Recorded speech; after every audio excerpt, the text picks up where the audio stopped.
Volume 2, The Champion of Garathorm. Book 1, Departures. Chapter 1, Representations and Possibilities. Dorian Hawkmoon was no longer mad, yet neither was he healthy. Some said that it was the black jewel which had ruined him when it had been torn from his forehead. Others said that the war against the Dark Empire had exhausted him of all the energy he would normally need for a full lifetime, and now there was no more energy left. And some would have it that Hawkmoon mourned for the love of Yselda, Count Brass's daughter, who had died at the Battle of Londres. In the 5 years of his madness, Hawkmoon had insisted that she was still alive, that she lived with him at Castle Brass, and bore him a son and a daughter. But while the causes might be the subject of debate in the inns and taverns of Aikmort, the town which sheltered beneath the great castle of Brass, the effects themselves were plain to all. Hawkmoon brooded. Hawkmoon pined and shunned human company, even that of his good friend Count Brass. Hawkmoon sat alone in a small room at the top of the castle's highest tower, and with chin on fist, stared out over the marshes, the fields of reeds, the lagoons, his eyes fixed not on the white, wild bulls, the horned horses, or the giant scarlet flamingos of the Camargue, but upon a distance, profound and numinous. Hawkmoon tried to recall a dream, or an insane fantasy. He tried to remember Yselda. He tried to remember the names of the children he had imagined while he had been mad. But Yselda was a shadow, and he could see nothing of the children at all. Why did he yearn? Why was he full of such a deep and lasting sense of loss? Why did he sometimes nurse the thought that this, which he experienced now, was madness, and that the dream, that of Yselda and the children, had been the reality? Hawkmoon no longer knew himself, and had lost the inclination as a result to communicate with others. He was a ghost. He haunted his own apartments, a sad ghost who could only sob and groan and sigh. At least he had been proud in his madness, said the townsfolk. At least he had been complete in his delusions. He was happier mad. Hawkmoon would have agreed with such sentiments had they been expressed to him. When not in the tower, he haunted the room where he had set up his war tables, high benches on which rested models of cities and castles, occupied by thousands of other models of soldiers. In his madness, he had commissioned this huge array from Vaillant, the local craftsman. To celebrate, he had told Vaillant their victories over the lords of Gran Breton, and represented in painted metal were the Duke of Colne himself, Count Brass, Yselda, Bow-Gentle, Willem de Verck, and Oladan of the Bulgar Mountains, the heroes of the Camargue, most of whom had perished at Londres. And here too were models of their old enemies, the Beast Lords, Baron Miliadus in his wolf helm, King Huon in his throne globe, Shenagar Trot, Adaz Promp, Azrovak Mikoseva, and his wife, Flana, now the gentle queen of Gran Breton. Dark Empire infantry, cavalry, and flyers were ranged against the guardians of the Camargue, against the warriors of Dawn, against the soldiers of 100 small nations. And Dorian Hawkmoon would move all these pieces about his vast boards, going through one permutation after another, fighting 1,000 versions of the same battle, in order to see how a battle which followed might have changed. And his heavy fingers were often upon the models of his dead friends, and most of all, they were upon Yselda. How could she have been saved? What set of circumstances would have guaranteed her continuing to live? Sometimes Count Brass would enter the room, his eyes troubled, He would run his fingers through his greying red hair, and watch as Hawkmoon, absorbed in his miniature world, brought forward a squadron of cavalry here, drew back a line of infantry there. Hawkmoon either did not notice the presence of Count Brass on these occasions, or else he preferred to ignore his old friend, until Count Brass would clear his throat or otherwise make it evident that he had come in. Then Hawkmoon would look up, eyes introspective, bleak, unwelcoming, and Count Brass would ask, softly, after Hawkmoon's health. Hawkmoon would reply curtly that he was well. Count Brass would nod and say that he was glad. Hawkmoon would wait impatiently, anxious to get back to his manoeuvrings on his tables, while Count Brass looked about the room, inspected a battle line, or pretended to admire the way Hawkmoon had worked out a particular tactic. Then Count Brass would say, "I'm riding to inspect the towers this morning. It's a fine day. Why don't you come with me, Dorian?" Dorian Hawkmoon would shake his head. "There are things I have to do here." "This?" Count Brass would indicate the wide trestles with a sweep of his hand. "What point is there? They are dead. It is over. Will your speculation bring them back? You're like some mystic, some warlock, thinking that the facsimile can manipulate that which it imitates. You torture yourself. How can you change the past? Forget, Duke Dorian." But the Duke of Colne would purse his lips as if Count Brass had made a particularly offensive mark, and turn his attention back to his toys. Count Brass would sigh, try to think of something to add. Then he would leave the room. Hawkmoon's gloom coloured the atmosphere of the whole of Castle Brass, and there were some who had begun to voice the opinion that, for all that he was hero of Londres, the Duke should return to Germany and his traditional lands, which he had not visited since his capture at the Battle of Colne by the Dark Empire lords. A distant relative now reigned as chief citizen there, presiding over a form of elected government which had replaced the monarchy over which Hawkmoon was the last living direct descendant. But it had never entered Hawkmoon's mind that he had any other home than his apartments in Castle Brass.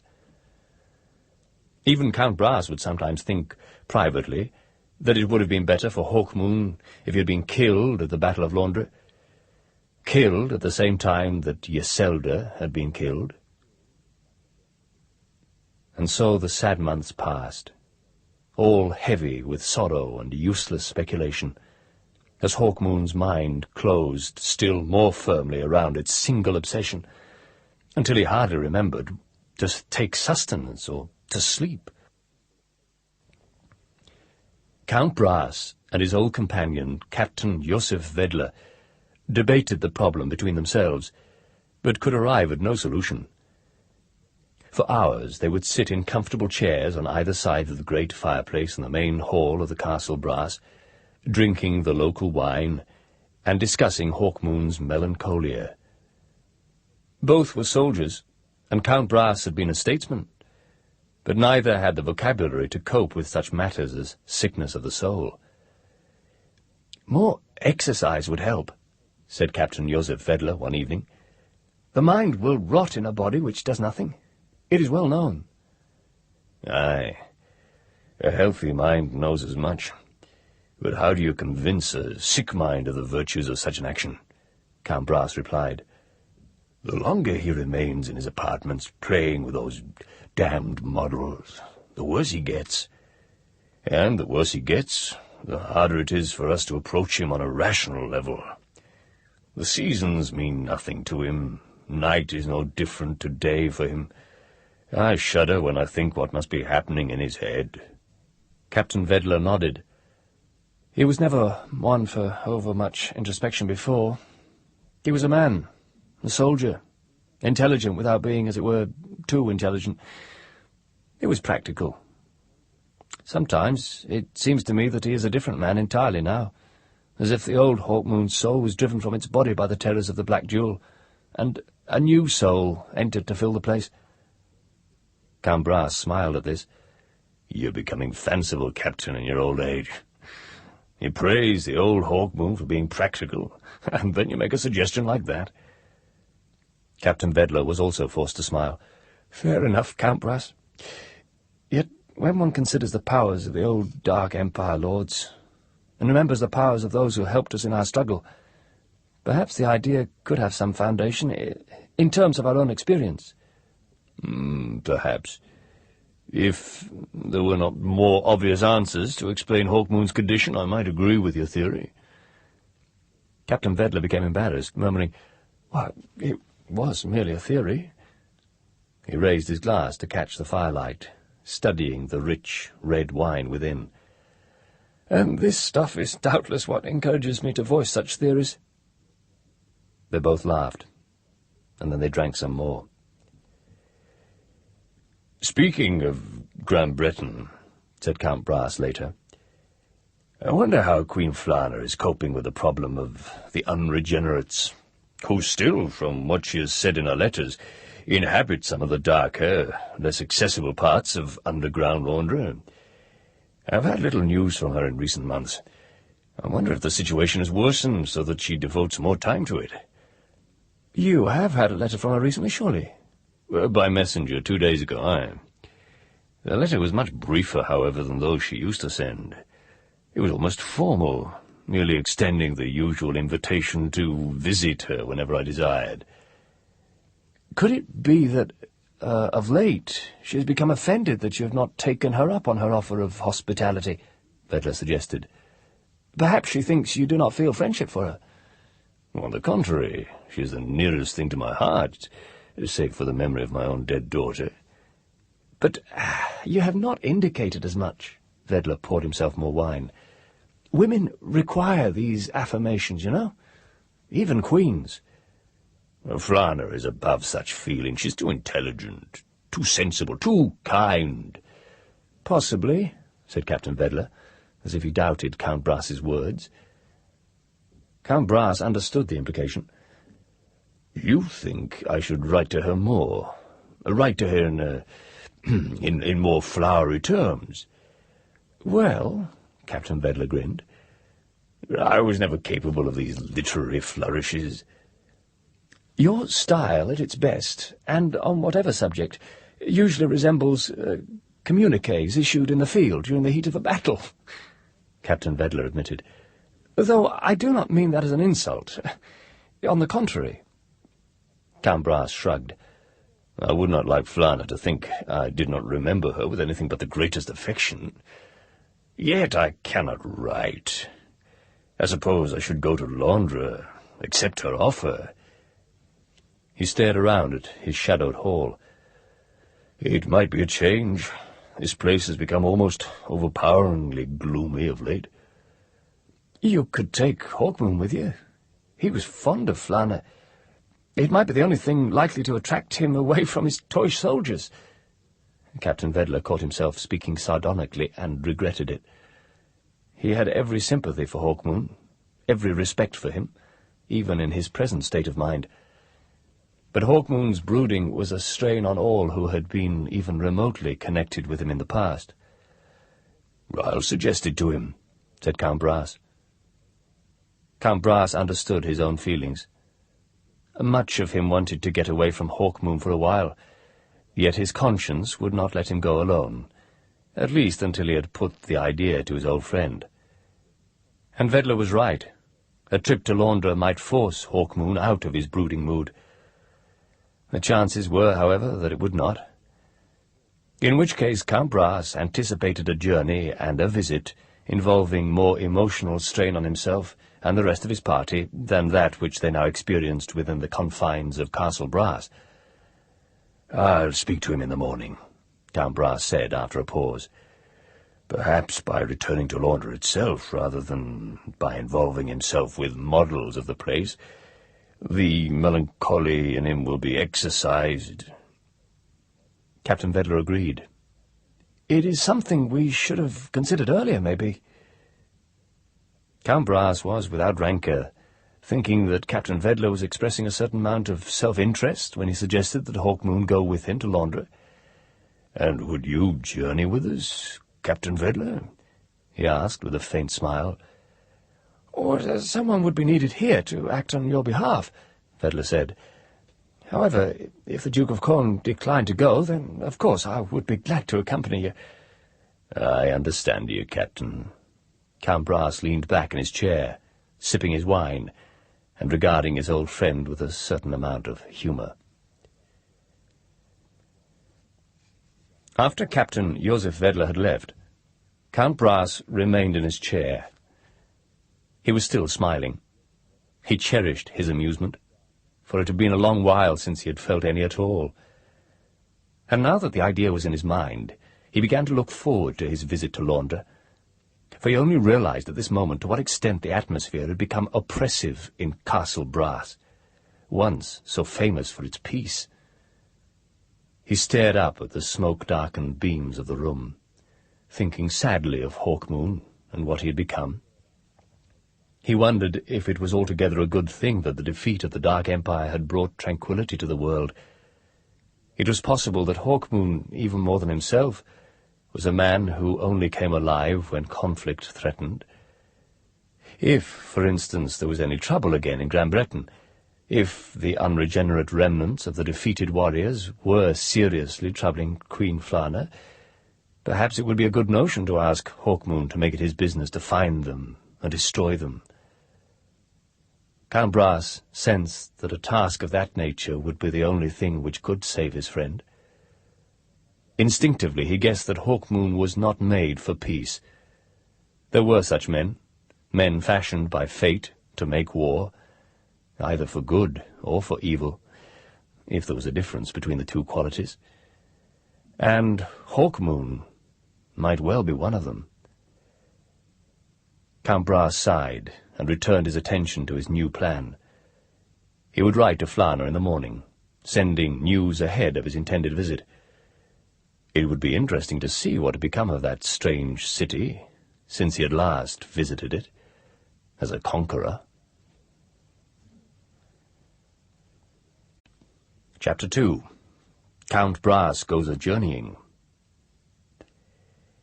"Give Queen Flana my kindest compliments," said Dorian Hawkmoon distantly. He held a tiny representation of Flana in his pale fingers, turning the model this way and that as he spoke. Count Brass was not entirely sure that Hawkmoon realized he had picked the model up. "Tell her that I do not feel fit enough to make the journey." You'd feel fitter once you'd begun to travel," Count Brass pointed out. He noticed that Hawkmoon had covered the windows with dark tapestries. The room was lit now by lamps, though it neared noon, and the place smelled dank, unhealthy, full of festering memories.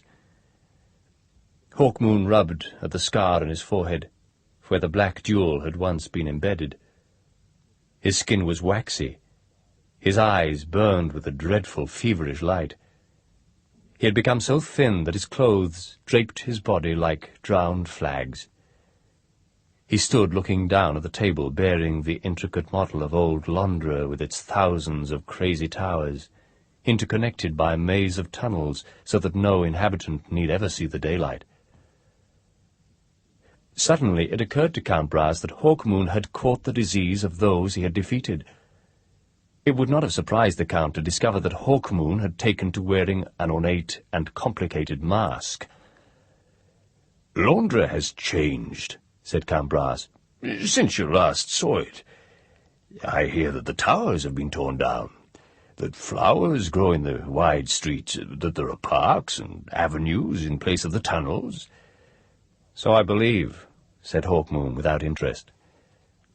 He turned away from Count Brass and began to move a division of Dark Empire cavalry from out beyond Londra's walls. He seemed to be working on a battle situation where the Dark Empire had defeated Count Brass and the other companions of the Runestaff. "It must be exceptionally pretty, but for my own purposes I prefer to remember Londra as it was." His voice became sharp, unwholesome. "When Iselda died there," he said. Count Brass wondered if Hawkmoon was blaming him, accusing him of cohabitating with those compatriots who had slain Yselda. He ignored the inference. He said, "But the journey itself, would that not be exhilarating? At the last you saw the outside world. It was wasted, ruined. Now it flourishes again." "I have important things to do here," Hawkmoon said. "What things?" Count Brass spoke almost sharply. "You have not left your apartment for months." "There is an answer," Hawkmoon told him curtly. "In all this, there is a way to find Yselda." Count Brass shuddered. "She is dead," he said softly. "She is alive," Hawkmoon murmured. "She is alive somewhere, in another place." "We once agreed, you and I, that there was no afterlife, no life after death," Count Brass reminded his friend. "Besides, would you resurrect a ghost? Would that please you? To raise Yselda's shade?" "If that were all I could resurrect, aye." "You love a dead woman," Count Brass said in a quiet, disturbed voice. "And in loving her, you have fallen in love with death itself." "What is there in life to love?" "Much. You would discover it again if you came with me to Londres." "I've no wish to see Londres. I hate the city." "Then just travel part of the distance with me." "No, I'm dreaming again. And in my dreams I come closer to Yselda and our 2 children." "There never were children. You invented them. In your madness you invented them." "No, last night I dreamt I had another name, but that I was still the same man. A strange, archaic name. A name from before the tragic millennium. John Dacre. That was the name.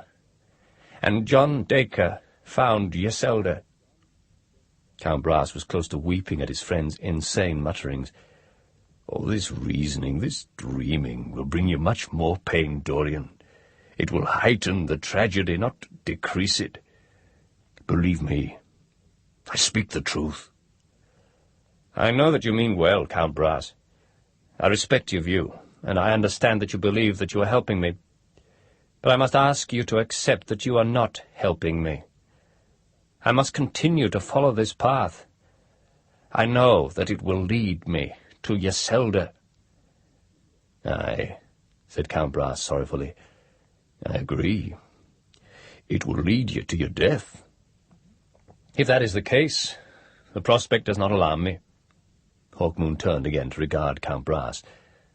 The Count felt a chill go through him as he looked at the gaunt, white face, the hot eyes which burned in the deep sockets. "Oh, Hawkmoon," he said. "Oh, Hawkmoon." And he walked towards the door, and he said nothing else before he left the room. And he heard Hawkmoon shout after him in a high, hysterical voice, "I will find her, Count Brass!" Next day Hawkmoon drew back the tapestry to peer through his window down into the courtyard below. Count Brass was leaving. His retinue was already mounted on good, big horses, caparisoned in the Count's red colours. Ribbons and pennants waved on holstered flame-lances. Surcoats curled in the breeze. Bright armour shone in the early morning light. The horses snorted and stamped their feet. Servants moved about, making last-minute preparations, handing warming drinks to the horsemen. And then the Count Brass himself emerged, and mounted his chestnut stallion, his brazen armour flickering as if fashioned from flame. The Count looked up at the window, his face thoughtful for a moment.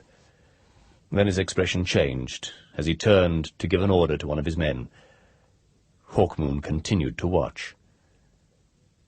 While looking down upon the courtyard, he had been unable to rid himself of the sensation of observing particularly detailed models which moved and talked, yet were models, nevertheless. He felt he could reach down and move a horseman to the other side of the courtyard, or pick up Count Brass himself and send him off, away from Londres, in another direction altogether. He had vague feelings of resentment towards his old friend, which he could not understand.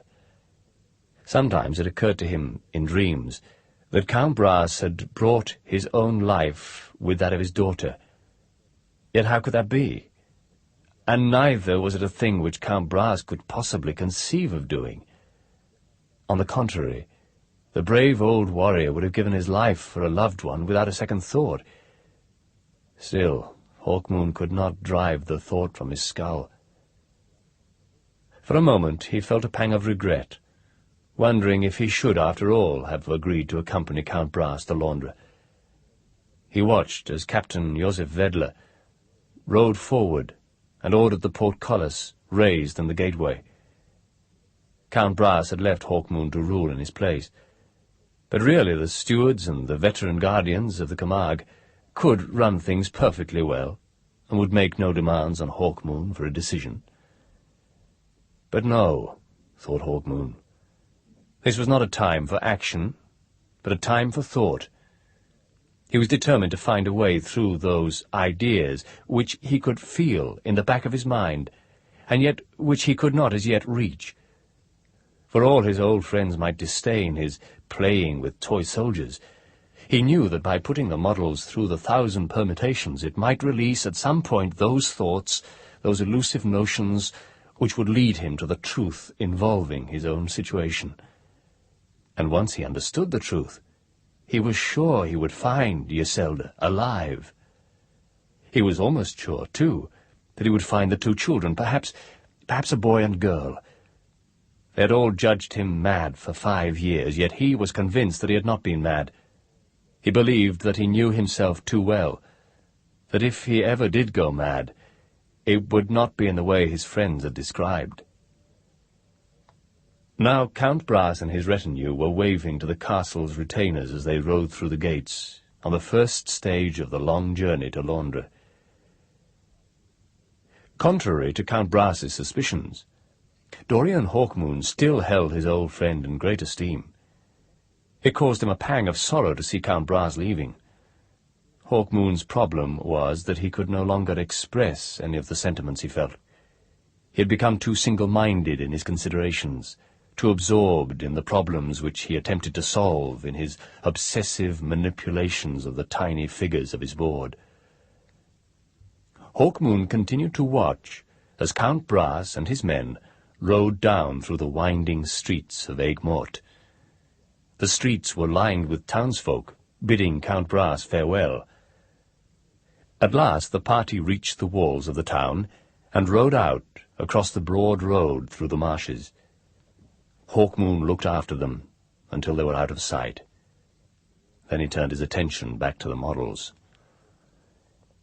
Currently he was working out a situation in which the black jewel had not been set in his forehead, but in that of Oladan of the Bulgar Mountains, and where the Legion of Dawn could not be summoned. Would the Dark Empire have been defeated then? And, if it could have been defeated, how might that have been accomplished? He had reached the point he had reached 100 times before, of reenacting the Battle of Londres. But this time it struck him that he himself might have been killed. Would this have saved Isolde's life? If he hoped, by going through these permutations of past events, to find a means of releasing the truth he believed to be hidden in his mind, he failed again. He completed the tactics involved, he noted the fresh possibilities involved, he considered his next development. He wished that Bowgentle had not died at Londres. Bowgentle had known so much, and might have helped him in this line of reasoning.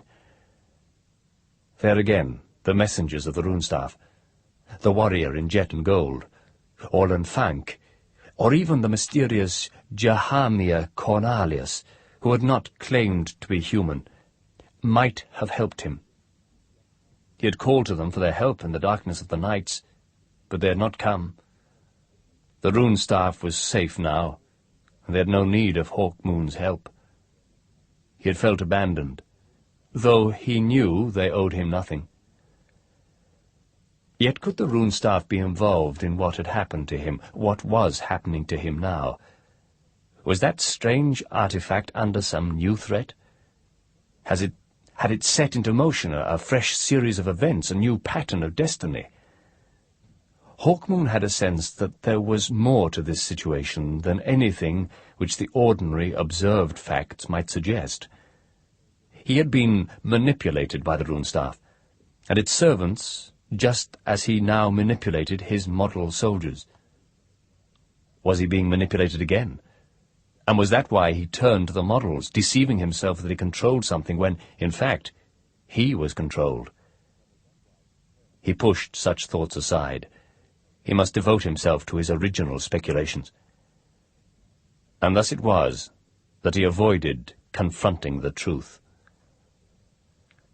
By pretending to search for the truth, by pretending that he was single-minded in that quest, he was able to escape it. For the truth of his situation might have been intolerable to him, and that was ever the way of mankind.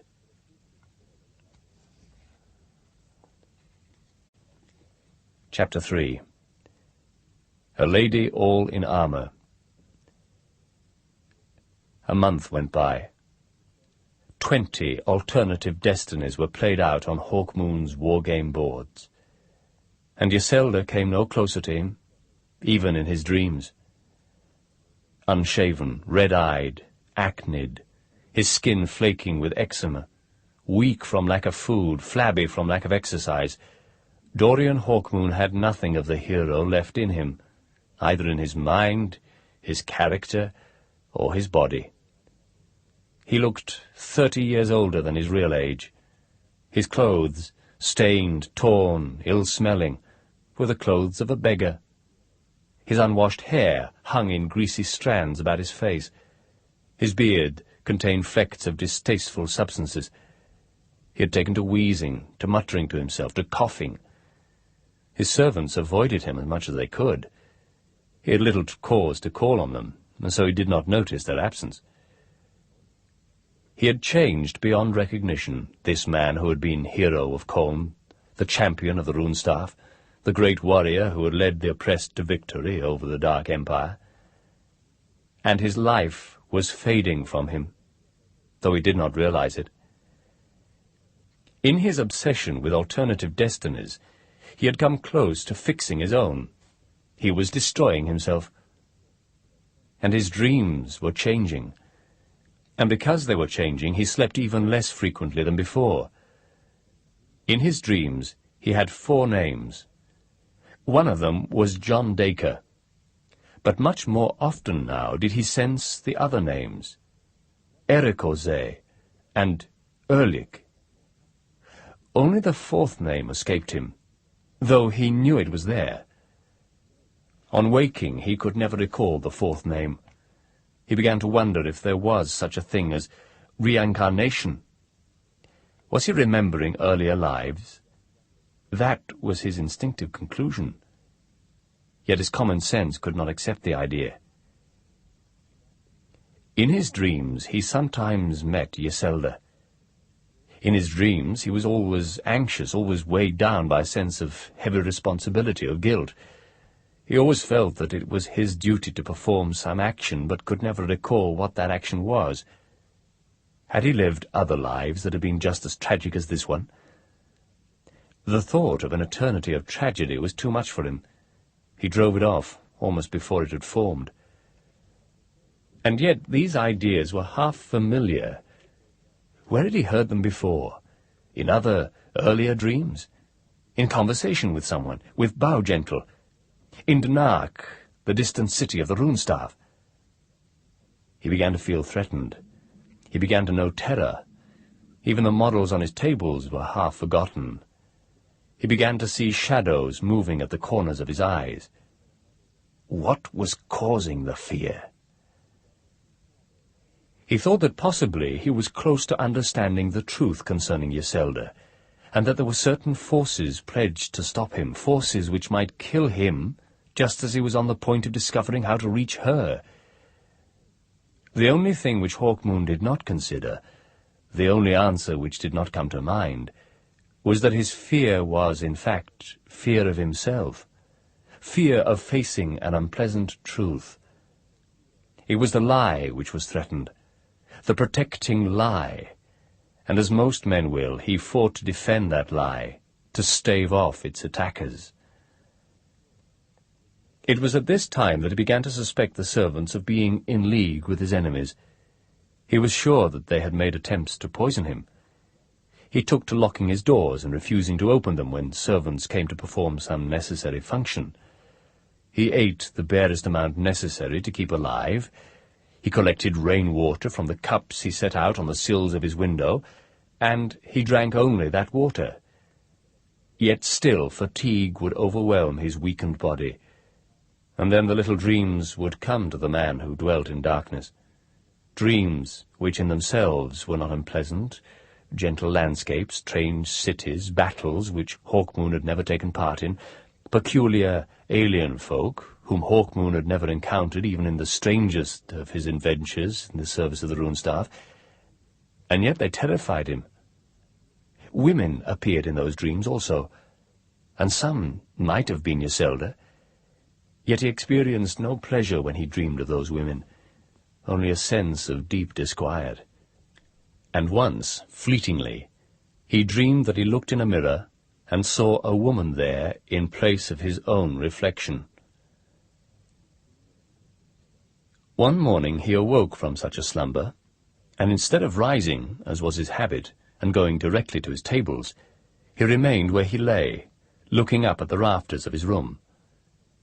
In the dim light, filtering through the tapestries across the window, he could quite plainly see the head and shoulders of a man who bore a strong resemblance to the dead Ulladan. The resemblance was mostly in the way the head was held, in the expression, in the eyes. There was a wide-brimmed hat on the long black hair, and a small black-and-white cat sat on the shoulder. Hawkmoon noticed, without surprise, that the cat had a pair of wings folded neatly on its back. "Ulladan?" Hawkmoon said, though he knew it was not Ulladan. The face smiled and made as if to speak. Then it had vanished. Hawkmoon pulled dirty silk sheets over his head and lay there trembling. It began to dawn on him that he was going mad again, that perhaps Count Brass had been right after all, and that he had experienced hallucinations for 5 years. Later, Hawkmoon got up and uncovered his mirror. Some weeks before, he had thrown a robe over the mirror, for he had not wished to see himself. He looked at the wretch who peered back at him through the dusty glass. "I see a madman," Hawkmoon murmured. "A dying madman."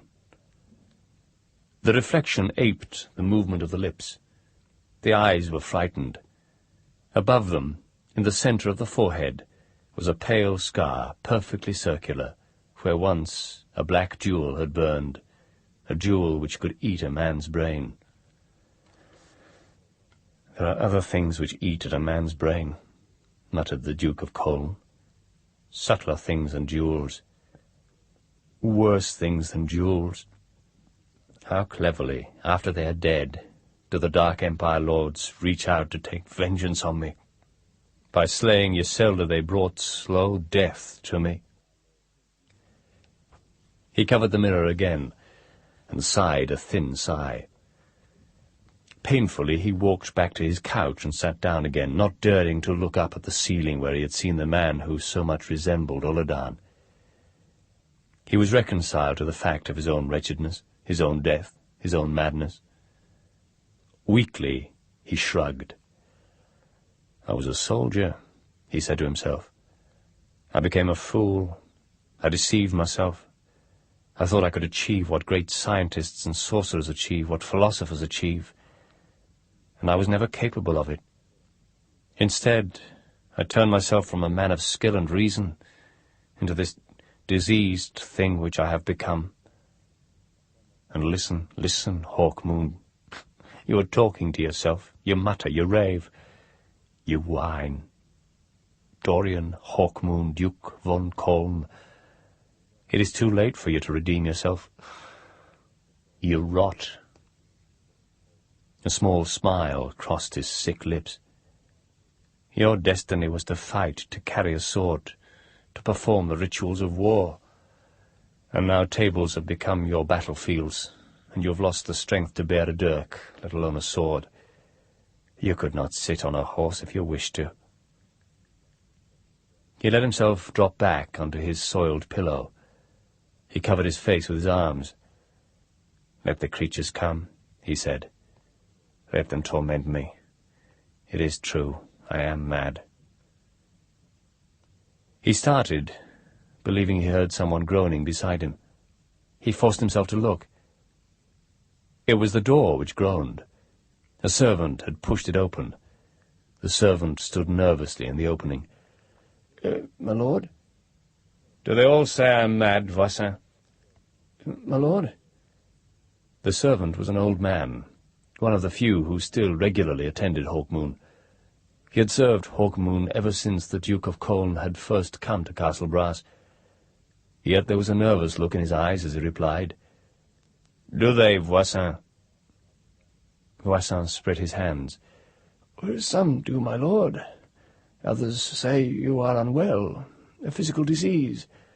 I have felt for some time that perhaps a doctor should be called." Hawkmoon felt a return of his old suspicions. Doctors? Poisoners? "Oh, no, my lord." Hawkmoon controlled himself. "No, of course not. I appreciate your concern, Voisin. What have you brought me?" "Nothing, my lord, save news." "Of Count Brass? How fares Count Brass in Londres?"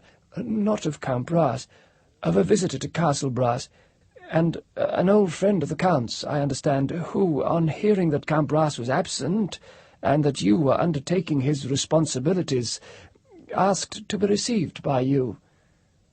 "By me?" Hawkmoon smiled grimly. "Do they know what I have become in the outside world?" "I think not, my lord." "What did you tell them?" "That you are not well, but that I would convey the message." "And that you have done?" "Aye, my lord, I have." Voisin hesitated. "Shall I say that you are indisposed?" Hawkmoon began to nod assent, but then changed his mind, pushing himself from the bed and standing up. "No, I will receive them. In the hall. I will come down." "Would you wish to prepare yourself, my lord? Toilet things, some hot water?" "No, I will join our guests in a few minutes." "I will take your decision to them." Rather hastily, Voisin departed from Hawkmoon's apartments, plainly disturbed by Hawkmoon's decision. Deliberately, maliciously, Hawkmoon made no attempt to improve his appearance. Let his visitor see him as he was. Besides, he was most certainly mad. Even this could be one of his fantasies. He could be anywhere, in bed, at his table, even riding through the marshes, and only believing that these events were taking place. As he left his bedchamber and passed through the room in which his model tables had been set up, he brushed at ranks of soldiers with his dirty sleeves. He knocked over buildings. He kicked at a leg so that an earthquake took place in the city of Colne. He blinked as he came out onto the landing, lit by huge tinted windows at both ends. The light hurt his eyes. He walked towards the stairs which wound down to the great hall. He clutched at a rail, feeling dizzy. His own infirmity amused him. He looked forward to his visitor's shock when he appeared. A servant hurried up to help him, and he leaned heavily on the young man's arm as, slowly, they descended. At last he reached the hall. An armoured figure stood admiring one of Count Brass's battle trophies, a lance and a dented shield, which he had won off Orson Kach during the Rhine cities' wars many years before. Hawkmoon did not recognize the figure at all. It was fairly short, stocky, and had a somewhat belligerent stance. Some old fighting companion of the Count's when he was a mercenary general, almost certainly. "Greetings," wheezed Hawkmoon. "I am the present custodian of the Castle Brass." The figure turned. Cool grey eyes looked Hawkmoon up and down. There was no shock in the eyes, no expression at all as the figure stepped forward, hand extended. Indeed, it was likely that Hawkmoon's own face betrayed surprise, at very least, for his visitor, dressed all in battered armour, was a middle-aged woman. "Duke Dorian," she said. "I'm Katina van Back. I've been travelling many nights."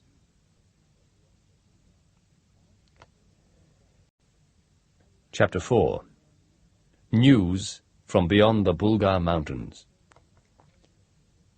"I was born in sea-drowned Hollandia," said Katina van Back, "though my mother's parents were traders from Muscovia.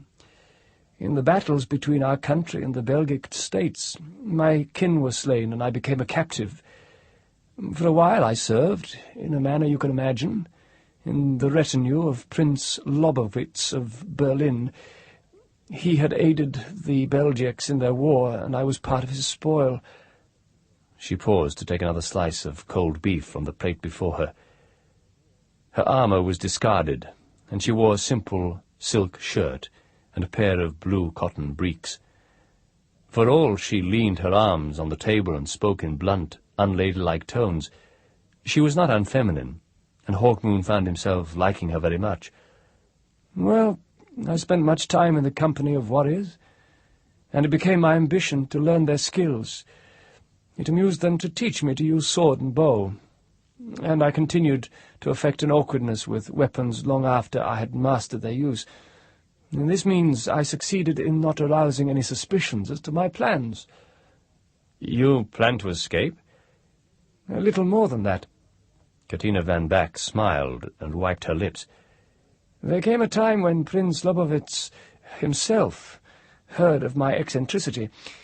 I remember his laughter when he was taken to the quadrangle outside the dormitories where we girls lived. The soldier who made me his special protégé gave me a sword, and we duelled, he and I, for a while, to demonstrate to the prince the charming artlessness with which I thrust and parried. This was fine amusement indeed, and Prince Lobowitz said that, as he was entertaining guests that evening, it would be a novel idea to show me off to them, something to make a change from the usual jongleur, and such who normally dwell and normally perform such functions.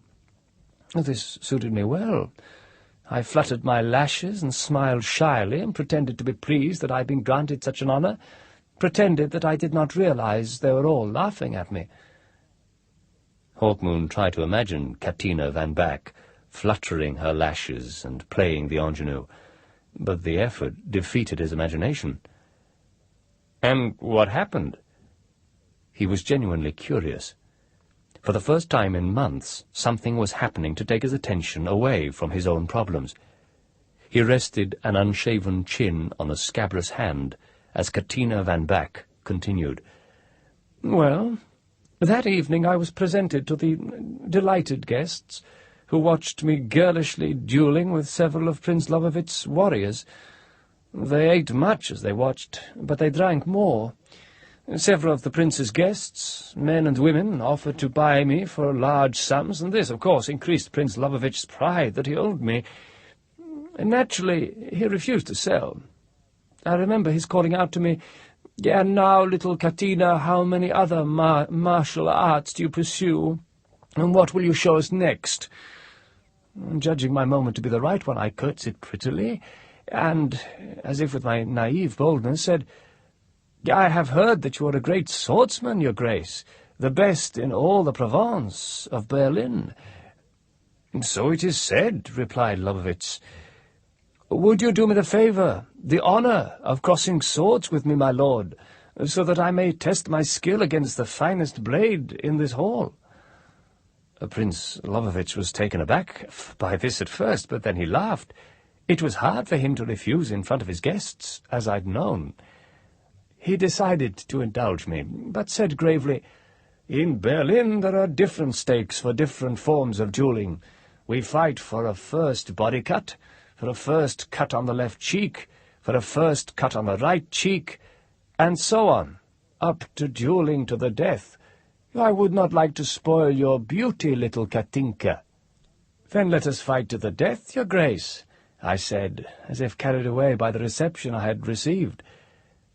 Laughter filled the hall then, but I saw many an eager eye looking from me to the prince. None doubted that the prince would win any duel, of course, but they would be gratified at seeing my blood spilt.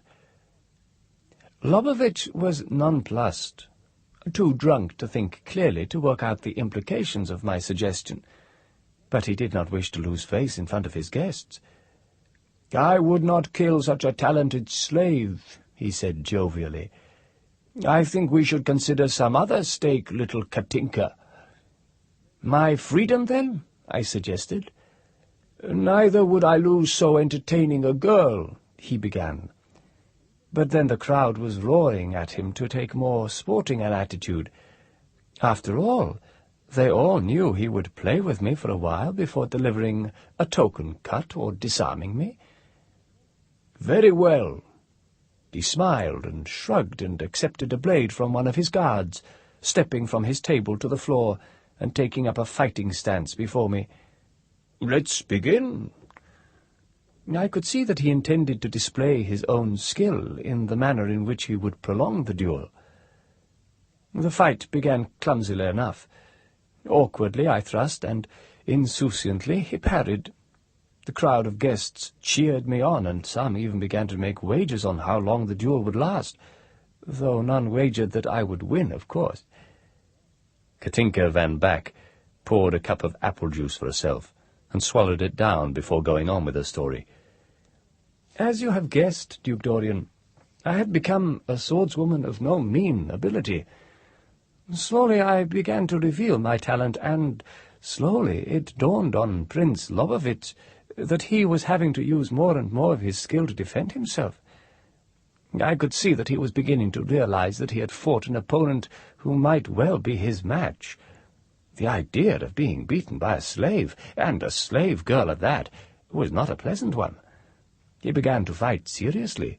He wounded me twice, once on the left shoulder, and once on the thigh. But I fought on, and now I recall there was absolute silence in the hall, save for the sound of our steel and of Prince Lobovitch's heavy breathing. We fought for an hour. He would have killed me if he could. "I remember," said Hawkmoon, "a tale I heard when I ruled in Colne.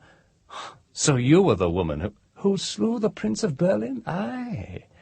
I killed him in his own hall, before his own guests, in the presence of his own bodyguards. I took him in his heart with a single clean thrust. He was the first I killed, and before they could believe what they had seen, I'd raised my sword and reminded them all of the prince's bargain, that if I won the duel, I should have my freedom. I doubt if any of the prince's close retainers would have kept that bargain. They would have slain me there and then, if it had not been for Lobovitch's friends, and those who had had ambitions upon his territories. Several of them gathered round me to offer me positions in their households, as a novelty, you understand, rather than for my battle skill. I accepted a post in the guard of Guy Opontet, Archduke of Bavaria, on the spot. The Archduke's guard was the largest there, you understand, since he was the most powerful of the nobles assembled. After that, the dead prince's men decide to honor their master's bargain."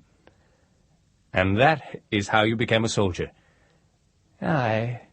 Eventually I became Guy Opont's chief general, when the Archduke was murdered by his uncle's family. I left the service of Bavaria, and went to find a new position. That, of course, is when I met Count Brass. We served as mercenaries together in half the armies of Europe, and often on the same side. At about the same time your count settled here in the Camargue, I went east and joined the permanent service of the Prince of Ukrainia, where I advised him on the reconstruction of his army. We put up a good defense against the legions of the Dark Empire." "You were captured by the Beast Lords?" Katinka van Back shook her head. I escaped to the Bulgar Mountains, where I remained until after you and your comrades had turned the tables on them at the Battle of Londra. It fell upon me to help restore Ukrainia, the prince's youngest niece being the only surviving member of the family. I became regent of Ukrainia, through no particular wish of my own. You have renounced that position, then? Or are you merely visiting us incognito? I did not renounce the position, and I'm not visiting you incognito, said Katinka van Back firmly, as if chiding Hawkmoon for trying to hurry her in her story. Ukrainia was invaded. What? By whom? I thought the world at relative peace. So it is, or was, until a short time ago, when we who dwell to the east of the Bulgar Mountains began to hear of an army which had gathered in those mountains. The Dark Empire resurgence. Katinka van Back held up a chiding hand to silence him. It was a rabble army, she went on. Certainly it was that, but I do not think it was the remains of the powerful Dark Empire army, though it was vast and had powerful weapons at his disposal. No individual comprising it resembled another. They wore different styles of clothing, carried different kinds of weapon, belonged to different races, some of which were by no means human. Do you follow me? Each one looked as if he belonged to a different army. A band comprised of soldiers who survived the conquerings of the Dark Empire? I think not. I do not know where these came from. All I do know is that every time they ventured from their mountains, which they had made their own and turned into an impregnable fortress, almost, no expedition ever sent against this army was ever successful. Each force was wiped out. They kill whole populations, to the last newborn baby, and strip villages, cities, whole nations of everything of value. In that respect they are like bandits, rather than an organized army with some ultimate purpose. These seem to attack countries for loot alone, and as a result they extend their activities further and further, returning always with their booty, their stolen food, and very occasionally women, to their mountain stronghold. Who leads them? I know not, though I fought them when they came against the Ukraine. Either several lead them, or none does. There is no one to reason with, to parley with. They seemed moved only by greed and a lust to kill. They are like locusts. There is no other description which fits them better. Even the Dark Empire allowed survivors, for it planned to rule the world and needed people to serve it. But these are worse. It's hard to conceive of an aggressor worse than the Dark Empire, said Hawkmoon feelingly. But, he added quickly, I believe you, of course, Katinka van Back. Aye, believe me, for I am the sole survivor. I thank the life I've led. It has given me the experience to know when a situation is lost, and how to escape the consequences of such a loss. No other creature remains alive in Ukrainia, or many other lands beyond the Bulgar Mountains. So, you fled to warn the lands this side of the mountains, to raise an army, perhaps, against this powerful rabble. I fled. That is all. I have told my story to anyone who will listen, but I do not expect much will be done as a result. Most will not care what has happened to folk dwelling in such distant parts, even if they believed me in the first place. Therefore, to try to raise an army would be fruitless. And, I'll add, any human army which went against those who now occupy the Bulgar Mountains would be utterly destroyed. Will you go on to Londra? Count Brass will be there by now. Katinka van Back sighed and stretched. Not immediately, I think. If at all. I am weary. I have been riding almost without pause since leaving Ukrainia. If you do not object, I'll remain at Castle Brass until my old friend returns, unless I have a whim to continue on to Londra.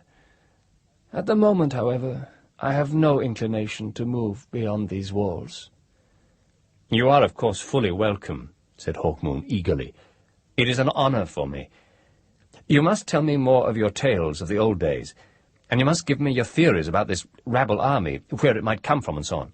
I have no ideas on the subject, said Katinka van Back. There is no logical explanation.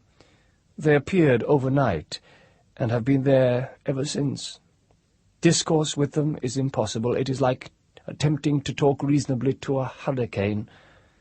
There is a sense of desperation about them, a wild contempt for their own lives as well as yours, and the clothing and forms of the soldiers, as I have said, is so disparate, not one alike. And yet, you know, I thought I recognized one or two familiar faces in the throng which swept over us, soldiers I'd known who'd been dead these many years since, and I'll swear I saw Count Brass's old friend, Bowgentle, riding with them. Yet I heard Bowgentle was killed at Londra. He was. I saw his remains.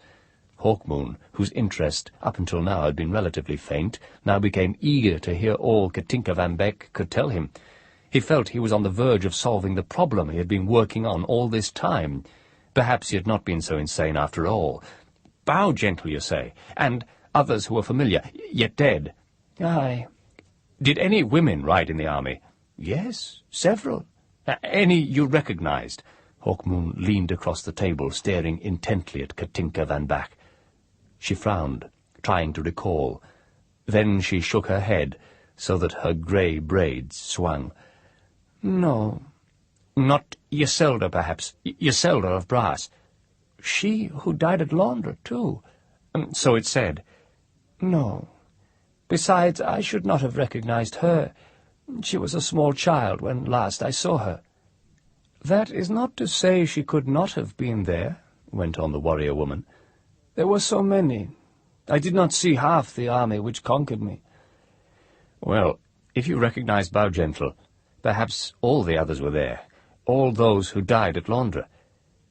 I said I thought the man I saw resembled Bowgentle, but why should Bowgentle or anyone else who was a friend of yours ride in such an army? True. Hawkmoon drew his brows together in thought. His eyes had lost their dullness. His movements had become somewhat more energetic. Say that he and the others were charmed, perhaps, in trances, forced to do the will of an enemy. The Dark Empire had powers which could make such a thing possible. It is fanciful, Duke Dorian. As would sound the history of the Runestaff, if we did not know it to be true. I agree, but I have long cherished an instinct, you see, Hawkmoon told her, that Iselda did not die at Londra. For all there were many witnesses to her death and burial. It is also possible that none of our other friends died at Londra, that all were victims of some secret Dark Empire counterplan. Could not the Dark Empire have substituted bodies for Iselda and the rest, then borne the real people away to the Bulgar Mountains, captured others too? Could you not have fought an army of Dark Empire slaves, controlled by those who escaped our vengeance? But so few did escape, and none of the lords lived after the Battle of Londra. So who could be making such plans, even if they were likely? Which they most decidedly are not, Duke Dorian. Katinka van Back pursed her lips. I thought you a man of sense, a practical soldier like myself. I thought so too, once, until this idea came into my mind that Iselda still lives, somewhere. I had heard that you were not wholly your old self. You mean that you had heard I was mad? Well, madam, I do believe I am mad. Perhaps I've indulged in mad follies of late, but only because the central idea, has truth in it. I accept what you say, said Katinka van Beck evenly, but I would need considerable proof of such a theory. I do not have an instinct that the dead live. I think Count Brass has, Hawkmoon told her, though he would not admit it. I think it is something he refuses to consider, for he fears that he would go as mad as he thought me to be. And that could also be, agreed Katinka van Beck. But again, I have no evidence that Count Brass thinks as you say. I should have to meet him again and talk with him in order to test your words." Hawkmoon nodded. He thought for a moment, and then said, "But suppose I have a means of defeating this army. What would you say? If my theories led me to the truth concerning the army and its origins, and that they, in turn, led me to an understanding of its weaknesses—" "Then your theories would be in a practical direction," Katinka van Back said. "But unfortunately there is only one way to test them, and that involves losing one's life if one is wrong. Eh?" "I would willingly take that risk. When I thought the Dark Empire, I soon realized there was no way to overcome it by direct confrontation. But if one sought weaknesses in the leaders, and made use of those weaknesses, then they could be defeated. That is what I learned in the service of the Runestaff." "You think you know how to defeat that rabble?" Katinka van Back was by now half convinced. "Obviously, I do not know the exact nature of the weakness, but I could discover it probably better than anyone else in the world." "I think you could," exclaimed Katinka van Back, grinning. "I'm with you there. But I think it is too late to look for weaknesses." "If I could observe them, if I could find a hiding place, perhaps in the mountains themselves, and watch them, then perhaps I could think of a way of defeating them." Hawkmoon was thinking of another thing he might gain from observing the rabble army, but he kept that idea to himself. "You hid in those same mountains for a long while, Katinka van Back. You, better than anyone else, save Olladon himself, could find me a lair from which I might spy on the locusts." "I could, but I have just fled from those parts. I have no wish to lose my life, young man, as I told you. Why should I take you into the Bulgar Mountains, the very stronghold of my enemies?" "Had you not nursed at least a little hope that your Ukrainia might be avenged? Did you not think to yourself, even secretly, that you might enlist the help of Count Brass and his Camargians against your foes?" Katinka van Back smiled. "Well, I knew the hope to be foolish, but—" "And now I offer you a chance of taking that vengeance. All you need do is lead me into the mountains. Find me a place that is relatively safe, and then you could even depart if you wished." "Are your motives selfless, Duke Dorian?" Hawkmoon hesitated. Then he admitted, "Perhaps not wholly selfless. I wish to test my theory that Yselda still lives and that I can save her." "Then I think I'll take you to the Bulgar Mountains," said Katinka van Back. "I do not trust a man who tells me that anything he does is completely selfless. But I think I can trust you." "I think you can," said Hawkmoon.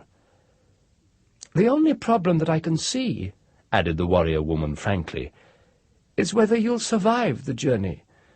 You are in extremely poor condition, you know." She reached forward and fingered his garments, just as if she were a peasant woman buying a goose in the market. "You need some fattening up for a start. Let a week pass first. Get some food into your belly, exercise, ride. We'll have a mock duel together." Hawkmoon smiled. "I am glad that you hold no grudge against me, my lady, or I should think twice about accepting that last suggestion at face value." And Katinka van Back flung back her head and laughed. Chapter 5. Reluctantly, a Quest. Hawkmoon ached in every limb. He made a sorry sight as he stumbled out into the courtyard where Katinka van Back already waited, mounted on a frisky stallion, whose hot breath clouded the early morning air. Hawkmoon's mount was a less nervous beast, but known for his reliability and stamina.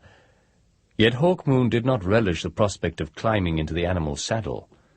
His stomach was griping him, his head swam, his legs shook, for all that he had spent more than a week exercising and eating a good diet. His appearance had improved a little, and he was cleaner, but he was not the rune-staff hero who had ridden out against Laundra only 7 years earlier. He shivered, for winter was beginning to touch the Camargue. He wrapped his heavy leather cloak about him. The cloak was lined with wool, and was almost too warm when closed. So heavy was the cloak that it almost bore him to the ground as he walked. He carried no weapons. His sword and flame-lance were in saddle scabbards.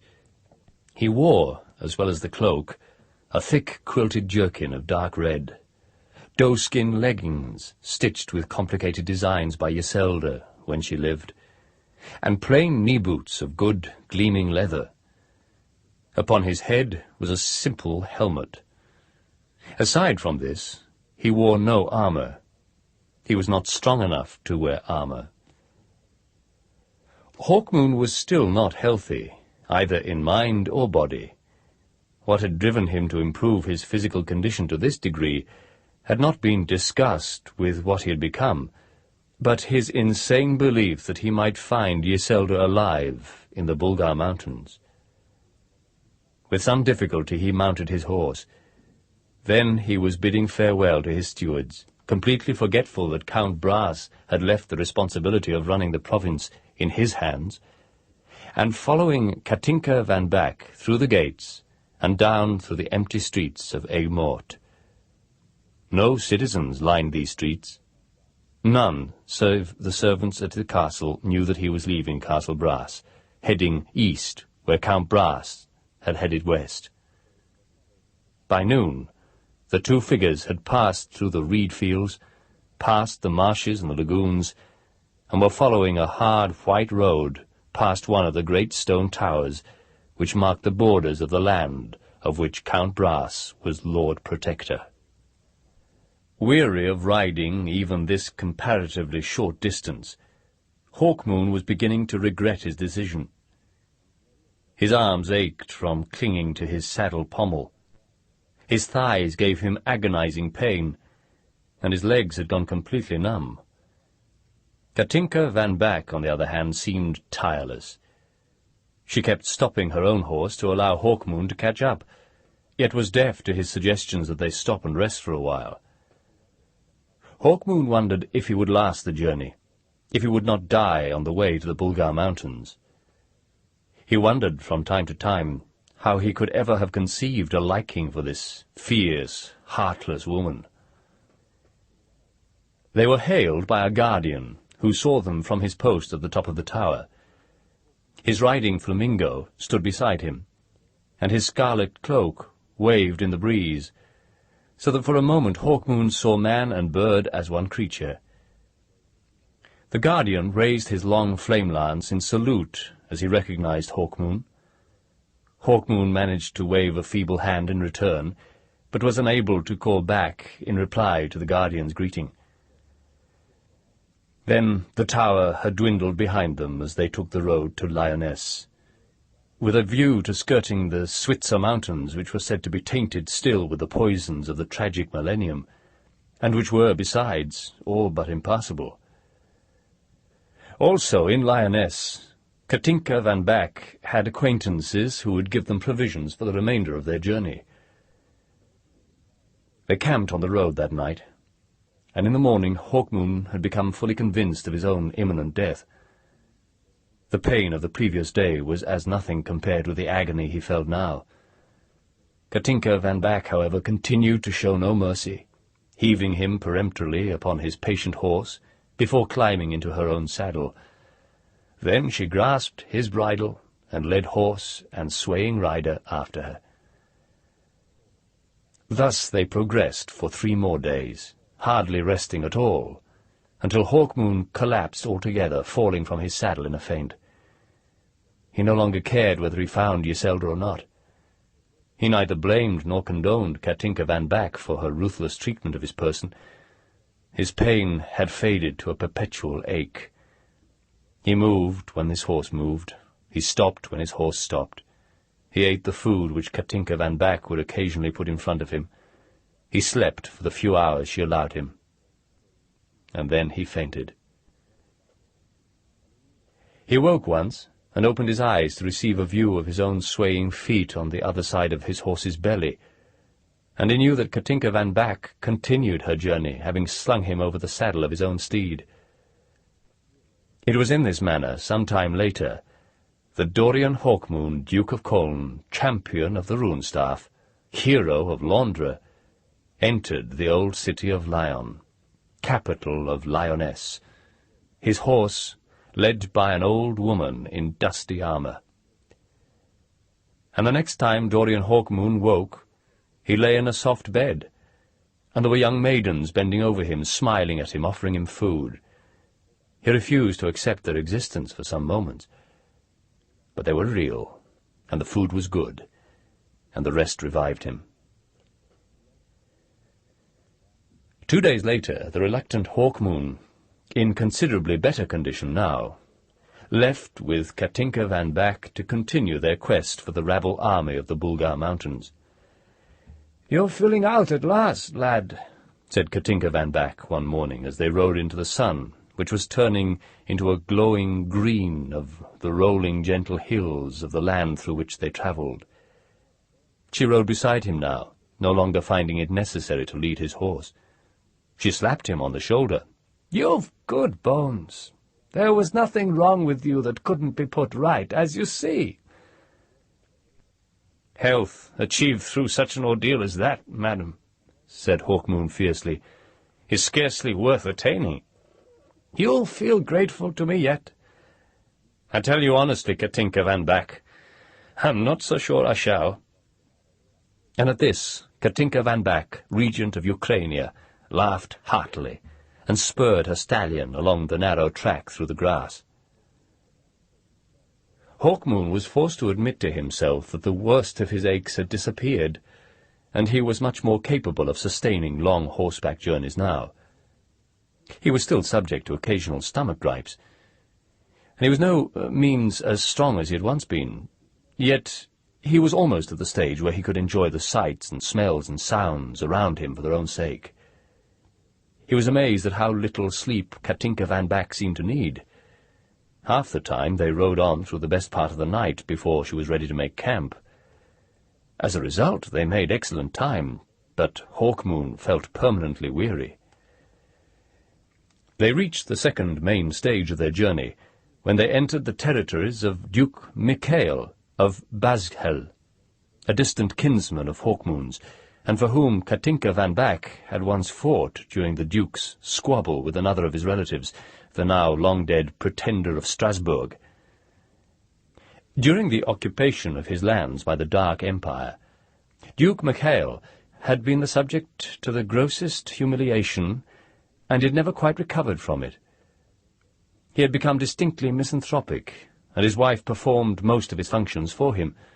She was called Julia of Padova, daughter of the traitor of Italia, Enric, who had formed a pact with the Dark Empire against his fellows, and had been slain by the beast lords for his pains. Perhaps because of the knowledge she had of her father's baseness, Julia of Padova ruled the province well and with considerable fairness.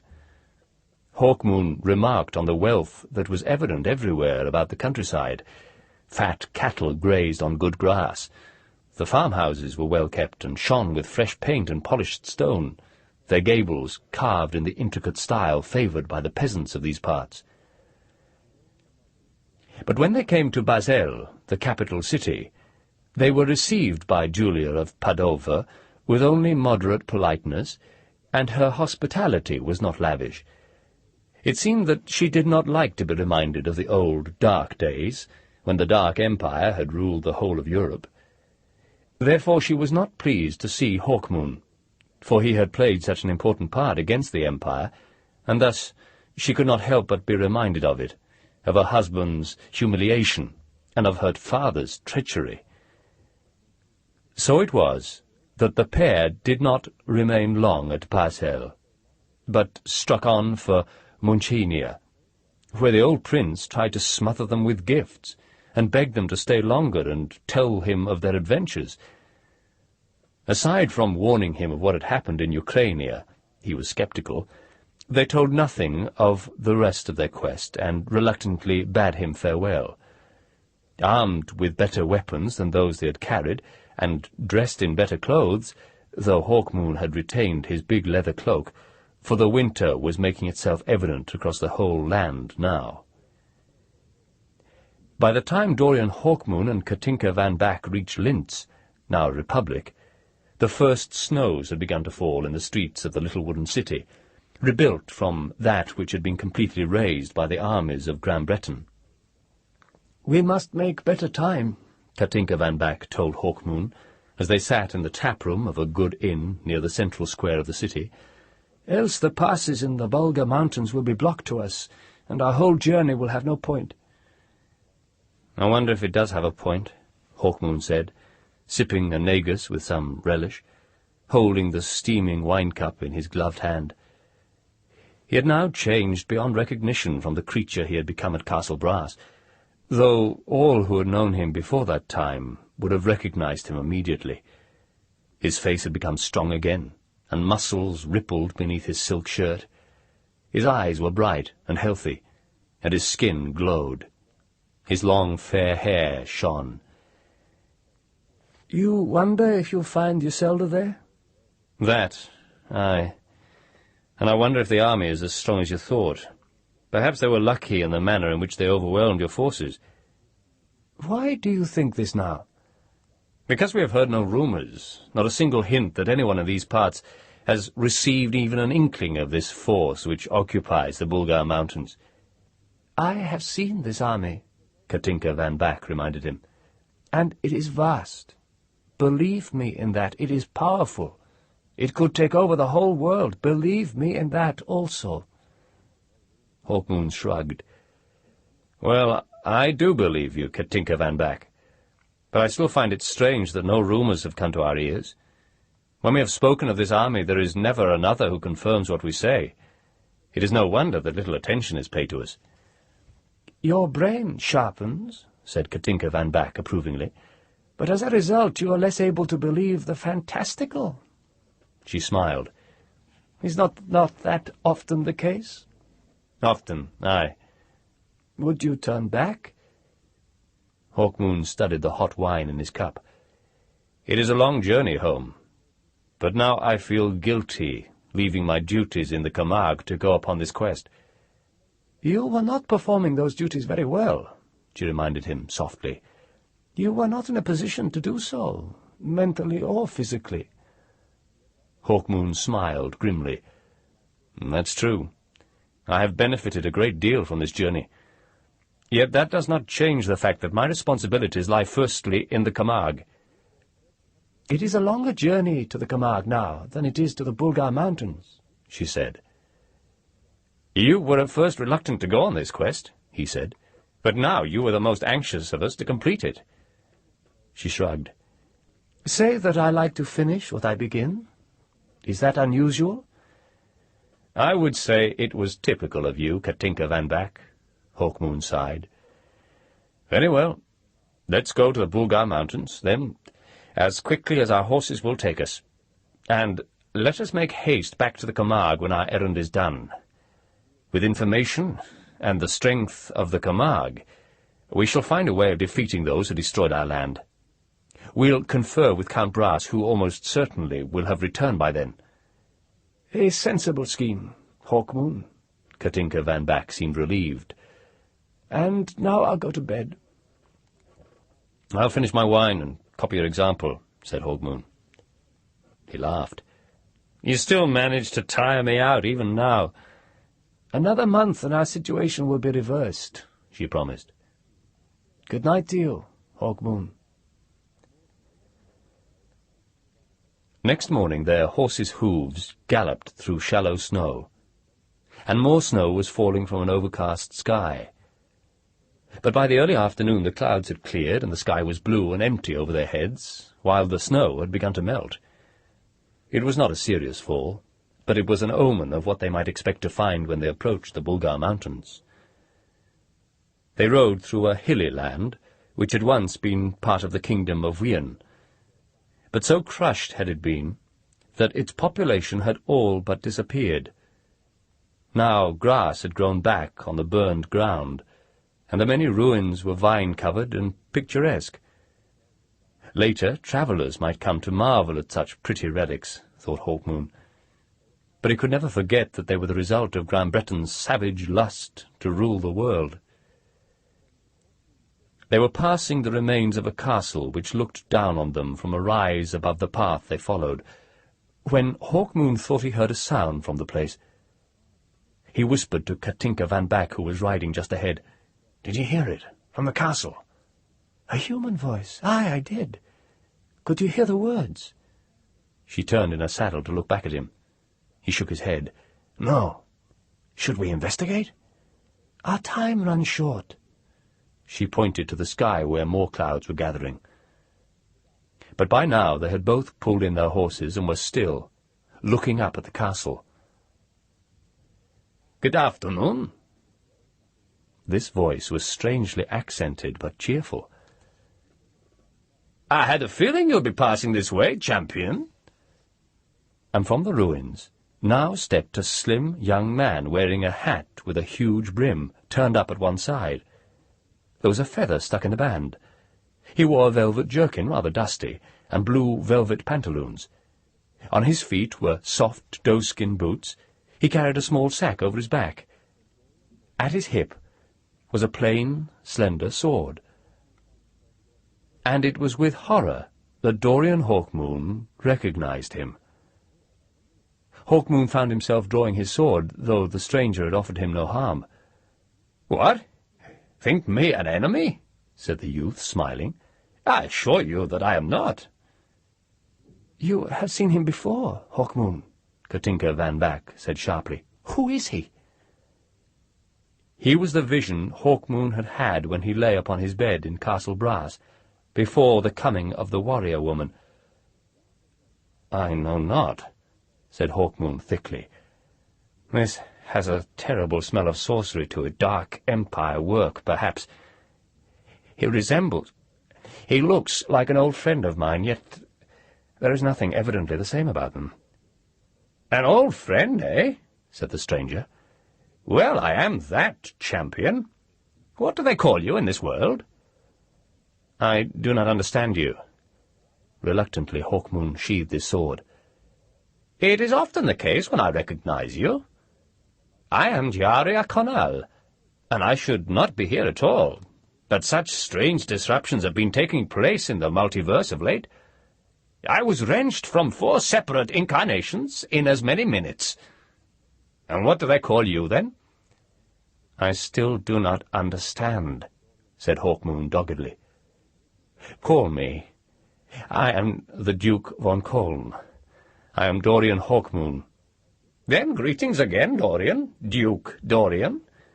I am your companion, though for how long I shall remain with you I know not. As I say, strange disruptions are—" "You babble a considerable amount of nonsense, Sir Jari," said Katinka van Back impatiently. "How came you to these parts?" "Through no volition of my own, I was transported to this wasteland, madam." Suddenly the young man's bag began to jump and writhe, and Jari Akonel lowered it gently to the ground, opening it, and drawing out a small, winged black-and-white cat. The same Hawkmoon had seen in the vision. Hawkmoon shuddered.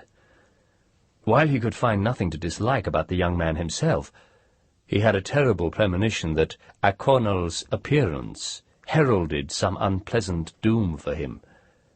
Just as he could not see why he thought Akonel resembled Oladan, neither could he work out why other things were familiar too.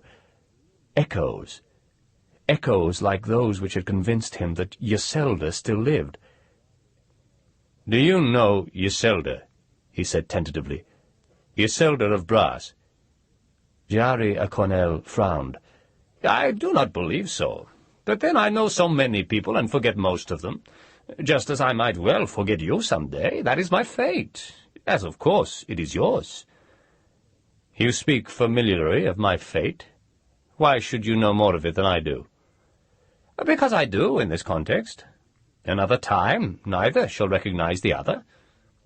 Champion, what calls you now? As a champion of the Runestaff, Hawkmoon was used to this form of address, though it was rare for most to use it. The rest of the sentence was a mystery to him. Nothing calls me. I'm upon a quest with this lady here, an urgent quest. Then we must not delay. A moment. Jari Akonel raced back up the hill and into the ruined castle. A moment later he emerged, leading an old yellow horse. It was the unloveliest nag Hawkmoon had ever seen. "I doubt if you would be able to keep up with us mounted on that creature," Hawkmoon said, "even if we had agreed that you should accompany us, and we have not agreed." "But you will." Jari Akonel put a foot into a stirrup and swung himself into his saddle. The horse seemed to sag under his weight. "After all, it is our fate to ride together." "That may seem preordained to you, my friend," said Hawkmoon grimly, "but I share no such belief." And yet he realized he did. It seemed to him that it was perfectly natural that Jari should ride with them. At the same time he resented both Jari's assumption and his own. Hawkmoon looked to Katinka van Back to see what she thought. She merely shrugged. "I've no objection to another sword riding with us," she said. She cast a disdainful look at Jari's horse. "Not," she added, "that I think you'll be riding with us for long." "We shall see," Jari told her cheerfully. "Where do you ride?" Hawkmoon became suspicious. Suddenly it occurred to him that this man might be a spy for those who now occupied the Bulgar Mountains. "Why do you ask?" Jari shrugged. "I wondered. I had heard of some trouble in the mountains to the east of here, a wild band who swooped down to destroy everything before returning to their retreat." "I have heard a story like that," Hawkmoon admitted cautiously. "Where did you hear it?" "Oh, from a traveller I met on the road." At last Hawkmoon had heard confirmation of what Katinka van Back had told him. He was relieved to find that she had not been lying to him. "Well," he said, "we ride in that general direction. Perhaps we shall see for ourselves." "Indeed," said Katinka van Back, with a crooked smile. And now there were 3 riding for the Bulgar Mountains. A strange threesome, in truth. They rode for some days, and Jari's nag appeared to have no great trouble in keeping pace with the other horses. One day Hawkmoon turned to their new companion and asked him, "Did you ever have occasion to meet a man called Oladan? He was quite short and covered all over in red hair. He claimed to be kin to the Bulgar mountain giants, whom none, to my knowledge, has ever seen. An expert archer." "I've met many expert archers, among them Rakhir, the Red Archer, who is perhaps the greatest in all the multiverse, but never one called Oladan. Was he a good friend of yours?" "My closest friend for a long while." "Perhaps I have borne that name," Jari Akonel said, frowning. "I have borne many, of course. It seems vaguely familiar, just as the name Karum or Erlik would seem familiar to you." "Erlik?"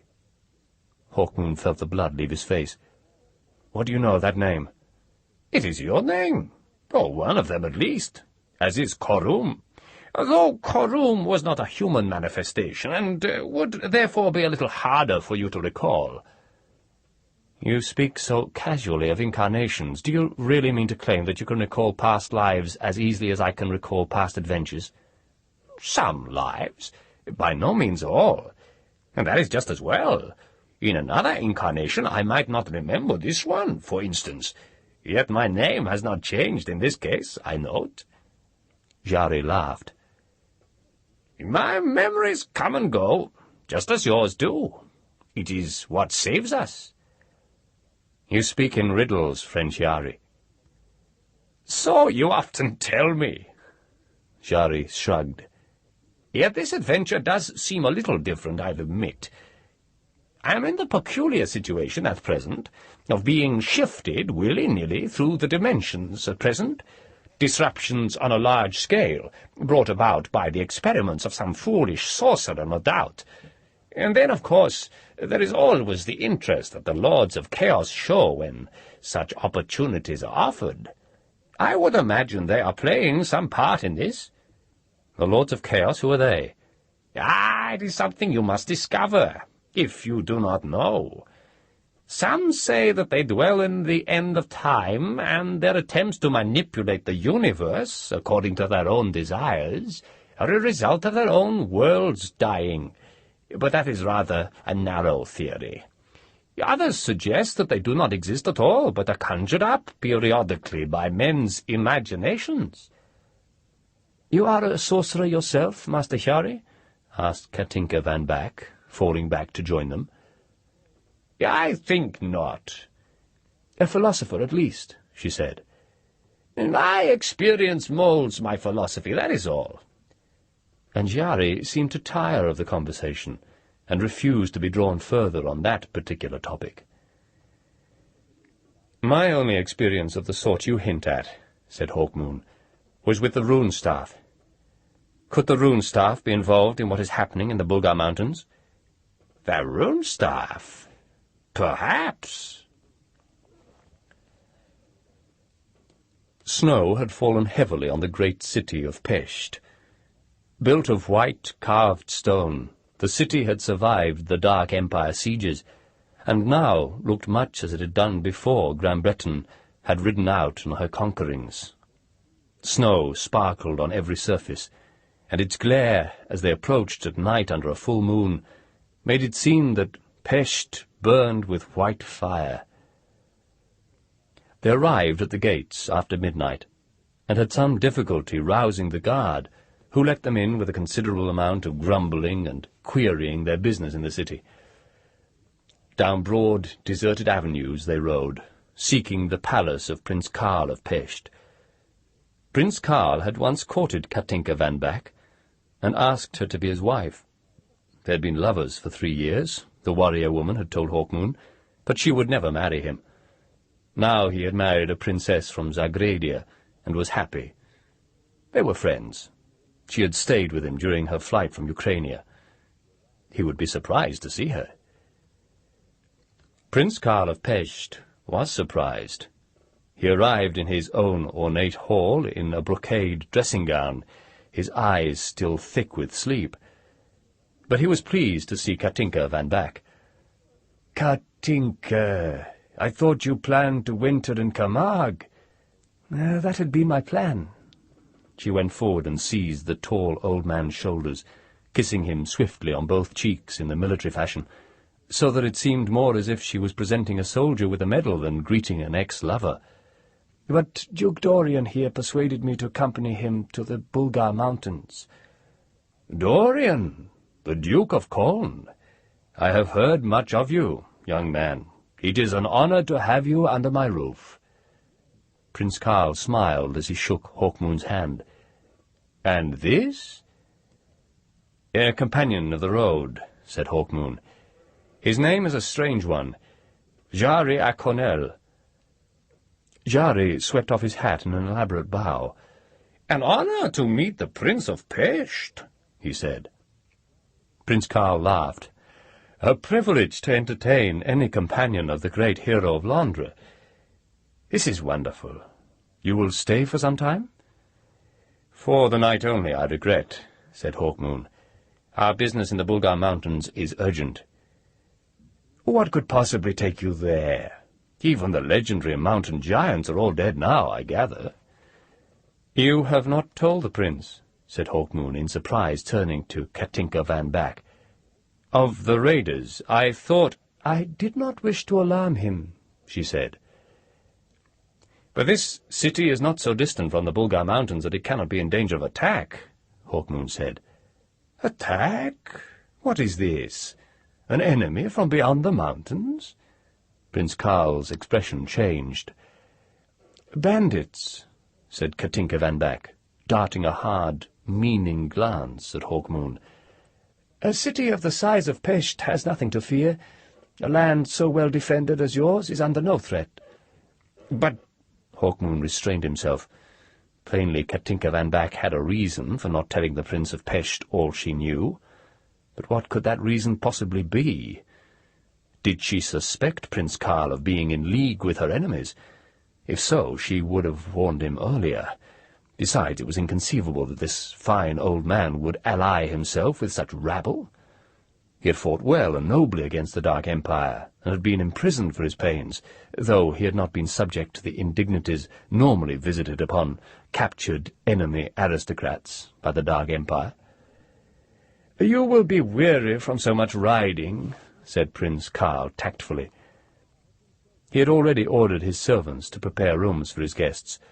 "You will want to seek your beds. I have been selfish in thinking only of my own pleasure at seeing you again, Katinka, and meeting this hero here." He smiled and put his arm round Hawkmoon's shoulders. "But at breakfast, perhaps, can we talk a little, before you leave?" "It would please me greatly, sire," said Hawkmoon.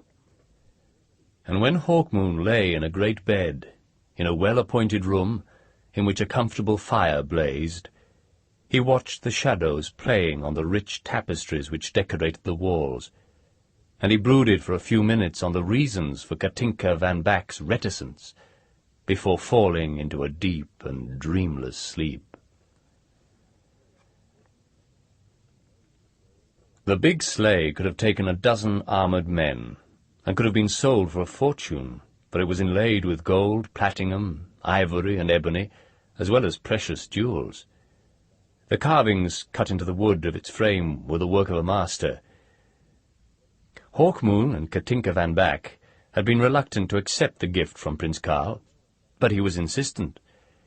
"It is what you will need in this weather. Your riding beasts can follow and thus be fresh when you need them."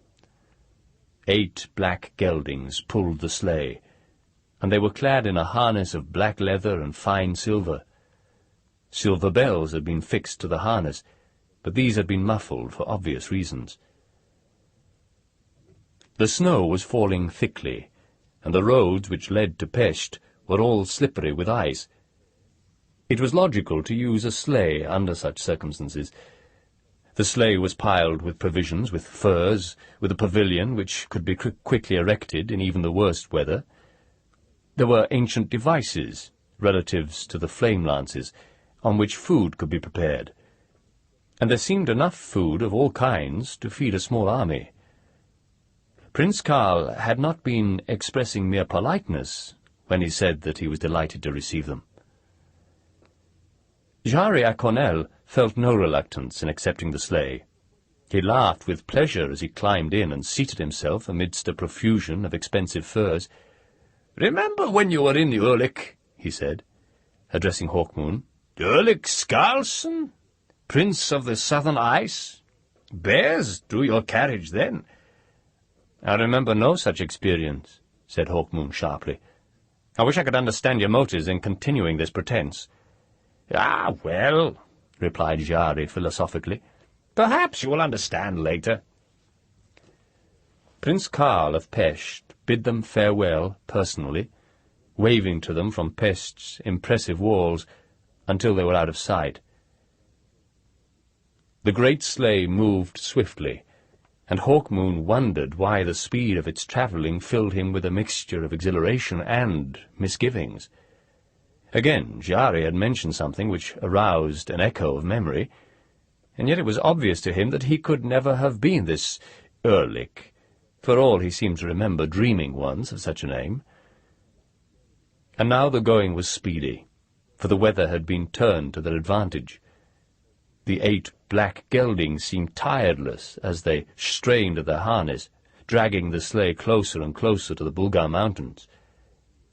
But still Hawkmoon had a terrifying sense of familiarity.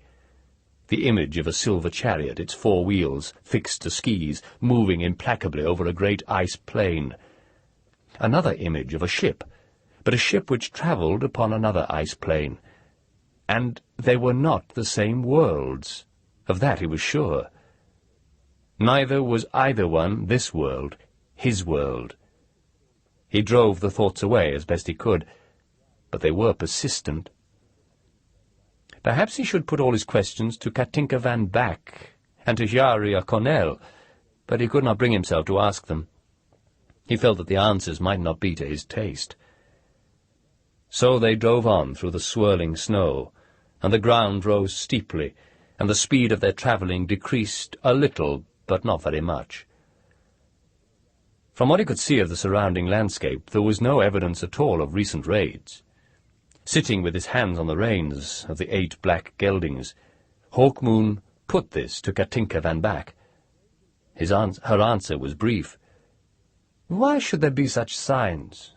I told you that they raided only on the other side of the mountains." "Then there must be an explanation for that," Hawkmoon said. "And if we find the explanation, we might also find their weakness." Finally the roads became too steep, and the geldings' hooves slipped on the ice as they strove to haul the sleigh behind them. The snow had abated, and it was late in the afternoon. Hawkmoon pointed to a mountain meadow below them. "The horses may be pastured there. The grazing is reasonable, and, look, a cave where they might stable themselves. It is the most we can do for them, I fear." "Very well," agreed Katinka van Back. With great difficulty they managed to turn the horses and lead them back down the path until they reached the snow-covered meadow. Hawkmoon cleared the snow with his boot to indicate the grass below, but the geldings needed no help from him. They were used to such conditions, and were soon using their hooves to clear the snow so that they might graze. And since it was almost sunset, the 3 decided to spend the night in the cave with the horses before continuing into the mountains.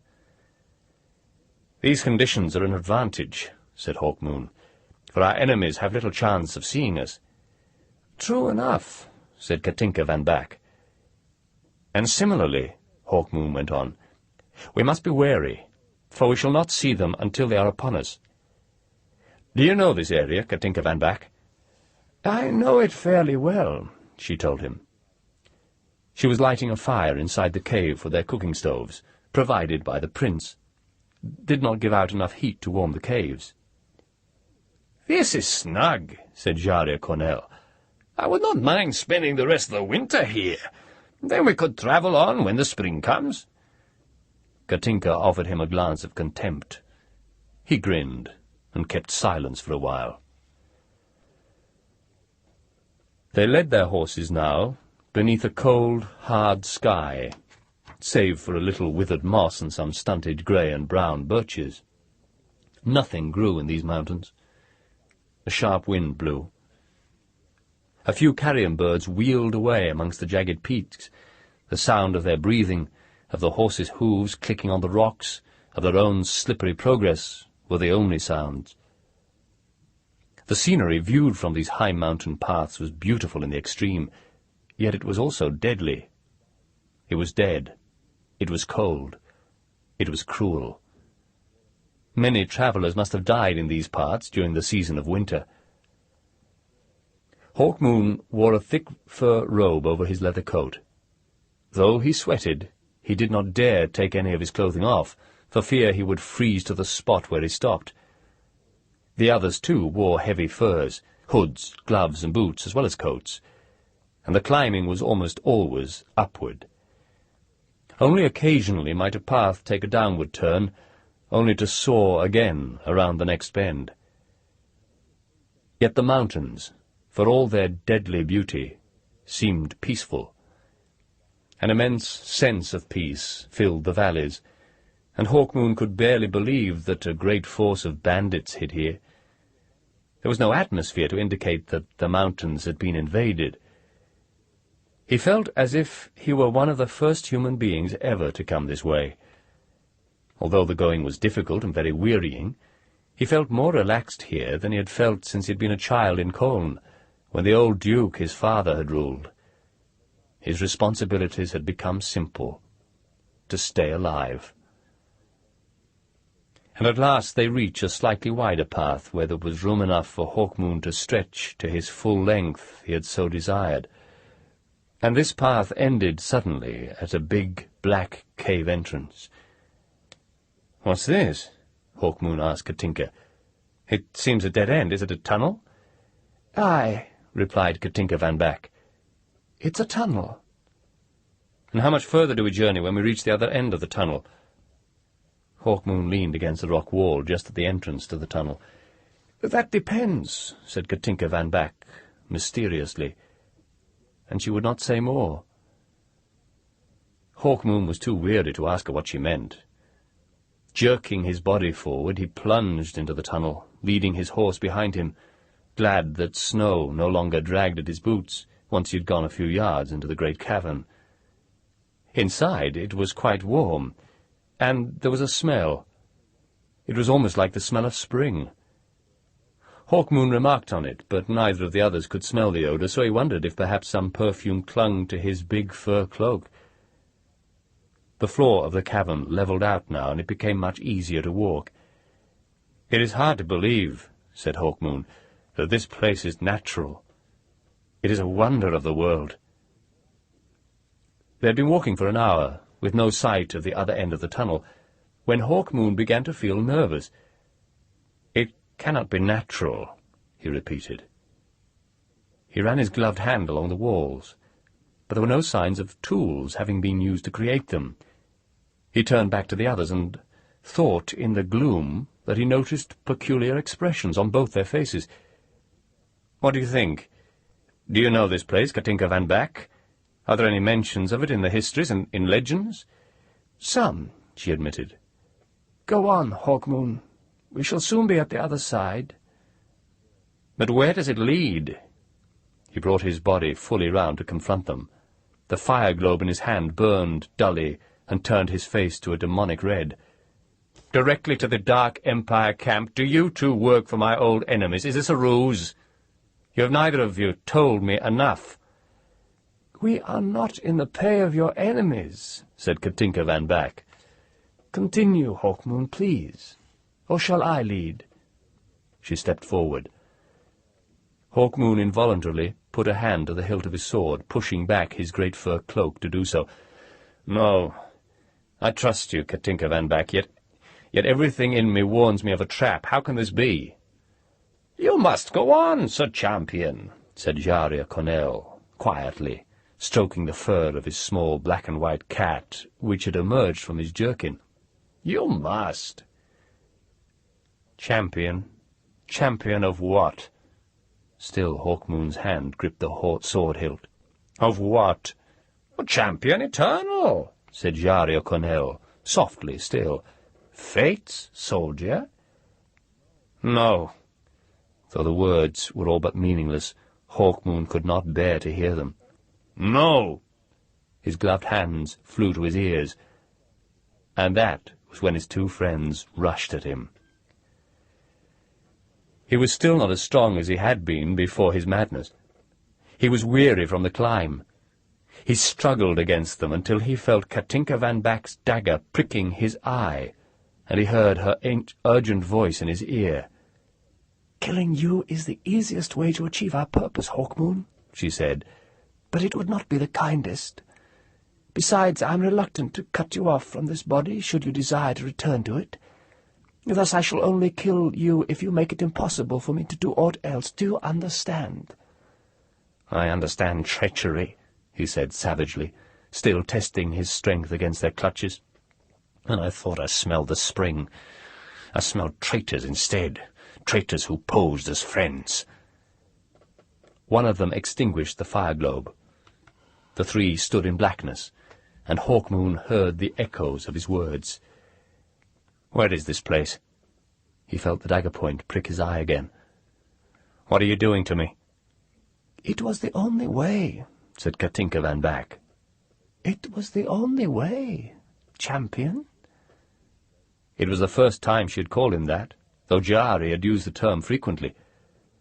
"Where is this place?" he said again. "Where?" "I wish that I knew," said Katinka van Back, and her voice was almost sad. Then she evidently struck him on the back of the head with her armoured gauntlet. He felt the blow, and guessed what caused it. For a moment he thought that it had not succeeded in his intention of driving consciousness from him. Then he realized that he had sunk to his knees. Then he realized that his body seemed to be falling away from him in the blackness of the cave. And then he knew that a blow had done what it had intended, after all. Book 2. A Homecoming. Chapter 1. Champion of Garathorm. Hawkmoon listened to ghosts. Each ghost spoke to him in his own voice. In Hawkmoon's voice. Then I was Erekose, and I slew the human race, and Skarsol, prince of the southern ice, who slew the silver queen from the moon, who bore the black sword. Now I hang in limbo and await my next task. Perhaps through this I shall find a means of returning to my lost love, Ermishad. Perhaps I shall find Tanalorn. I have been Erlik, fate's soldier, time's fool, champion eternal, doomed to perpetual strife. I have been Korum. In more than one life I have been Korum. I know not how it began. Perhaps it will end in Tanalorn. Ralin, Yselde, Simoril, Zerozinir, so many women. I have been Aflain, Asquiol, Obek.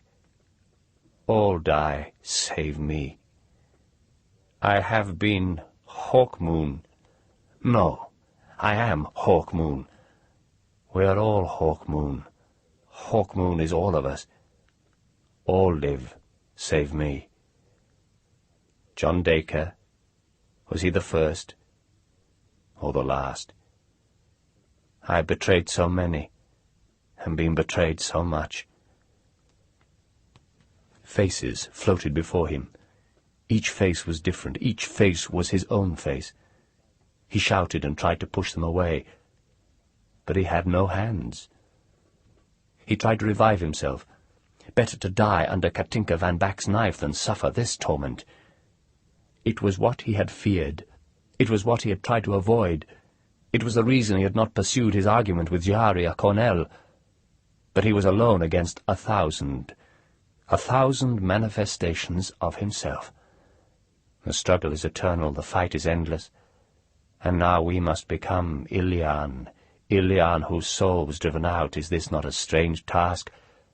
I am Hawkmoon, only Hawkmoon, and I am Hawkmoon, and I am Skarsol, and I am Ilian of Garathorm.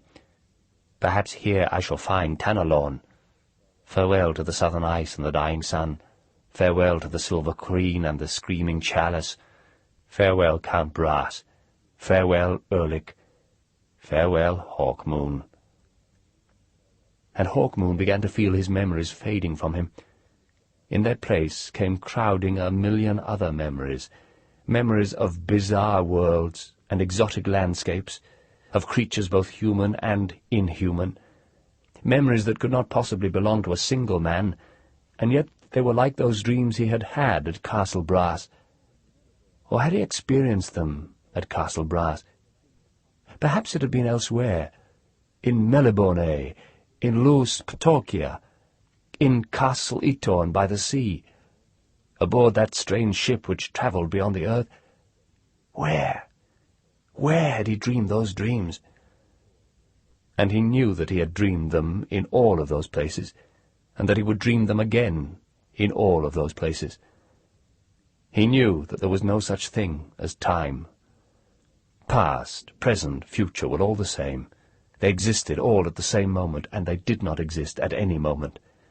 He was Skarsol, prince of the southern ice, and his chariot was drawn by bears, moving across the ice beneath a dying sun, moving towards a goal, searching as Hawkmoon searched for Yselde, for a woman whom he could not reach, Ermishad. And Ermishad had not loved Skarsol. She had loved Erec Jose, yet Erec Jose was Erlic's Garsol too. Tanalorn. That was Erlic's goal. Tanalorn. Should it be Hawkmoon's? The name was so familiar, yet he had found Tanalorn many times. He had dwelled there once, and each time Tanalorn had been different. Which Tanalorn must he seek? And there was a sword which had many manifestations, a black sword, yet it was often disguised. A sword. Ilian of Garathorm bore a good sword. Ilian felt for it, but it was not there. Ilian's hands ran over chain metal, over silk, over flesh. Ilian's hands touched cool turf, and Ilian's nose smelled the richness of spring. Ilian's eyes opened. Two strangers stood there, a young man and a middle-aged woman, yet their faces were familiar. Hawkmoon said, "Katinka van," and then Ilian forgot the rest of the name. Hawkmoon felt his body and was astonished. "What have you made me into?" And Ilian wondered at those words, even though they came from Ilian's mouth. "Greetings, Ilian of Garathorm, champion eternal," said the young man with a smile. He had a small black and white cat on his shoulder. The cat had a pair of wings folded on its back. "And Hawkmoon, farewell, for the moment at least," said the middle-aged woman, who was dressed all in battered plate armour. Ilian said vaguely, "Hawkmoon, the name is familiar.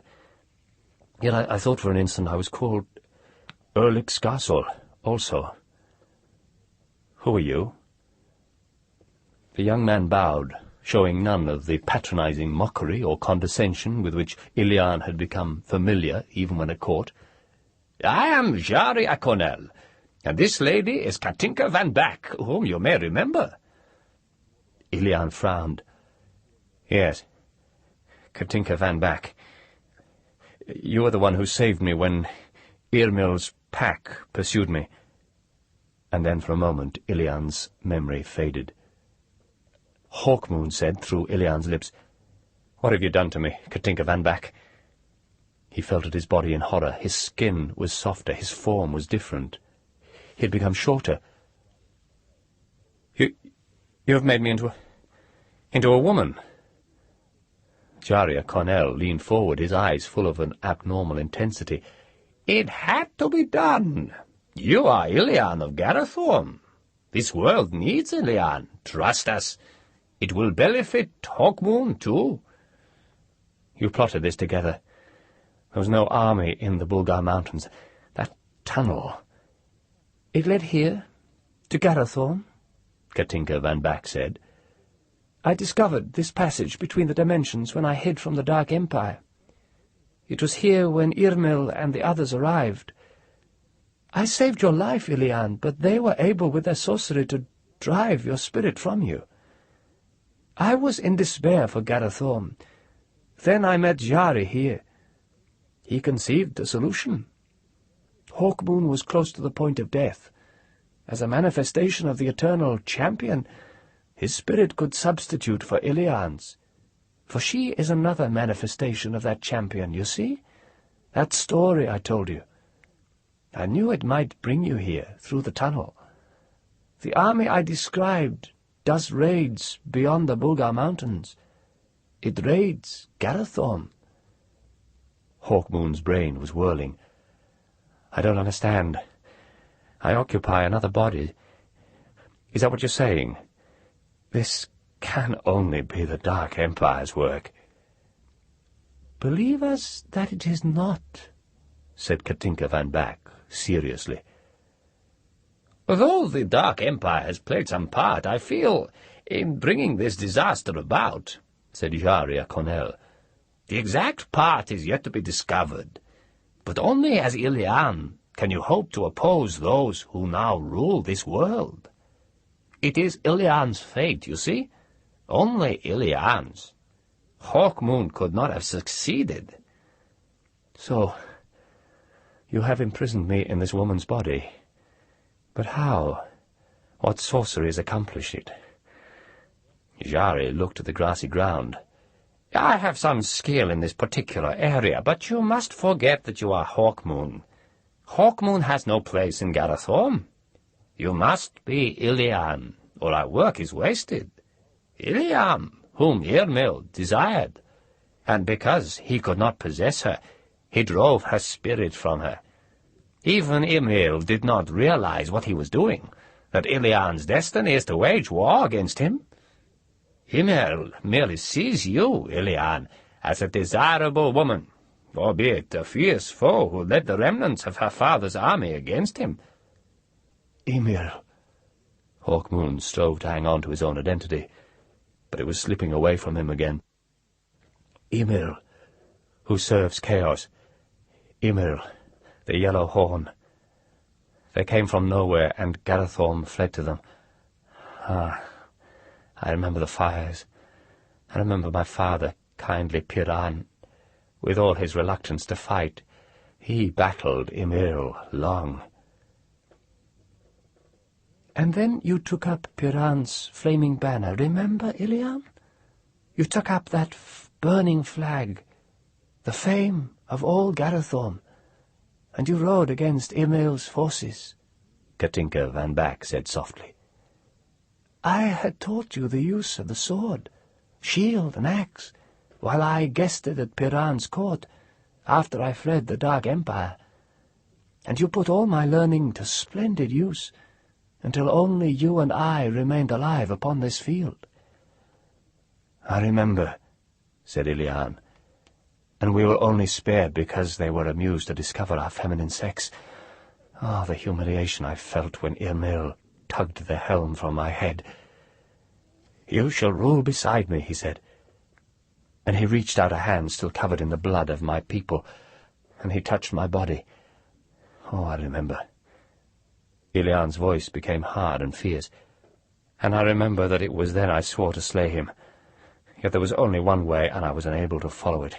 I could not, and because I resisted him, he imprisoned me.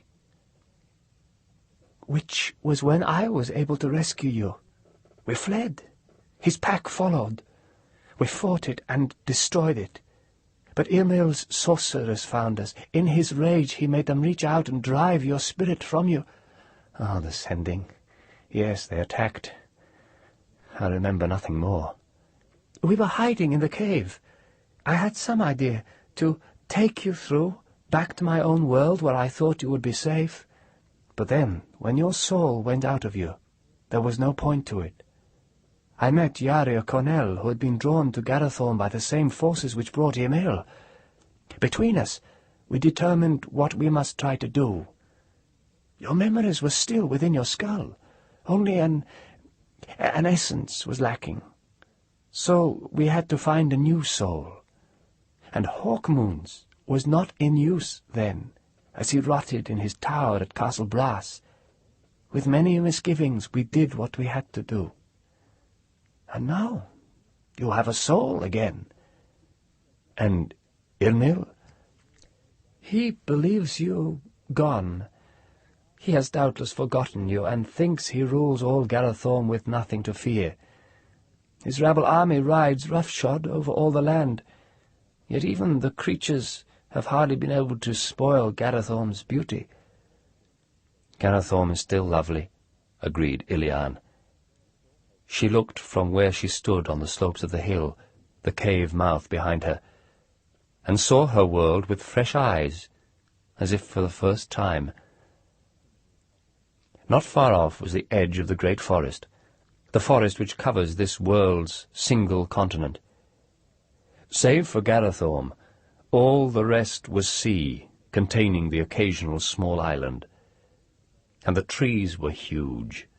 Some stretched several 100 feet into the air. The sky was wide and blue, and in it burned a huge golden sun. The sun shone on flowers whose heads measured more than 12 feet across. It made their colours almost blinding in their intensity.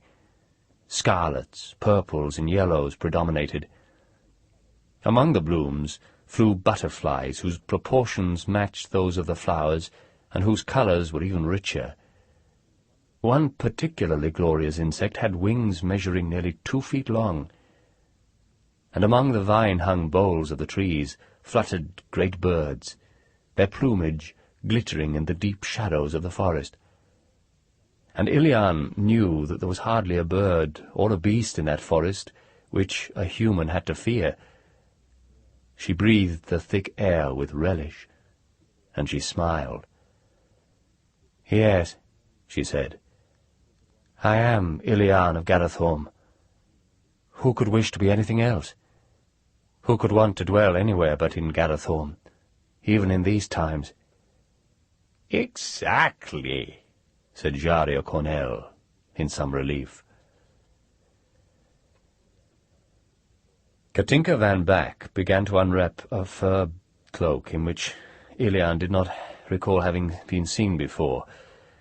In the cloak was a variety of stone pots. The lids of the pots were sealed with wax. "Preserves," explained Katinka van Back. "Meats, fruits and vegetables. These will sustain us for a while. Let's eat now." And while they ate, Ilian recalled the terrors of the past months. Garathorm had become a united land some 2 centuries earlier, thanks to the diplomacy, not to mention the lust for power, of Ilian's ancestors. And for those 200 years there had been peace and prosperity for all the inhabitants of the great arboreal continent. Learning flourished, as did the arts.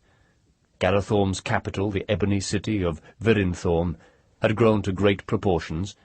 Its suburbs stretched for several miles from the old city under the branches of the great sheltering trees, which protected Garathorm from the heavy rains which, for a month every year, beat down upon the island continent.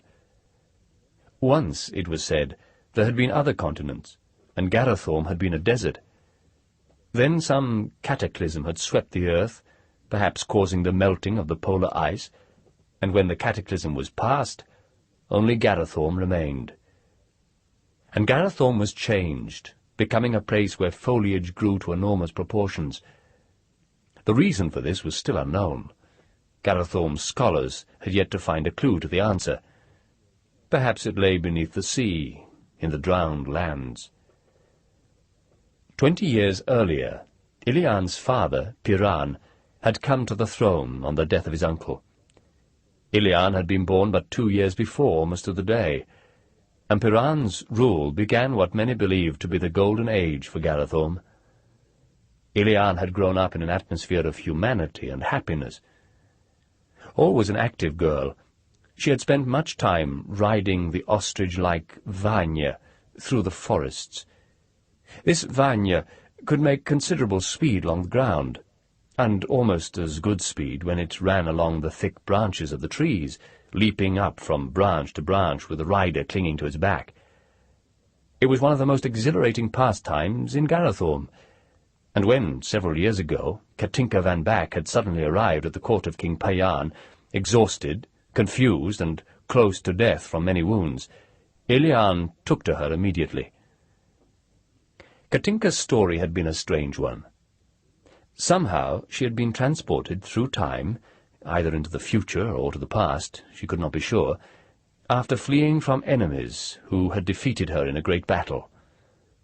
The details of her passage through time were vague, but she had soon become a welcome guest at the court, and to occupy her own mind as much to help Ilian, had agreed to teach Ilian the martial arts. In Garathorm there were no warriors. There was only a ceremonial guard and groups of others whose task it was to protect the remoter farmsteads against attacks from the few wild beasts which still remained in Garathorm. Yet Ilian took to the sword and the axe as if she was the cub of some ancient reaver. It was as if she had always pursued such arts, and she found a peculiar satisfaction in learning everything Katinka van Back could teach her. For all that her childhood had been happy, it had always seemed to lack something until that moment. Her father had been amused by her enthusiasm for such archaic pursuits, and her enthusiasm had been infectious amongst many of the young people at court. Eventually there had been several hundred girls and boys who felt at ease with a sword and a buckler, and elaborate mock tournaments became a feature of court festivals. Perhaps it was not coincidence then, but some working of fate that had prepared a small but highly skilled army to resist Imril when he came. Imril had come suddenly to Garathorm. A few rumours had arrived ahead of him, and King Piran had sent emissaries to investigate the disturbing reports coming from the remoter quarters of the continent. But before the emissaries could return, Imril had arrived. It emerged later that he was part of a larger army which had swept over the whole of Garathorm and taken all the main provincial cities within a matter of weeks. At first it was thought that they had come from some previously unknown land beyond the sea, but there was no evidence to suggest it. Like Katinka van Back, Imril and his comrades had arrived mysteriously in Garathorm. They hardly seemed themselves to know how they had got there. Speculation as to their origin became unimportant. All efforts were put into resisting them. Scholars were asked to invent weapons. Engineers, too, found that they were asked to put the skills to conceiving methods of destruction. They were not used to thinking in such terms, and few weapons were produced. Katinka van Back, Ilian, and about 200 others harried Imril's rabble army and scored a few victories in skirmishes, but when Imril was ready to march against the tree-sheltered city of Garathorm, he marched. He could not be resisted. There were 2 battles fought in the great glade beyond the city. At the first battle, King Piran brought out the ancient war flag of his ancestors, the burning flag, which blazed with a strange fire, and which was made of a cloth which never perished. With that flag held in his own hand, he went against Imril, leading an army of poorly armed and untrained citizens. King Piran was slaughtered with his folk, and Ilian had barely managed to drag the burning banner from his dead hand before she escaped with the remains of her own professional fighters, those who had once shared her enthusiasm for military arts and who had swiftly become hardened veterans. There had been one last battle, in which Ilian and Katinka van Back had led a few hundred survivors against Imril. They had put up a splendid fight, and taken many of the invaders that day, but they were eventually beaten. Ilian was not sure if any of her people had escaped, but there seemed to be no survivors, save herself and Katinka van Back. And they had been captured, and Imril had lusted for her, and seen, too, that with her at his side he would have no difficulty in ruling those citizens who still hid in the forests beyond Garathorm and crept out at night to slaughter his men. When she had resisted him, he had given orders that she should be imprisoned, that she should be kept awake and fed only the minimum to keep her alive. He had known that she would eventually agree to what he wanted. And now, as she ate, Ilian suddenly remembered what she had done, something which Katinka van Back had not mentioned, and Ilian could barely swallow the food in her mouth as she turned to look at Katinka van Back. "Why did you not remind me of that?" she said coolly. "Of my brother?" "You are not to blame for that," said Katinka van Back. The older woman lowered her eyes to the ground. "I should have done what you did. Anyone would. They tortured you. And I told them. I knew them, then, where he would be hiding. And they found him, and they slew him." "They tortured you," said Katinka van Back harshly. "They tore your body, they abused it. They did not let you sleep, they did not let you eat. They wanted 2 things from you, you only gave them 1. That was a triumph." "You mean I gave them my brother instead of myself? Is that a triumph?" "In the circumstances, yes. Forget it, Ilian. We may yet avenge your brother and the rest." "I must do much to atone for that thing," said Ilian. She knew there were tears in her eyes, and she tried to force them back. "There is much, anyway, that must be done," said Jari à Cornell. Chapter 2. Outlaws of 1,000 Spheres. The small black-and-white cat drifted high above the forest on a warm up-current of air. The sun was setting. The cat waited, for it preferred to go about its business at night. From the ground, if it could be seen at all, the cat would have been mistaken for a hawk. It hovered, keeping its position only by the slightest movements of its wings, close to a city, but recently occupied by a huge and ferocious army. Katinka van Back had not lied when she had described the army which had defeated her. Her only lie concerned where she had engaged this army, and what its intentions were. In a sense, of course, it had occupied the Bulgar Mountains, for did not this land in some mysterious way exist within that range? As the sun sank, so the small black-and-white cat dropped lower and lower, until at last it had settled upon a branch close to the top of one of the tallest trees. A breeze blew, rustling the leaves and making the tree from where the cat sat seem to move like the waves of a strange sea. The cat jumped and landed on a lower branch, jumped again, and this time spread its wings, soaring a few feet before finding another foothold.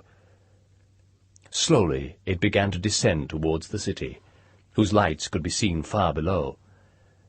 Not for the first time was the cat scouting for its master, Jari à Cornell, going somewhere where Jari himself or his friends could not go.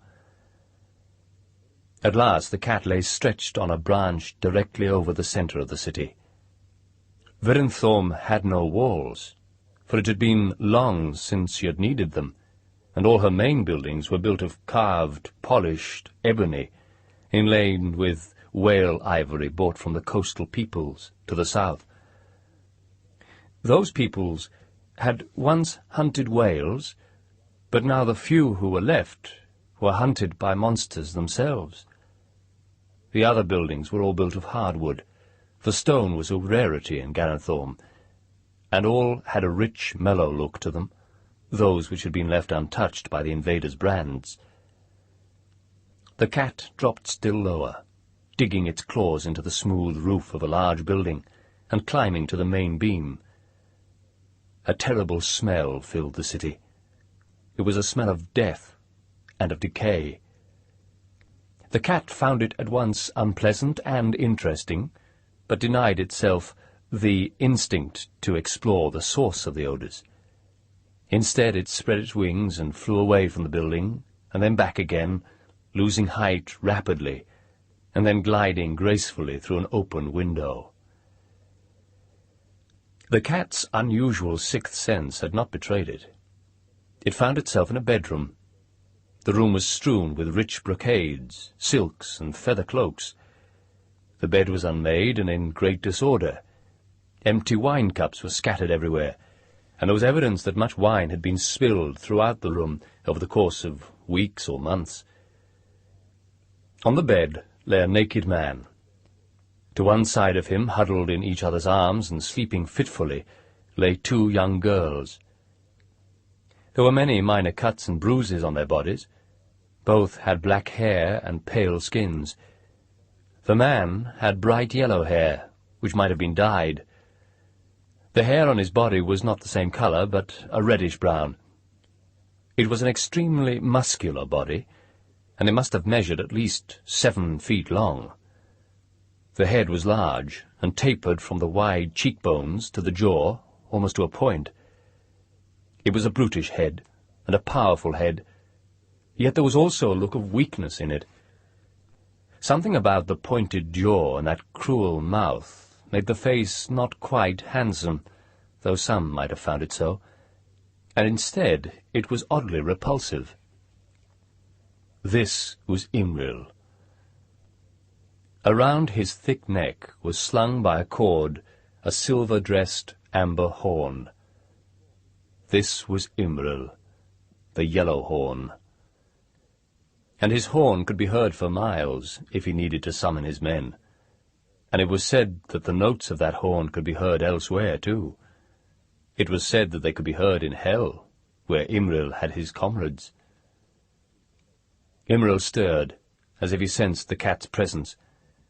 The cat swiftly flew to a ledge high up on a far wall. Trophies had once been kept there, but the gold shield, won by one of Ilian's ancestors, had been dragged from its place months before. Imril coughed and groaned, and opened his eyes a fraction. He rolled over on the bed and, leaning his elbows on the back of one of the girls, poured himself wine from the jug which rested on the nearby table. He drained the wine cup, sniffed, and sat up straighter on the bed. "Garco," growled Imril. "Garco, here." From another room a creature came scuttling. The creature had 4 short legs, a round torso into which was set a face, and long spindly arms ending in large hands. "Master," whispered Garco. "What's the hour?" "Just past sunset, master." "So I've slept through the day, have I?" Imril got up and dragged on a dirty robe, looted from the king's own chests. "Doubtless it has been another dull day. No news from the west?" "None. If they planned to attack, we should know by now, lord." "I suppose so. By Arioch, I grow bored, Garco. I begin to suspect that somehow we are all in this damned place as a punishment. I wish I knew how I had offended the Lord of Chaos, if that's the case. We thought at first that we'd been given a paradise to loot. Few of the people knew the first thing about making war. It was so easy to take over the cities, and now we find ourselves with nothing to do. How go the sorcerer's experiments?" "He remains frustrated in his attempts to get his dimension-travelling machine work for him. I have little faith in him, master." Imril sniffed. "Well, he slew the maid for me, or the next best thing, and at some distance. That was clever. Perhaps he will find a way for us yet." "Perhaps, master." "I cannot understand why even the most powerful amongst us is unable to summon word from the Lords of Chaos. If I were not Imril, the Yellowhorn, if I were a lesser man, I should feel abandoned. I ruled a great nation in my own world, Garco. I ruled it in the name of Chaos. I gave Arioch many sacrifices, Garco, many." "So you have told me, master." "And there are others here who are kings in their own worlds. Some ruled empires. And barely one of us seems to have shared the same time, or even the same plane. Now that is what puzzles me. Each creature, human or unhuman like yourself, came here at an identical moment, and came here from a different world. It can only be the work of Arioch, or some other powerful Chaos Lord, for we are all, or most of us, servants of those great lords of entropy. And still Arioch does not tell us his reason for bringing us here." "It could be that he has none, master." Imril snorted. Without much anger he cuffed Garco across the top of his head. "Arioch always has reasons. Yet he is good to those who serve him without question, as I served him for many years in my own world. I thought at first that this must be a reward." Imril took his jug and his cup to the window, and stared out at the city it had conquered while he poured himself more wine. He tilted back his yellow head and gulped the wine. "I grow so bored. So bored. I thought those who took the westerly provinces would have become greedy by now and would have tried to attack us, but it seems they are as weary as I. They do not wish to anger Arioch by turning on the others. I'm beginning to alter my thinking on that subject now. I think Arioch expects us to fight. He wishes to discover which is the strongest. That could be why we are brought here. A test, you see, Garco." "A test, I see, master." Imril sniffed. "Summon up the sorcerer. I would consult with him. It could be that he can help me understand what to do." Garco backed from the room. "I will summon him, master." The small black and white cat watched as Imril strode about the room, his brows drawn in thought. There was an immense sense of physical power about the man, and yet at the same time there was an indecisiveness which perhaps he had not always had. Perhaps, before he pledged himself to chaos, he had been stronger. It was often said that chaos warped those who served it, and not always physically. Once Imril paused and stared about him, as if he again sensed the presence of the cat. But then he raised his head and murmured, "Arioch, Arioch, why do you not come? Why do you send no messenger to us?" For a few moments Imril waited expectantly, then shook his head and continued his pacing.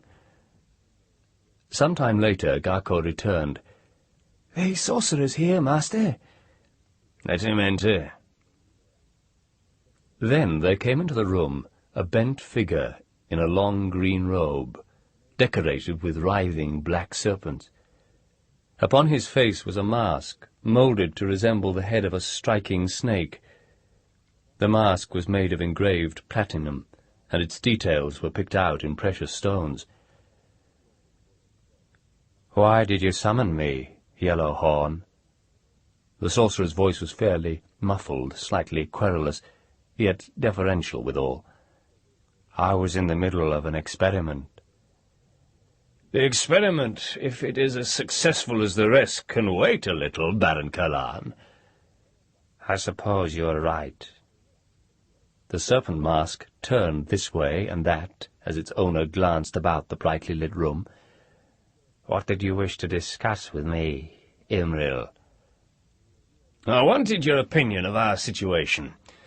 My own opinion, you know, that we are here because of some scheme brewed by the Lords of Chaos." "Yes, and as you know, I have no experiences of these supernatural beings. I am a scientist. If such beings exist, then they seem devious to the point of stupidity." "Silence!" Imril raised his hand.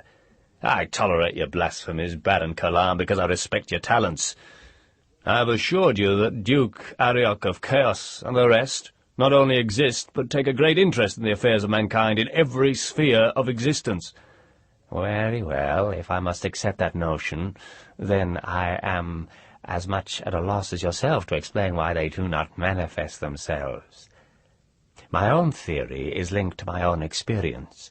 In my experiments, the realm of time manipulation is caused by an immense disruption which resulted, among other things, in this particular phenomenon.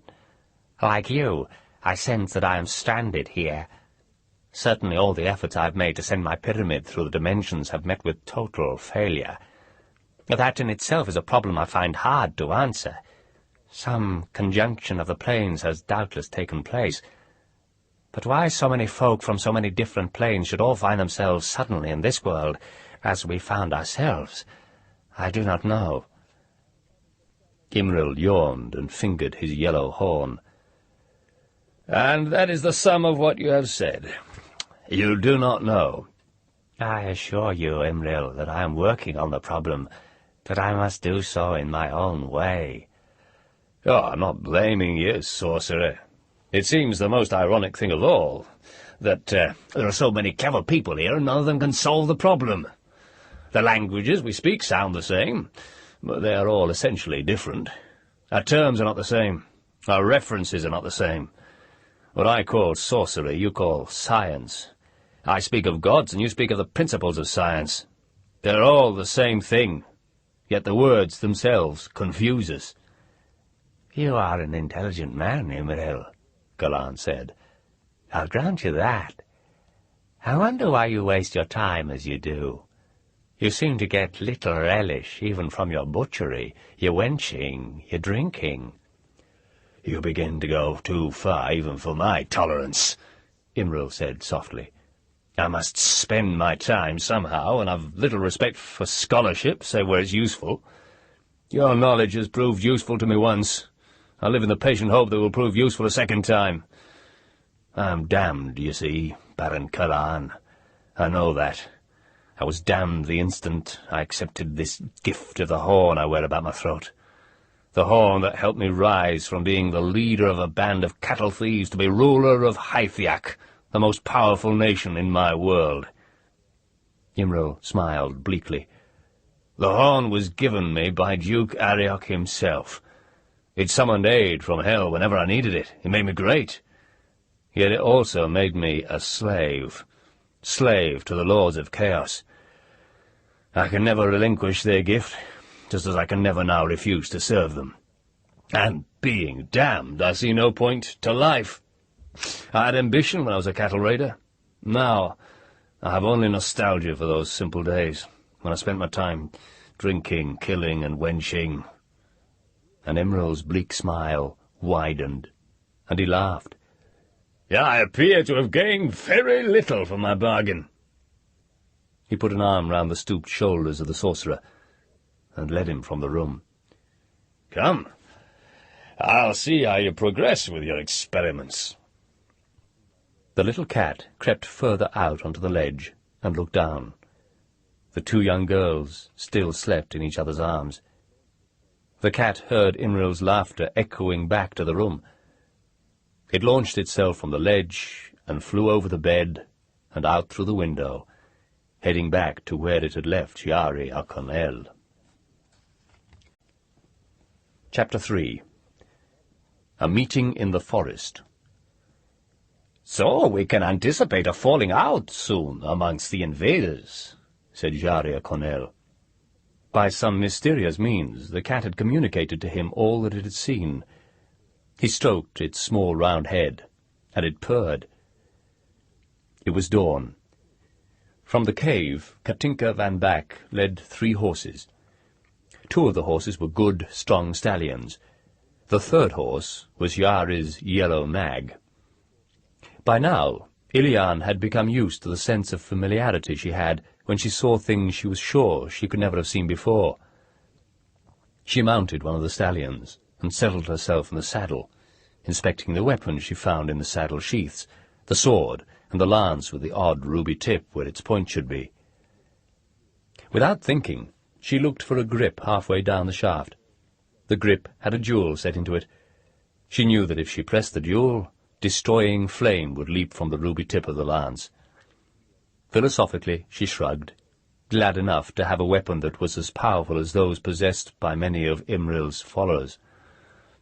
She noticed that Katinka van Back had a similar weapon, though Jari's arms were of the more conventional kind, an ordinary lance, a shield, and a sword.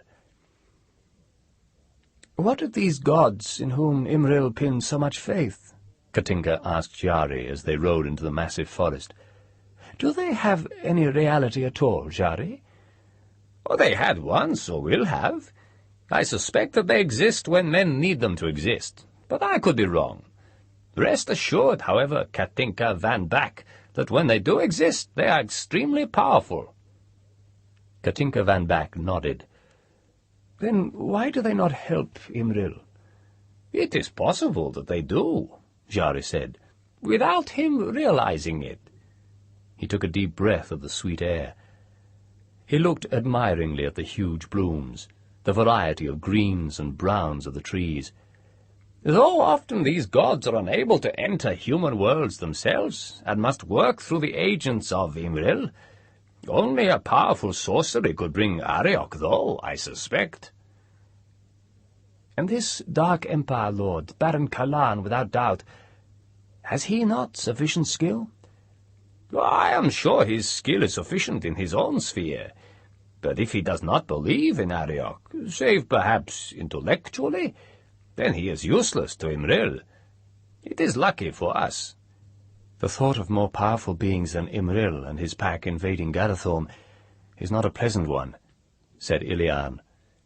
Though undisturbed by the strange half-memories which flitted through her head from time to time, she had become gloomier since she had remembered her screaming betrayal of her brother, Bradne.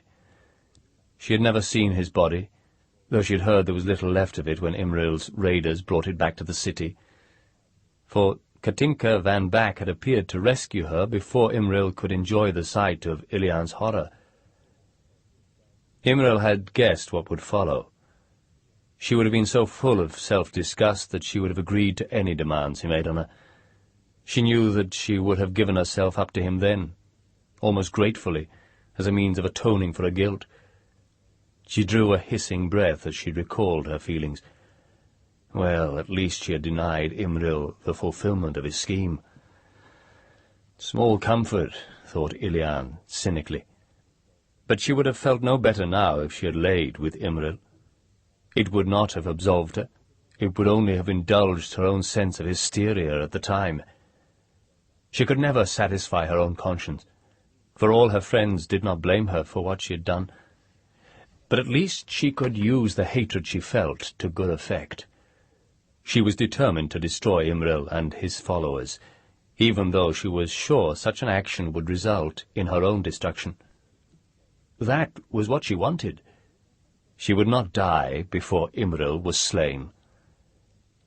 "We must accept the possibility that your countrymen will not reveal themselves to us," Katinka van Back said. "Those who still fight Imril will have become wary, suspecting treachery from anyone.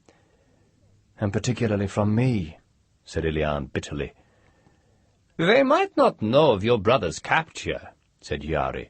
"Or at least they might not know of the circumstances which led to his capture." But the suggestion sounded weak in his own ears. "Imril will have made sure all your folk will know what you did," Katinka van Back said.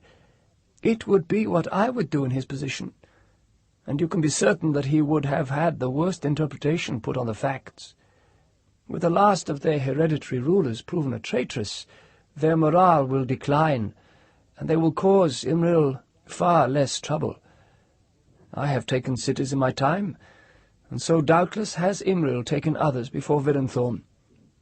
If he could not use you in one way, Ilian, he would have used you in another.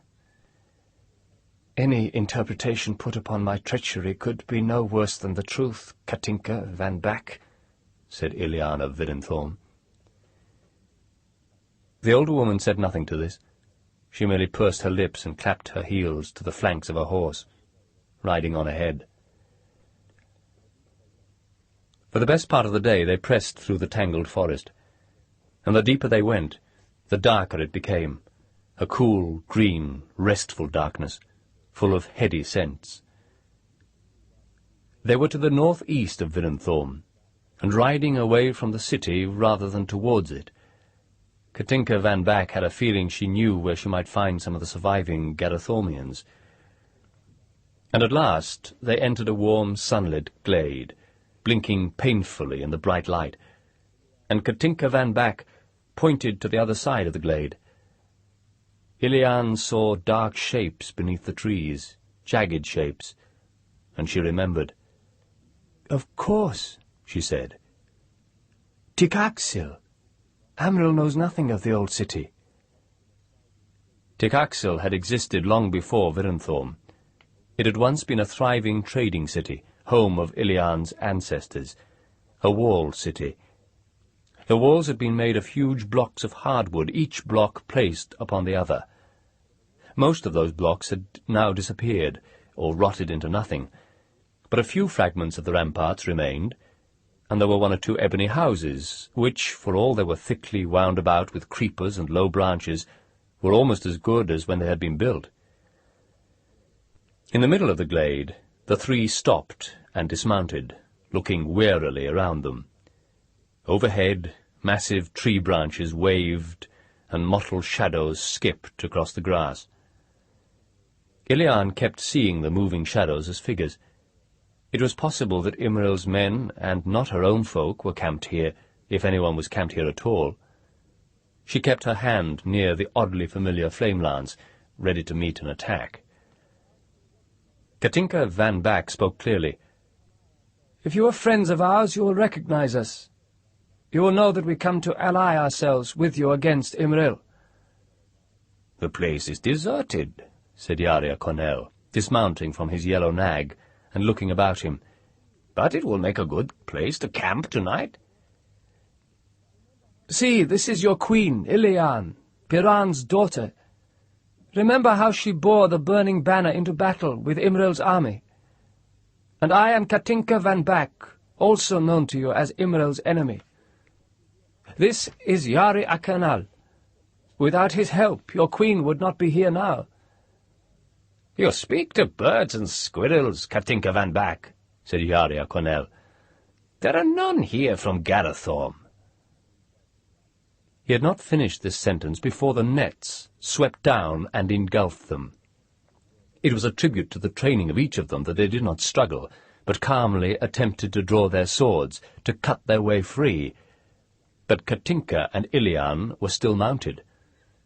Ilian tried to slash her way clear, but her horse kept rearing and whinnying in fear. Only Jari was unmounted, and he managed to crawl under the edge of the net and be ready with his sword as a score of men and women, all armed, came rushing at them from behind the ruined ramparts.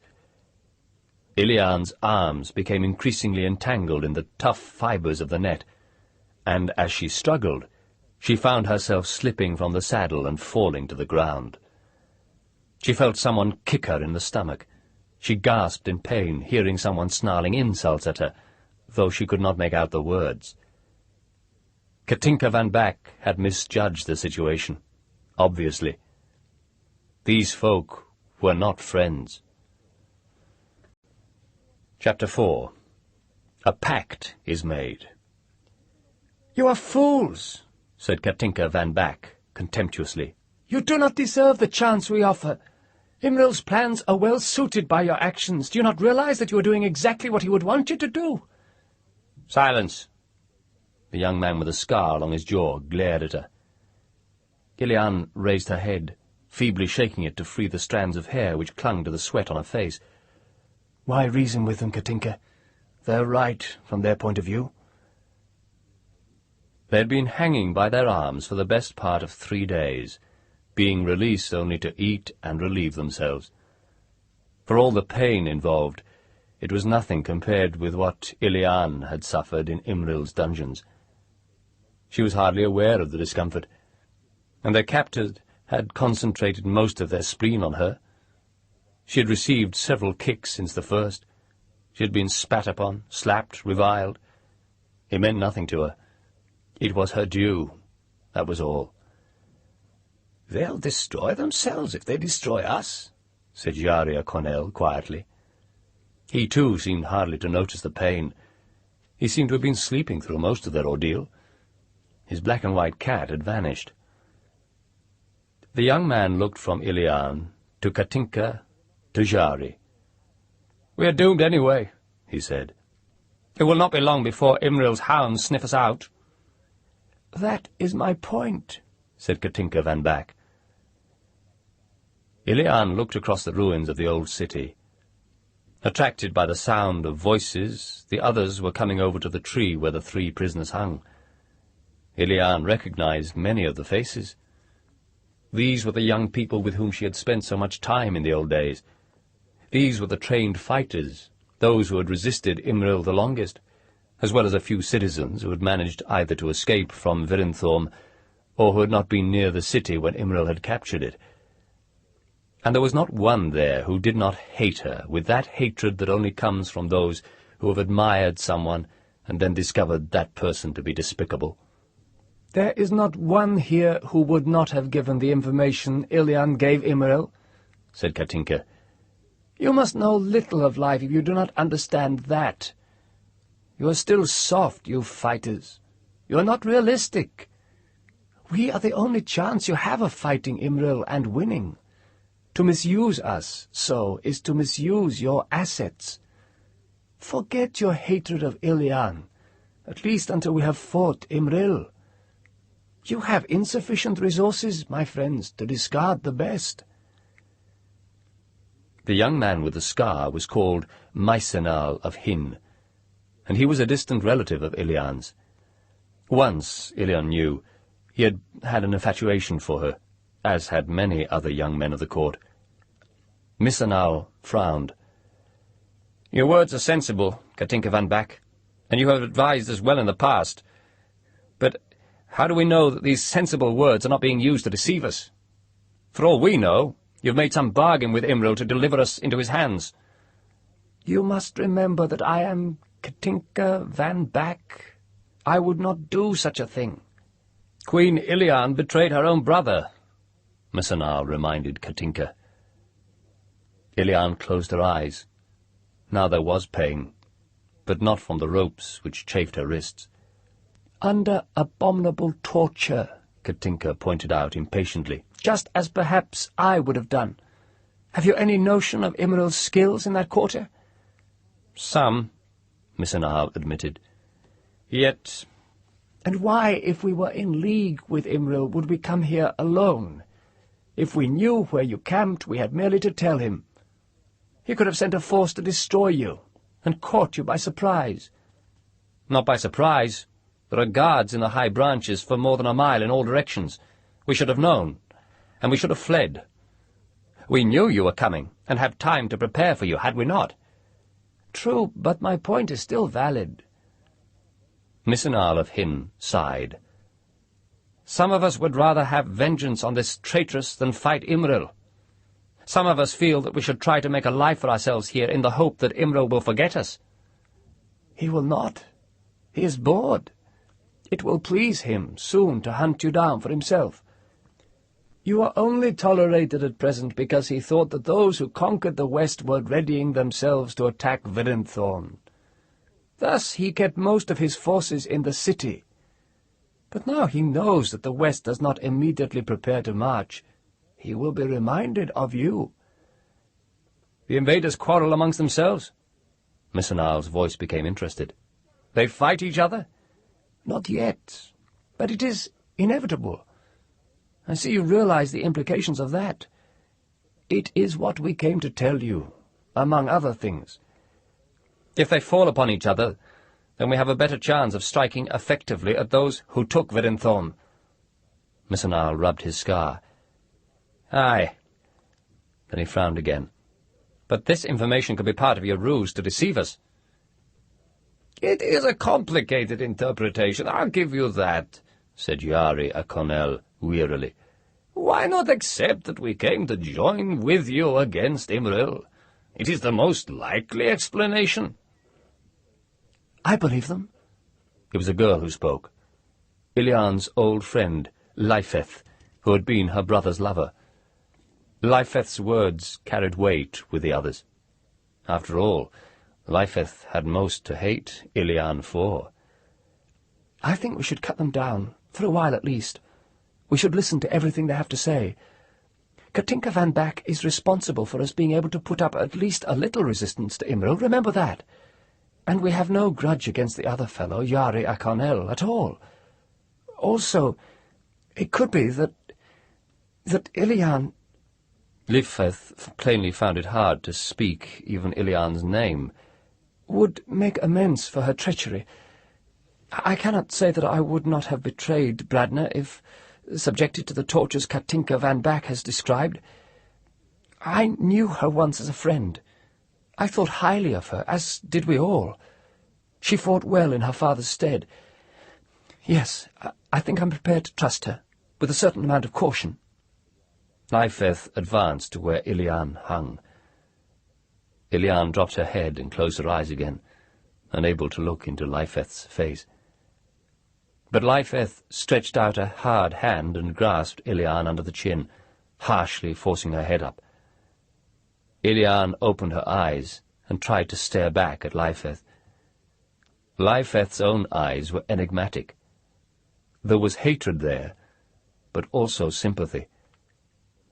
"Hate me, Leifeth of Gant," said Ilian, for Leifeth's ears only.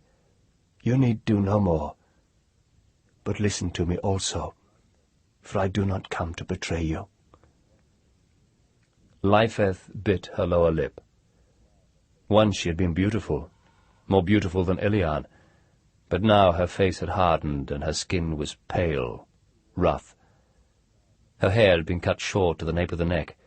She wore no ornament. Her patched smock was green to blend with the foliage, and belted at the waist with a broad woven belt, at which hung her sword and dagger. Her legs were bare, and she wore tuft-soled sandals on her feet. Her garb was no different from that worn by most here. With her chain-mail jerkin and leggings, Ilian felt almost overdressed. "Whether you came to betray us or not this time, that's not important," said Leifeth. for there would still be every reason to punish you for Bradney's death. An uncivilized opinion, I know, Ilian, but I feel it strongly. However, if you have means of defeating Imril, then we should listen to you. Katinka's Van Beck's reasoning is good. Leifeth turned away, letting Ilian's head drop again. Cut them down. The Yellow Horn will soon make his plans to attack the west, said Jarria Cornell. His cat had returned to his shoulder, and he stroked it absently as he told Missanal and the others of all he had discovered through his help. Who rules in the west now, do you know? One called Caget Bearclaw had the cities of Berkthorm and Rivenst under his sway, said Leifeth, but more recent news suggests that he was murdered by a rival, and that 2 or 3 rule there now. Among them, one called Arnald of Grovent, who has little resemblance to a man, but is blessed with the body of a lion and the face of an ape, though he walks on 2 legs. A chaos creature, mused Jarria Cornell. There are so many here. It is as if Garathorm has become a world to which all those who serve chaos are banished. An unpleasant thought. There had been 2 other large cities in the west, Ilian recalled. "What of Poitan and Mazga?" she asked. Missanal looked surprised. "You have not heard? A vast explosion destroyed Mazga, and destroyed all those within it. It was naught to do with those who resist the conquerors, by all accounts. They destroyed themselves, by accident. Some sorcerous experiment, no doubt. And Poitan? Looted, razed and abandoned. Those who did it rode to the coast, doubtless hoping to find other rich pickings. They'll be disappointed. The sea villages would be deserted. Those who lived on the coast were the luckiest of us. Many were able to put to sea and escape to distant islands before the invaders found them. The invaders have no ships, and thus could not pursue them. I hope they fare well. We would attempt to follow them, if there were any ships left." "They have made counterattacks?" "Not yet," said Leifeth. "Soon, we hope." "Oh, not at all," said someone else. "They probably have enough sense to bide their time, or merely forget the problems of the mainland."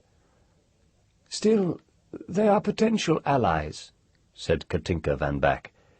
"I had not realized so many had escaped." "But we cannot contact them," Leifeth pointed out patiently. "No ships." "There might be other means devised, but we must consider that later." Ilian said, "It seems to me that Imril places much faith in that yellow horn he wears ever about his neck. If that could be stolen from him, or destroyed by some means, it would weaken his confidence. Perhaps even he draws his power from the Sorn, as he believes. If so, there would be even more reason to part him from it." "A good thought," said Missanal, "but hard to accomplish. Would you not say so, Katinka van Back?" Katinka nodded. "However, it is an important factor, and something we must continue to consider." She sniffed and rubbed at her nose. "The first thing we need are some better weapons than these, something a little more modern in my terms. Flame lances and the like. If each of us was armed with a flame lance, we should immediately triple our striking power. How many are here, Leifeth?" 53. "So we need 54 good weapons, the extra one being for Jari here, who has weapons as primitive as yours. Weapons which depend upon a power source." "I follow your reasoning," Jari said. "You see, a certain expenditure of resources by Imril and the others, when they eventually do war on each other. If we are then in the possession of weapons like flame lances, we shall have a considerable advantage, no matter how small our numbers." "Exactly. But the problem is how to capture such a large supply, eh?" "It could mean a visit to Garathorm itself," said Eleon. She stood up, stretching her bruised muscles and wincing. She had stripped off her chain armour and was now dressed in a green smock like the others. She had made every effort to show her ex-friends that she wished to be accepted as one of them, for that is where we should find such weapons. And death, said Lyfith. We should find death there too. We should have to disguise ourselves, Katinka van Back stroked her lips. Better, said Jaria Cornell. We should bring the weapons to us. What do you mean? Ilian asked him. Chapter 5. The Raid on Garathorm. There were 8. Ilian was in the fore. She was dressed again in her shining chain armour, with her helmet on her golden hair, a slender sword in her gauntleted hand. She led the remaining 7 along the wide branches of the trees, balancing expertly, for she had trodden the tree road since she was a child. Garathorm was ahead. Slung on her back was one of their 2 flame lances. The other was back at the camp, with Katinka van Back. Ilian paused as they reached the outskirts of Garathorm, and could see the city's conquerors moving about in the streets. Garathorm had, over the months, become a series of smaller townships. Each township attracted groups or races of men or other creatures to it, so that those from similar eras or similar worlds, or those who resembled each other physically, would band together. The township on which Ilian and her small band now spied was one which they had selected specially. It was made up mainly of folk who resembled mankind in many ways, and yet who were not men. The features of these people, who were drawn from many spheres and eras, were familiar to Ilian. Indeed, now that she looked upon them, she had great reluctance to put her plan into action.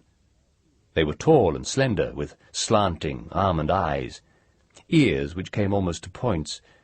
While the eyes of some of them were like those of ordinary men, others had eyes that were purple and yellow. Others had eyes that were flecks of blue and silver which sparkled constantly. They seemed a proud and intelligent people, and were plainly given to avoiding most of their fellows. Yet Ilian also knew that these could be the cruelest of all the invaders. "Call them Eldren, call them Vera, call them Meliboneans," Jaria Cornell had said to her. "But remember, these are renegades of some kind, else they would not league themselves with Imril. And doubtless they also serve chaos as willingly as does Imril. Feel no regret in what you do." Ilian drew the flame lance off her back, then began to work her way round the far side of the Unhuman's enclave. On this side dwelled a group of warriors who had all been born at the end of, or immediately after, the tragic millennium. As a group, they were one of the best armed. Each man had at least 1 flame lance. It was about 1 hour to dusk. Ilian judged her moment the right one. She picked out an unhuman warrior at random, pointed the flame lance with a skill she had no right to possess, and touched the jewelled stud. Immediately a beam of red light issued from the ruby tip and burned a clean hole through the breastplate of the warrior, through his torso, and through the backplate on the other side. Ilian released the stud and moved back into the leafier branches to watch what would happen next. Already a crowd had gathered round the corpse. Many of the eldritch-featured men pointed at once towards the neighbouring camp. Swords slipped from scabbards. Ilian heard oaths, a babble of rage. Her plan had worked so far. The Unhumans had drawn the obvious conclusion that one of their number had been murdered by those to whom the flame lance was their first weapon. Leaving the corpse where it lay, about 30 of the Unhumans, all dressed in a variety of styles of clothing and armour, each looking faintly different from the other, began to run towards the neighbouring camp. Ilian smiled as she watched them. Her old pleasure in fighting and tactics was returning. She saw the Unhumans gesticulating as they reached the other camp. She saw the warriors come running out of their houses, buckling on swords. She knew that Imril had banned the use of power weapons within the confines of the camp, and that this made the crime doubly treacherous. Yet she did not fully expect a fully-fledged fight to develop yet. She had noticed that the discipline of the camp, though crude, was effective and designed to stop such squabbles between different factions. Now the tragic millennium swords flashed in the dying light of the sun, but still they were not used. A man who was obviously the leader of the Unhumans was deep in argument with the chief of the humans. Then both groups trooped back to the Unhumans' camp to inspect the corpse. Again, the tragic millennium leader was plainly denying that his men had anything to do with the murder. He indicated that they were all only armed with swords and knives. Still, the Unhuman leader was not mollified. The source of the beam seemed obvious to him. Then the human chief pointed in the direction of his own camp, and again the warriors stalked across the space between their camps. Here the human pointed to a sturdily built house whose doors and windows were heavily padlocked. He sent one of his men away. The man returned with a bunch of keys. The keys were used to open one of the doors. By straining her eyes, Ilian could just see inside. As she had hoped, this was the house where the flame lances were stored. It was one of the necessary things she had to know before she could continue. Now, as the two factions separated, not without exchanging many scowls, she and her band settled down to wait for the night. They lay in the bows, overlooking the tragic millennium camp, almost directly over the flame-lance storehouse. Ilian signed to the nearest youth, who nodded and drew an exquisitely made dagger from his shirt. This was a captured dagger belonging to the Unhumans. Silently, the young man dropped down through the trees until he stood in the shadows of the street. He waited for nearly half an hour before a warrior came strolling by. Then he leapt from the dark. One arm went round the throat of the warrior, the dagger rose, the dagger fell, the warrior screamed. Again the dagger struck. Again the warrior screamed.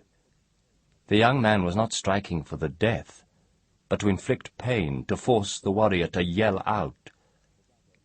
The third blow was the death blow. The dagger jutted through the man's throat as his corpse fell to the ground.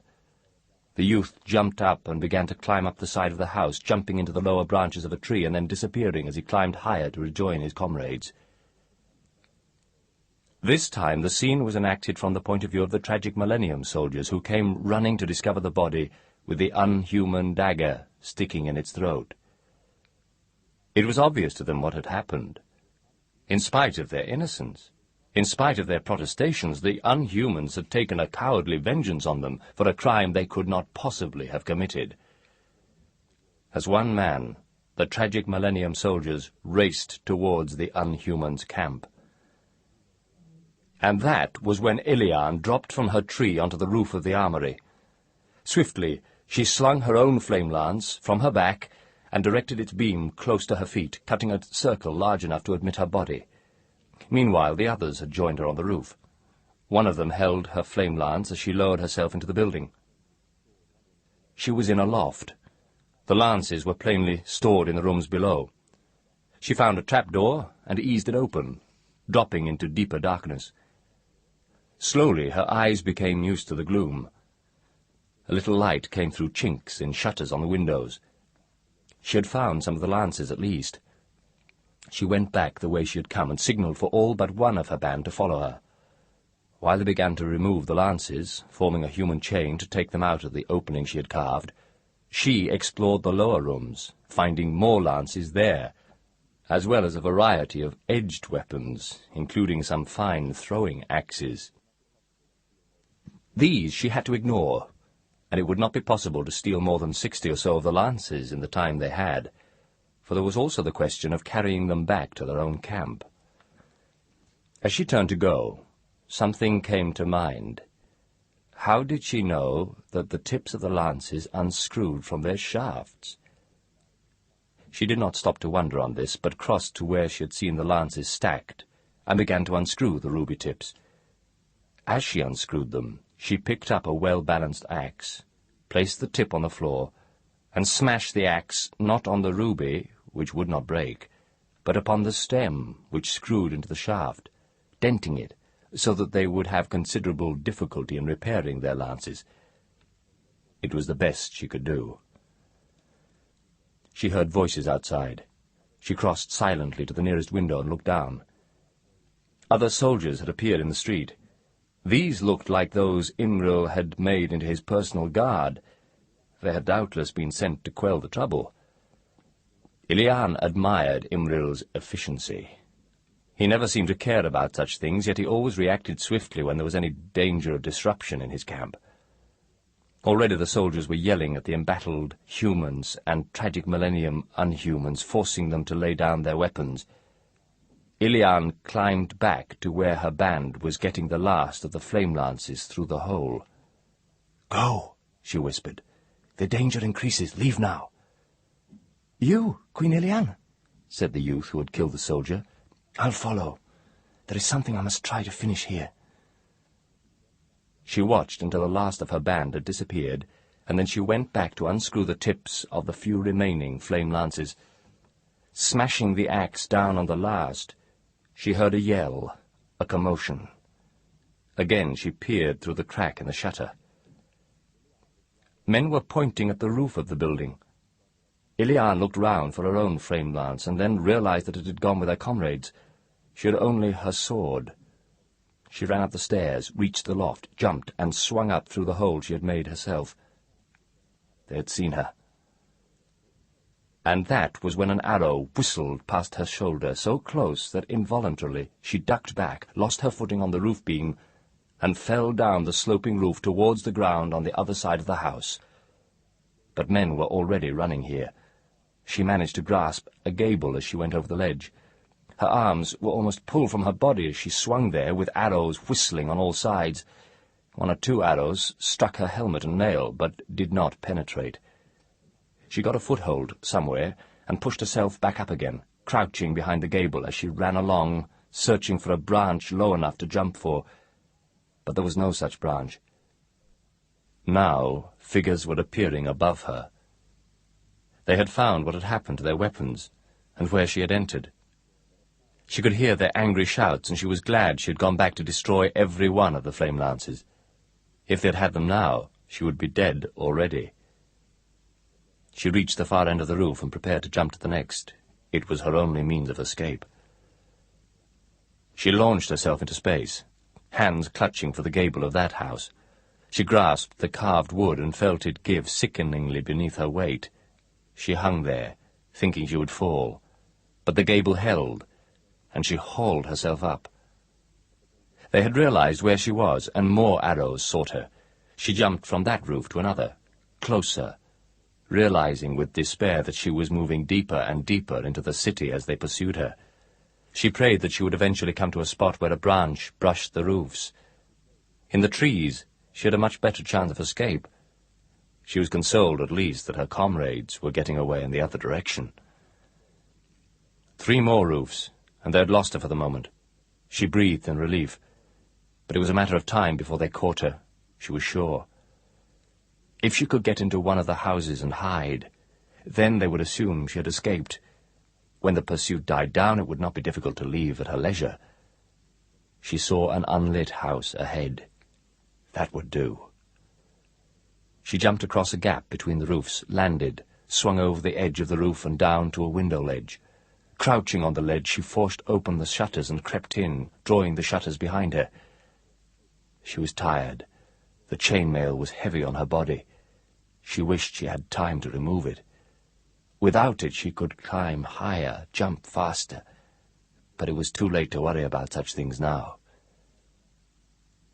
The room in which she found herself smelled musky, as if the windows had not been opened for some time. As she moved across it, she bumped her knee against something, a chest, a bed, and then she heard a stifled moan. Ilian peered into the gloom. A figure lay on a rumpled bed. It was the figure of a woman, and she was bound. Was this some fellow citizen whom one of the invaders was keeping prisoner? Ilian bent forward to remove the gag which had been drawn tightly around the girl's mouth. "Who are you?" Ilian whispered. "Do not fear me. I'll save you if that's possible, though I'm in great danger myself." And then Ilian gasped as the gag came free. She recognized the face. It was the face of a ghost. Ilian felt terror shiver through her body. It was a terror that she could not name, a terror which she had never felt before, for while she recognized the face, she could not name it. Neither could she remember where, in all her life, she had seen it before. She tried to stop her impulse to shrink away from the bound figure on the bed. "Who are you?" said the woman.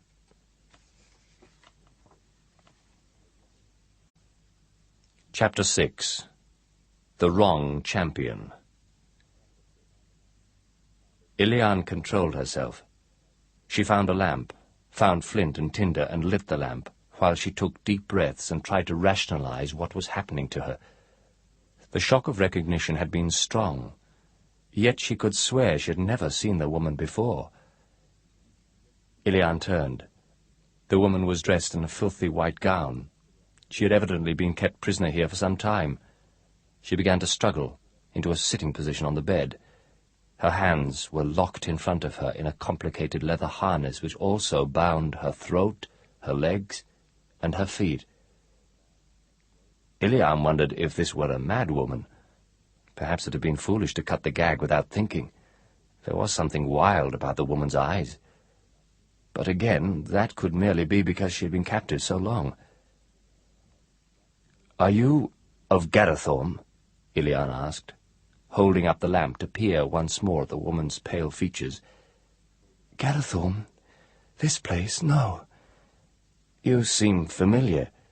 "You also, yet—" "Aye," said Ilian feelingly. "You have never seen me before, either." "My name is Yselda of Brass. I am Baron Kalan's captive, and I have been since I came here." "Why are you his prisoner?" "He is afraid I might escape and be seen. He wants me for himself. I seem to represent some sort of talisman for him. He has done me no great harm. Can you cut this harness, do you think?" Reassured by Yselda of Brass's level tones, Ilian bent and sliced through the straps. Yselda gasped as feeling returned to her limbs. "I thank you." "I am Ilian of Garathorm, Queen Ilian." "King Piran's daughter?" Yselda seemed astonished. "But Kalan drew your soul from you, did he not?" "So I gather, but I have a new soul now." "Indeed?" Ilian smiled. "Do not ask me to explain. So not all who came so suddenly to our world are evil. Most of those whom we should call evil are. Most are pledged to chaos, Kalan tells me, and believe they cannot be slain. But he hardly believes that theory himself. It is what he is told." Ilian was trembling, wondering why she had the impulse to embrace this woman, to hold her in such a way that was more than comradely. She had never felt such impulses before. Her knees shook. Without thinking, she sat down on the bed. "Fate," she murmured. "They say I serve fate. Do you know aught of that, Yselda of Brass?" "I know your name so well, and that of Baron Kalan. It seems to me I have been searching for you, searching all my life. And yet it is not I who searched. Oh," she was close to fainting. She put a hand to her brow. "This is horrifying." "I understand you. Kalan thinks that his experiments in time distortion have created this situation. Our lives are mixed up so much. One possibility clashes with another. It must even be possible to meet oneself under those conditions. Kalan was responsible for letting Imril and the rest through. So he believes. He spends his whole time trying to restore the balance which he himself disrupted. And I'm important to him in his experiments. He has no wish to go with Imril on the morrow. Tomorrow, where does Imril ride? Against the west, against one called Arnald of Grovent. I understand. So, they fight at last. Ilian forgot everything but that fact for a moment. She was exhilarated. Their opportunity was coming sooner than she had hoped. Baron Kalan is Imril's mascot, said Iselda. She had found a comb somewhere and was trying to comb out her tangled hair. Just as I am Kalan's. I survive thanks to a chain of superstition. And where is Kalan now? Doubtless in Imril's palace. Your father's palace, is it not? It is. What does he there? Some of his experiments. Imril has set him up with a laboratory, though really Kalan prefers to work from here. He will take me with him when he works, sitting me down and talking to me as if I were a pet dog. It is the most attention he pays me. Needless to say, I understand little of what he talks about. I was present, however, when he stole your soul. That was horrible. How did you recover it? Ilian did not answer.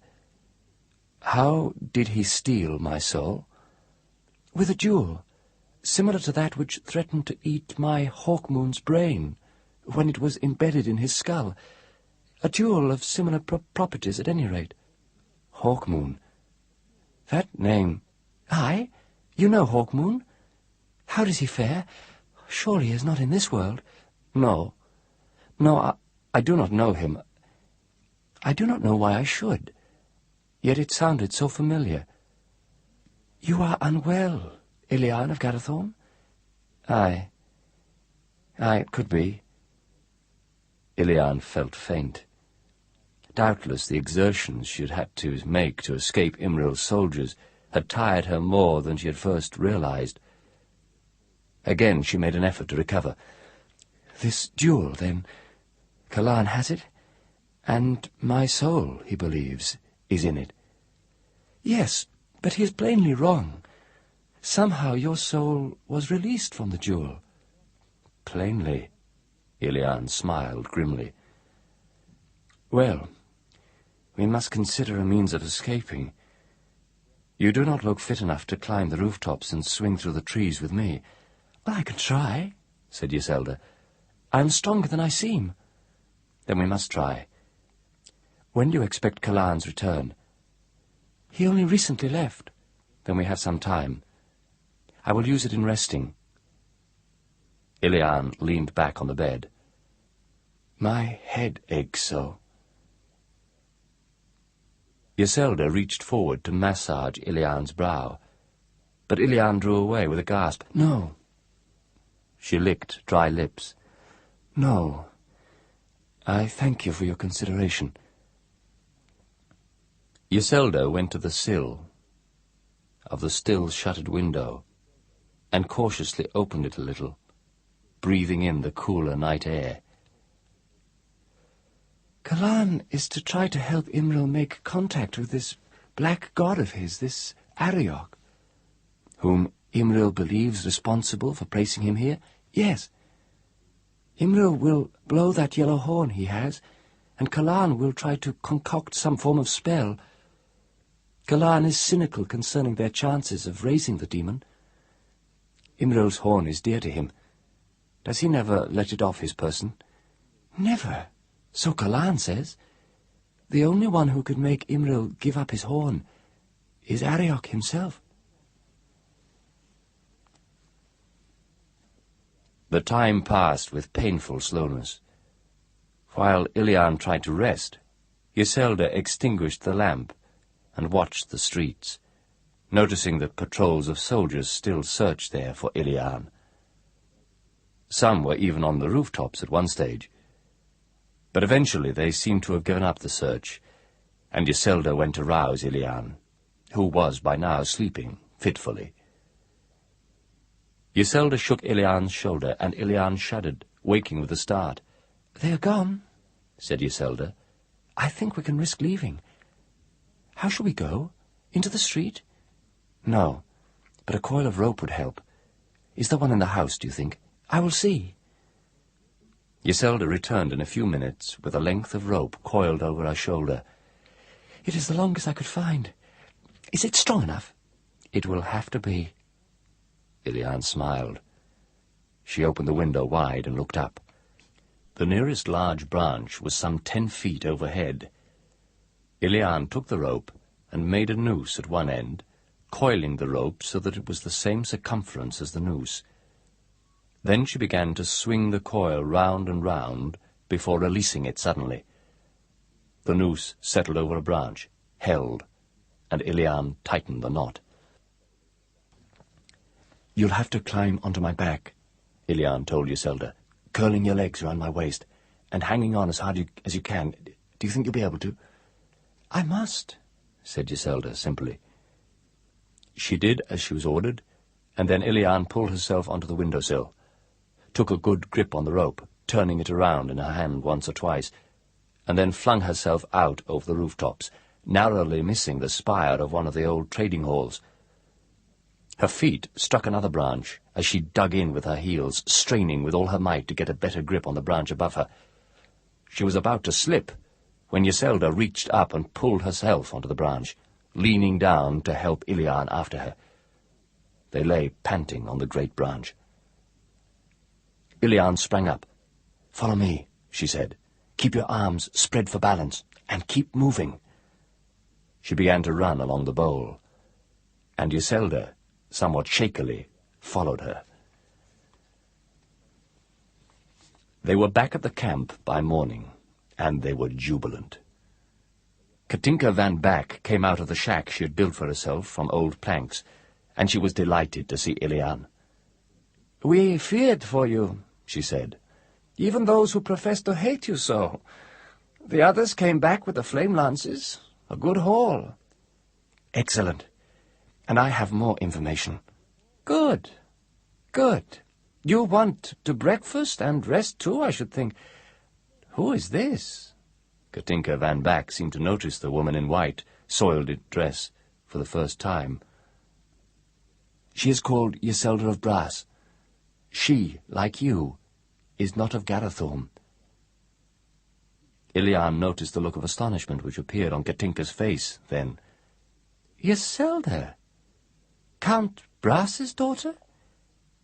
"Aye," said Iselda in some delight, "though Count Brass is dead, slain at the Battle of Londra." "Not so. Not so. He dwells still at Castle Brass. So Hawkmoon was right. You are alive. This is the strangest thing I have yet to experience, but by far the most pleasurable. You have seen Dorian? How is he?" Katinka van Back seemed to become evasive. "He is well. He is well. He has been ill, but now all the portents are that he will recover. I wish it was possible to see him again. He is not in this plane. Unfortunately, he could not be. How came you here? In the same manner as myself?" "Pretty much the same. Aye." Katinka van Back turned to see that Jari Akonel had emerged from one of the ebony houses still standing. He was rubbing sleep from his eyes and looked barely awake. "Jari, this is Iselda of Brass. Hawkmoon was right." "She is alive?" Jari slapped his thigh, looking with some irony from Ilian to Iselda and back again. "Ha! This is the best I've ever known. Oh, dear!" And he burst into laughter, which Ilian and Iselda found inexplicable. Ilian felt anger rise in her. "I become bored with your mysteries and your hints," said Jari. "I become bored with them." "Aye!" Jari continued to laugh. "I think it is the best way to respond to it all, madam." Book 3. A Leave-Taking. Chapter 1. Sweet Battle. triumphant vengeance. There were nearly 100 of them now, and most of them had flame lances. They had been hastily trained in the use of the lances by Katinka van Back, and some of the lances were inclined to be faulty, for they were very old, but the weapons gave confidence to all who bore them. Iliane turned in her saddle to look back at her troops. Each man and woman was mounted, mostly on striding Vanya birds. Each hailed the burning banner as she turned. The fiery thing which burned without consuming the cloth fluttered over her armoured head. It was their pride, and they were going to Garathorm. Beneath the great green trees of Garathorm they rode, Iliane, Katinka van Back, Jaria Cornel, Yiselda of Brass, Leifeth of Gant, Meisenal of Hann, and the rest. All save Katinka van Back were youthful. It seemed to Iliane that, while her own crimes had not been forgotten by those she led, she and her people were united again. But much would depend on how they fared in the battles which lay ahead. They rode through the morning, and by the afternoon they had come in sight of Garathorm. Spies had already reported the departure of Imril with his main force. He had left less than a quarter of his men behind to defend Garathorm, not expecting any kind of full-scale attack.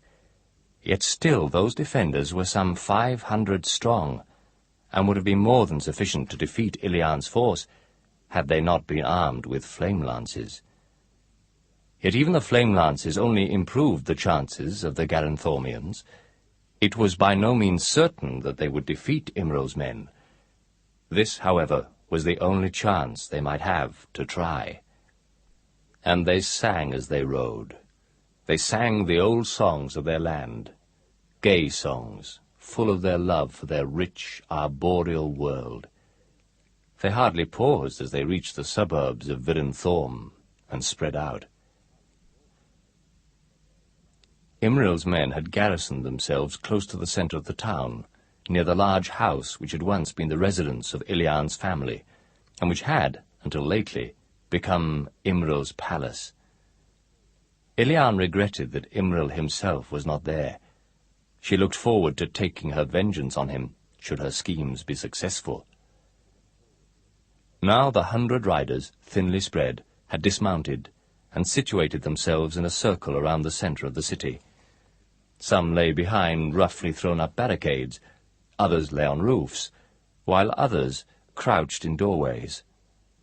100 flame lances were aimed into the city, when Iliane rode out into the broad main avenue and cried, "Surrender, in the name of Queen Iliane!" And her voice was high and proud. "Surrender, Imril's men! We have returned to claim our city!" The few who were on the streets turned to look in consternation, hands reaching for weapons. Men in every form of clothing, in all sorts of armour, in a score of different shapes, men with fur all over their bodies, men who were completely hairless, men with 4 arms or 4 legs, men with beast-like heads, men with tails or horns or tufted ears, men with hooves instead of feet, men with green, blue, red, and black skins, men armed with bizarre weapons, the purpose of which was mysterious, men deformed, men who were dwarves, and men who were giants, hermaphrodites, men with wings or with transparent skins, came pouring into the streets, and saw Queen Iliane of Garathorm, and laughed. A warrior with an orange beard which came to a point at his belt called out, "Iliane is dead, as you will be before another minute has passed." In reply, Iliane raised her flame lance, touched the jewelled stud, and pierced the man's forehead with a beam of red light, whereupon a dog-faced soldier threw a disc which howled, and which Iliane was barely able to deflect by bringing up the small buckler she had on her right arm. She wheeled her horse around and dashed for cover. Behind her, the defenders also sought cover, as beams of red light darted at them from all around. For an hour the fight raged thus, with either side using power weapons from cover, while Katinka van Back rode from warrior to warrior, giving instructions to tighten the circle and contain the defenders in as small an area as possible. This they did not do without considerable difficulty, for though the enemy had fewer power weapons, they were more skilled in using them. Ilian climbed a rooftop to see how the battle went. She had lost about 10 of a small band, but Imril's men had lost more. She counted at least 40 corpses. But the alien soldiers were plainly grouping for a counterattack. Many had mounted themselves on a variety of beasts, including some captured Vanya. Ilian dropped back down to the ground and sought Katinka van Back. "They are planning to charge through, Katinka." "Then they must be stopped," said the warrior woman firmly. Ilian got back onto her own Vanya. The long-legged bird croaked as Ilian swung it round.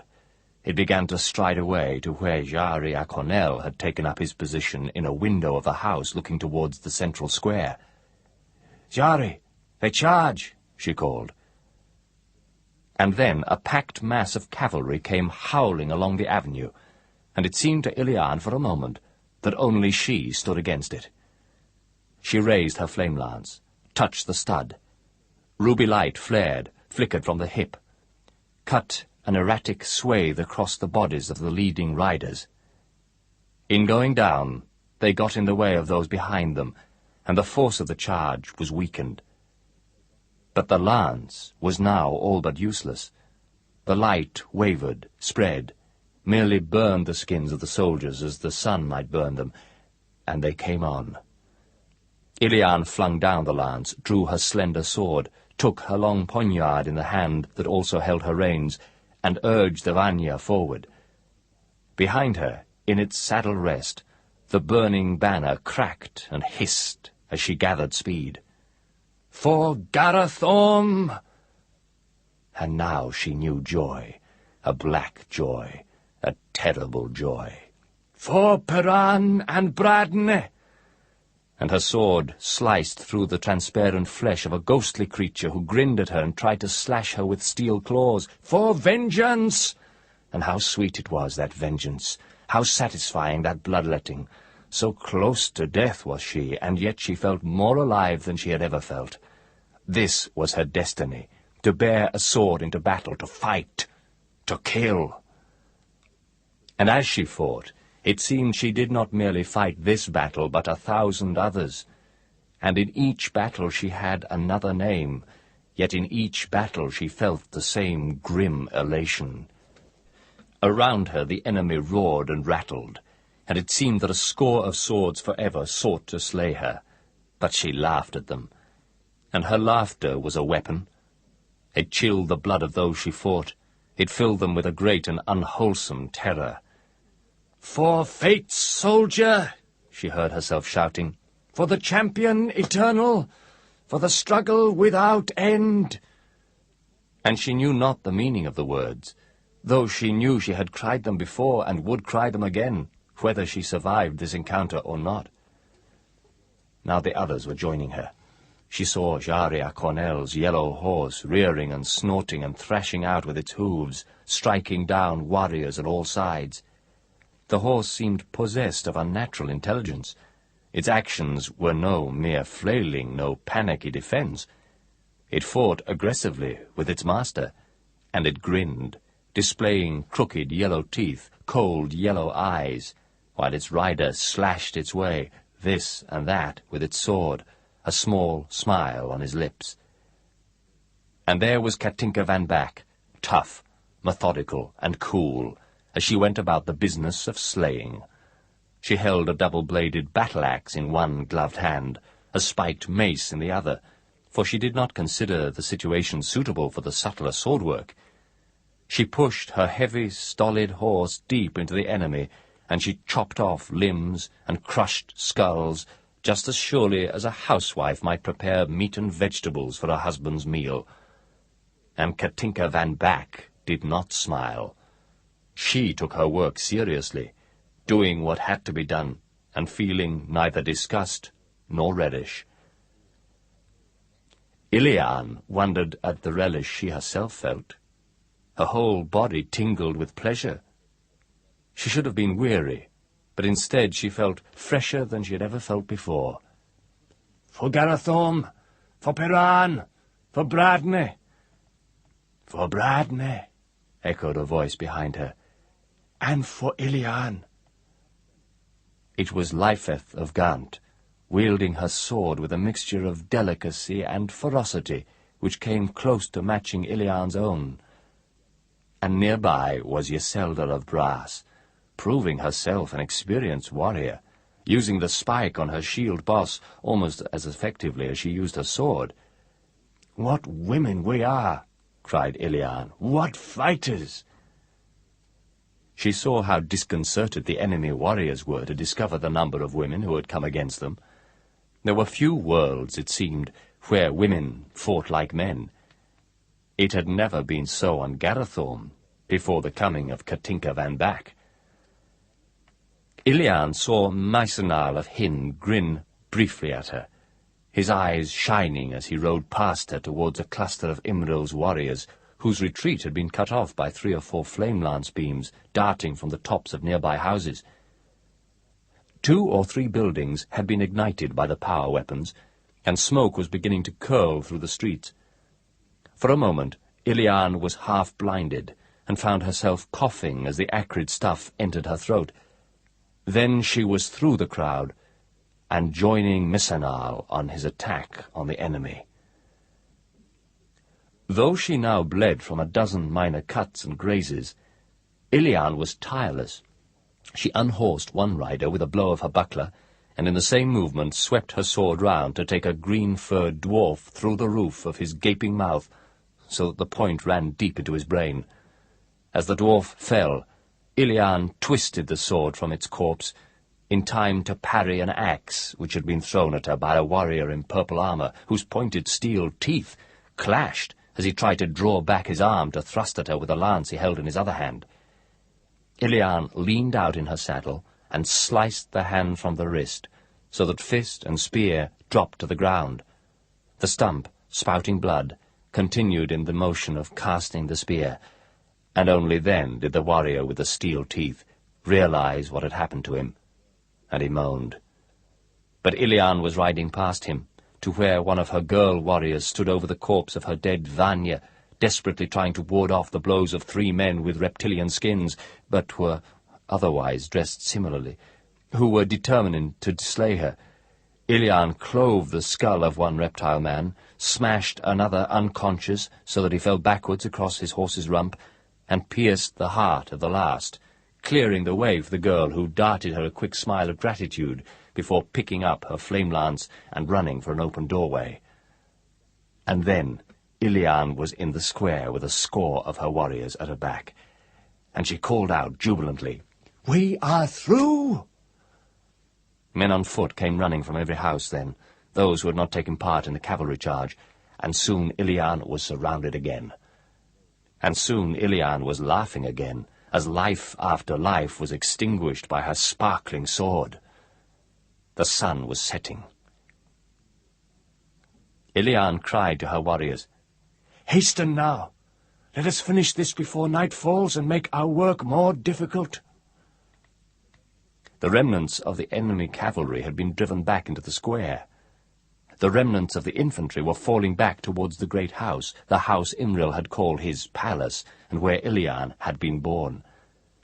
It was also the house where she had shuddered, screamed, and called out the hiding-place of her brother. For a moment, Ilian's joy was replaced by a feeling of black despair, and she paused. The sounds of the battle seemed to fade. The whole scene became remote, and she remembered the face of Imril, almost boyish in seriousness, leaning forward and saying to her, "Where is he? Where is Bradney?" And she had told him. Ilian shuddered. She lowered her sword, oblivious to the danger which still threatened her from all sides. 5 warped creatures, their bodies and faces covered in huge warts, flung themselves upwards at her, hands clutching. She felt sharp nails dig through the links of her mail. She looked at them absently. "Bradney," she murmured. "Are you wounded, girl?" Katinka van Back appeared, and an axe bit into a skull, a mace crunched into a shoulder. The warted one squealed. "Are you dazed?" Ilian forced herself from the trance, using her own sword to hack down a wart-covered body. "Only for a moment," she said. "There's about 100 left," Katinka van Back said. "They've barricaded themselves in your father's mansion. I doubt if we have winkered them out before nightfall." "Then we must fire the building," said Ilian coldly. "We must burn them." Katinka frowned. "I like not that. Even these should have an opportunity to surrender. Burn them and burn the building. Burn it." Ilian wheeled her Vanya about to look around the square. It was piled with corpses. About 50 of her own folk still remained alive. "It will save more fighting, will it not, Katinka van Back?"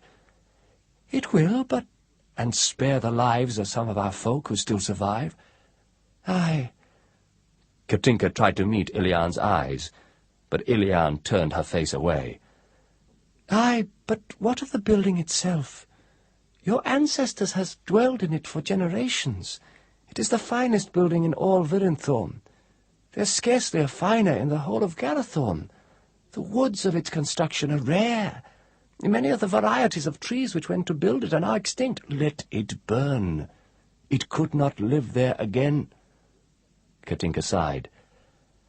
"I will give the order, though it's not to my liking. Cannot I offer our enemies a chance to surrender to us?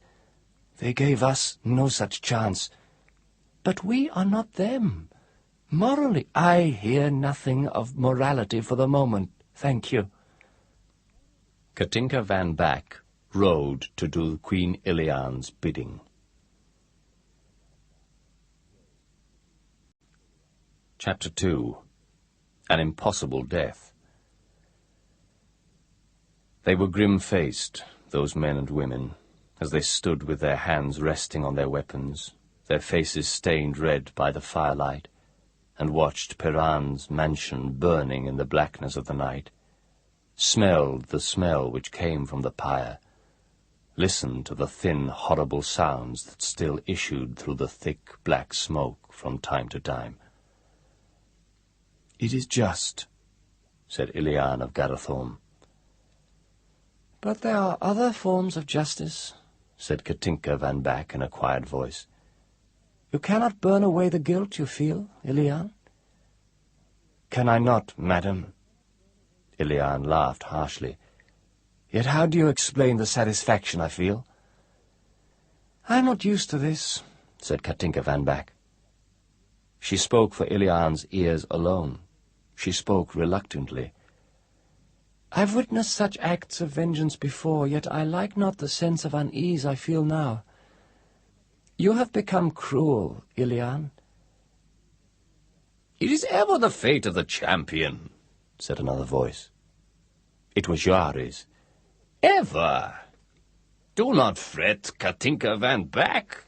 The champion must always seek to rid himself or herself of a certain ambiguous burden, and one of the means of the champion is to employ deliberate cruelty, actions which go against the dictates of the champion's conscience. Ilian thinks she bears only the guilt of her brother's betrayal. It is not so. It is a guilt which you and I, Katinka van Back, could never experience, and we should thank all our gods for that." Ilian shuddered. She had barely heard Jari's words, but she was disturbed by their import. With a shrug, Katinka van Back turned away. "As you say, Jari, you know more of such matters than I do, and there would be no Ilian at all to fight Imril if it were not for your knowledge." She stalked off into the smoky shadows. Jari stood beside Ilian for a while. Then he, too, left her alone, staring into the blazing ruins of her old home. The cries died, and the stink of burning flesh faded, until the sweeter odours of the wood became predominant. Ilian felt drained of life, and as the blaze subsided, she moved closer as if seeking warmth, for there was an awful chill in her bones now, though the night was not cold. Still she saw Imril's sober features asking her that question. Still she heard her own voice replying.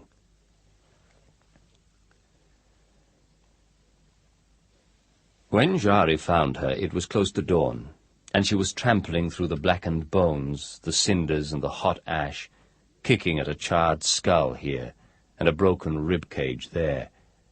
"News," said Jari. She looked out at him through her bleak eyes. "News of Imril. He was successful in his war. He has slain Arnold and has heard what happened here last night. He's returning." Ilian drew deeply of the acrid air. Then we must prepare, she said.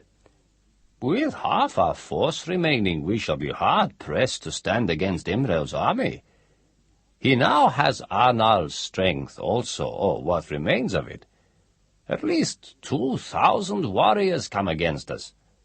Perhaps it would be better tactics to return to the trees, harry them from time to time." "We shall continue with the plan we originally devised," said Ilian. Jaria Cornell shrugged. "Very well." "Have Imril's flame cannon been found?" "They have, hidden in cellars in a wine press west of here. And Katinka van Back saw that they were set up in a defensive ring during the night. Others are mounted to cover each of the main thoroughfares into the center of the city. It is as well we acted swiftly. I, for one, did not expect Imril to return so soon." Ilian began to wade through the ashes. "Katinka van Back is an experienced general." "We are lucky that she is," said Jari. Soon after midday, the scouts came back with news that Imril was using similar tactics to Ilian's in approaching the city, closing in from all sides. Ilian prayed that Imril's scouts had not seen the hastily concealed flame cannon. She had put about half her force to operating the power weapons. The others she had positioned in hiding elsewhere. About an hour later, the first wave of cavalry, all shining armour and fluttering pennants, came thundering down the 4 broad avenues which led to the city square. The square itself was apparently deserted, save for the corpses which had been left there. The cavalry's tempo began to slacken as the first riders saw what lay ahead and became confused.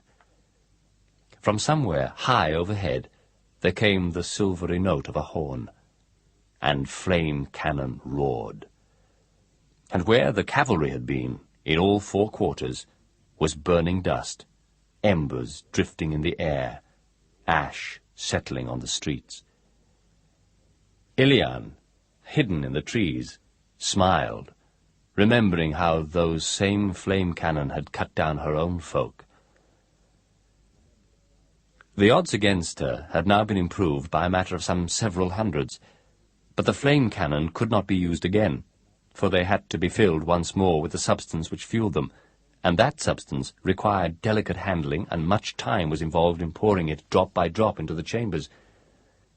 Ilian saw those who had operated the cannon spring up and run back to the square, disappearing into the buildings. Silence fell again over Virenthorm. Then, from the west, came a clattering of hooves.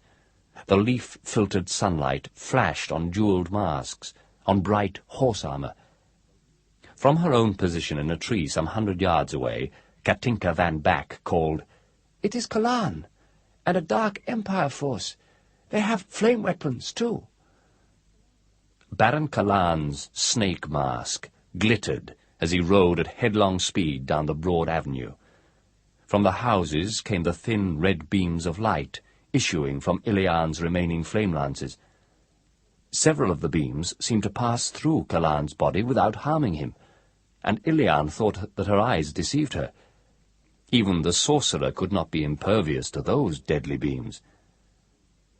Others fell, however, before their comrades had time to return the fire, aiming their flame lances at random in the general direction of the houses from which the attacks had come, until the air was a lattice of ruby rays. And still Callan rode straight for the square, his horse panting as he spurred it until its blood spurted from its flanks. Callan was laughing. It was a laugh that was familiar to Ilian, and she could not place it for a moment until she had remembered that it was not unlike that laughter she had herself shouted during the previous day's battle. Callan rode until he came to the square, and then his laughter gave way to a wail of rage as he saw the remains of the great mansion. "My laboratories!" He dismounted from his horse and walked into the ruins, staring about him, oblivious to any danger which might threaten him, while behind him his men fought a fierce battle with Ilian's warriors, who had emerged from the houses and were engaging them in hand-to-hand combat. Ilian watched him. She was fascinated. What did he seek? Two of Ilian's warriors detached themselves from the main party and came running at Callan. He turned when he heard them, and again he laughed, drawing his sword. The laughter echoed eerily in his snake helm. "Leave me alone," he called to the warriors. "You cannot harm me." And now Ilian gasped. She saw one of the warriors thrust his sword into Callan. She saw the point emerge on the other side of the sorcerer's body. She saw Callan back away, slashing at his attacker with his own sword, cutting a deep wound in the man's shoulder. But Callan was unwounded. The warrior groaned. Impatiently, Callan drove his sword into the warrior's throat so that he dropped into the ashes of the mansion. The other warrior hesitated before striking at Baron Callan, driving at the Dark Empire Lord's unarmored forearm. It was a blow which should have shorn the limb from Callan, but again Callan was completely unhurt. At this the warrior backed off. Ignoring him, Callan continued his frantic search amongst the charred corpses and the embers, calling back to the warrior, "I cannot be slain. Do not waste my time, and I shall not waste yours. There is something I seek here. What fool could have wrought such unnecessary destruction?" And when the warrior remained where he was, the serpent helm lifted, and Callan said, as if explaining to a stupid child, "I cannot be slain. There is only one man who can slay me in all the infinite cosmos, and I do not see him here. Begone." Ilian sympathized with her warrior as she watched him stumble away. And then Callan chuckled. "I have it." He bent and picked something from the dust. Ilian swung down from the trees and dropped into the square, confronting Callan across a sea of corpses. "Baron Callan." He looked up. "I have it." He made to show it to her, and then he hesitated. "What? It cannot be. Have all my powers deserted me, then?" "You had thought me slain." Ilian began to advance towards him. She had seen that he was invulnerable, yet she felt she had to confront him, for she was moved by another of those strange impulses she could not explain. "Ilian of Garathorm." "Slain? Nonsense, it was much subtler. The jewel ate your soul. It was my finest creation of that sort, more sophisticated than anything else I have invented. It was meant for someone much more important than you, but the situation demanded that I use it, if I was not to die by Imril's hand." From the distance now came the sounds of battle. Ilian knew that her folk were engaging Imril's army. Her step did not falter as she continued to walk towards Callan.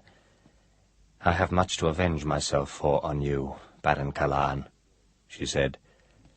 "You cannot kill me, madam, if that's what you mean," he told her.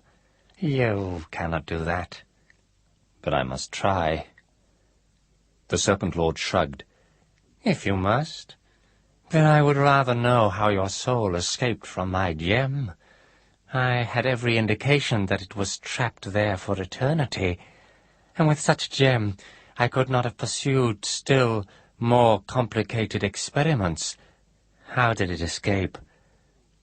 Someone called across from the far side of the square. It did not, Baron Kalan. It did not escape. It was Jaria Cornell's voice. The serpent mask turned. What do you mean? Did you not understand the nature of the soul you sought to imprison in your gem? Nature? How? Do you not know the legend of the Champion Eternal? I have read something of it, aye. The serpent mask turned from Jari to Ilian, from Ilian to Jari, and still Ilian continued to pace towards Baron Kalan. Then recall what you read. And Ilian stood before Baron Kalan of Vital, and with a movement of her sword she had swept the serpent helm from his shoulders to reveal his pale, middle-aged face, with its wispy white beard, its thinning hair. Kalan blinked and made to cover his face. Then he dropped his hands to his side, his sword hanging by its wrist thong, one fist bunched around the thing he had sought among the ruins. Kalan said softly, You still cannot slay me, Ilian of Garathorm, and even if you could, it would result in terrible consequences. Let me go, or hold me prisoner if you like. I have matters to consider. Put up your sword, Baron Kalan, and defend yourself. I would be reluctant to slay you, said Kalan, his voice becoming harsher, for you offer an intriguing mystery to a man of science. But I shall kill you, Ilian, if you continue to plague me. And I shall kill you, if I can. I told you, said Kalan reasonably, that I can only be slain by one creature in the entire multiverse, and that creature is not yourself. Besides, more than you realize depends upon my remaining alive. Defend yourself. Kalan shrugged and held up his sword. Ilian thrust. Kalan parried carelessly. Her blade continued on its course, deflected only by a fraction, and her point entered his flesh. Kalan's eyes widened. Pain! He hissed in astonishment. It is pain! Ilian was almost as surprised as Kalan to see the blood flowing. Kalan staggered back, looking down at his wound. It is not possible, he said firmly. It is not. And Ilian thrust again, and this time struck directly at his heart as Kalan said, Only Hawkmoon can kill me. Only he. It is impossible. And he fell backwards in the ashes, causing a small cloud of black dust to spurt up around him. The look of astonishment was still printed on his dead features. Now we are both avenged, Baron Kalan, said Ilian in a voice she did not recognize as her own. She bent to see what the Baron had clutched in his hand, prizing it from the fingers. It was something which gleamed like polished coal, an irregularly cut gem. She knew what it must be. As she straightened up, she noticed that the quality of the light around her had altered subtly. It was as if the clouds had passed across the sun, yet the rains were not due for another 2 months. Jaria Cornell came running towards her. So you did slay him, but I fear that action will bring more trouble to us. He glanced at the gem she held. Keep that safely. If we come through this together, I will show you what you must do with it. Overhead, in the darkening sky, through the topmost branches of Garathorm's massive trees, there came a sound. It was like the beating of the wings of a gigantic bird. And there was a stink, too, that made the smell of the corpses seem sweet in comparison. What is it, Yari? Ilian felt fear filling her whole mind. She wanted to flee from the thing which was coming to Garathorm. Hann warned you that there would be consequences if he was slain here. You see, his experiments created the disruption in the whole balance of the multiverse. By slaying him, you have enabled the multiverse to begin healing itself, though that will bring further disruptions of what some would call a minor nature. But what causes that sound, that smell? Listen, said Jaria Cornell. Do you hear anything else? Ilian listened carefully. In the distance she could hear the barking note of a war horn. Imral's horn. He has summoned Ariok, Lord of Chaos, said Jari. And Kalan's dying has enabled Ariok to break through at last. Imral has a new ally, Ilian. Chapter 3. The Swaying of the Balance. Jari was full of a wild, despairing mirth as he mounted his yellow horse, casting many glances at the sky. It was still dark, but the sound of that awful flapping had gone, and the stink had faded. "Only you, Jari, know what we fight now," said Katinka van Back soberly.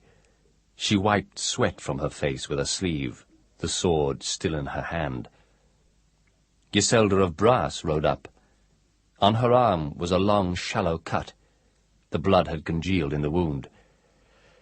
"Imral has withdrawn his attack," she said. "I cannot determine what strategy he plans." Her voice tailed off as she saw Kalan's corpse still lying in the ashes. "So," she said, "he is dead. Good. He had the superstition, you know, that he could only be slain by my husband, Hawkmoon." Katinka van Back almost smiled. "Aye," she said, "I know." "Have you any thought as to what Imral plans next?" Giselda asked Katinka van Back. "He has little need of strategy now, according to what Jari tells us," the warrior woman replied wearily. "He has demons aiding him now." "You are choosing the terminology to suit your own prejudices," said Jaria Cornell. "If I called Ariak a being of considerably advanced mental and physical powers, you would accept his existence completely." "I accept his existence anyway," snorted Katinka van Back. "I have heard him. I have sniffed him." "Well," said Ilian in a small voice, "we must continue our fight with Imral, even if it is doomed. Shall we continue our defensive strategy, or alter it to one of attack?" "It scarcely matters now," said Jaria Cornell. "But it would be nobler to die in an attack, would it not?" He smiled to himself. "Strange how death remains unwelcome, for all I understand my fate." They moved through the trees, their mounts abandoned. They were stealthy, and they carried the flame lances they had taken from the dead Dark Empire warriors, whom Kalan had led. Jari led them now, and he paused, raising his hand as he looked down through the leaves, wrinkling his nose. They saw Imral's camp. He had made it on the very edge of the city. They saw Imral, his yellow horn bouncing on his naked chest. He wore only a pair of silken breeks, and his feet were unshod. His arms were bound about with bracelets of leather studded with jewels, and he had a broad leather belt around his waist, which carried his heavy broadsword, his broad-bladed dirk, and a weapon which could shoot tiny, squat arrows across long distances. His great untidy mop of yellow hair fell across his face, and his uneven teeth gleamed as he grinned somewhat nervously at his new ally. His ally was about 9 feet tall, and about 6 feet broad, with a dark, scaly skin. It was naked, hermaphrodite, and there was a pair of leathery wings folded on its back. It seemed to be in some pain as it moved about, gnawing hungrily at the remains of one of Imral's soldiers. But the unnerving thing about Imral's ally was its face. It was a face which kept changing. At one moment it would be repulsively bestial and ugly. At another it would become the face of a beautiful youth. Only the eyes, the pain-racked eyes, did not change. Occasionally, however, they flashed with intelligence, but for the most part were cruel, fierce, primitive. Imral's voice trembled, but it was triumphant. "You will aid me now, will you not, Lord Arioch? It was the bargain we made." "Aye, the bargain," grunted the demon. "I have made so many, and so many have reneged of late." "I am still loyal to you, my lord." "I am under attack myself. Huge forces come against me on many planes, in many times. Men disrupt the multiverse. The balance has gone. The balance has gone. Chaos crumbles, and law is no more." Arioch seemed to be speaking more to himself than to Imral. Imral said hesitantly, "But your power... You still have your power." "Aye, much of it. Oh, I can aid you in your business here, Imral, for as long as it should last." "Last? What mean you, my lord Arioch?" But Arioch chewed the meat from the last bone and threw it down, dragging himself across the ground to peer towards the centre of the city. Ilian shivered as she saw the face change to become fat, fleshy, jowled, the teeth rotting. The lips moved as Arioch murmured to himself, "It is a matter of perspective, Corum. We follow our whims."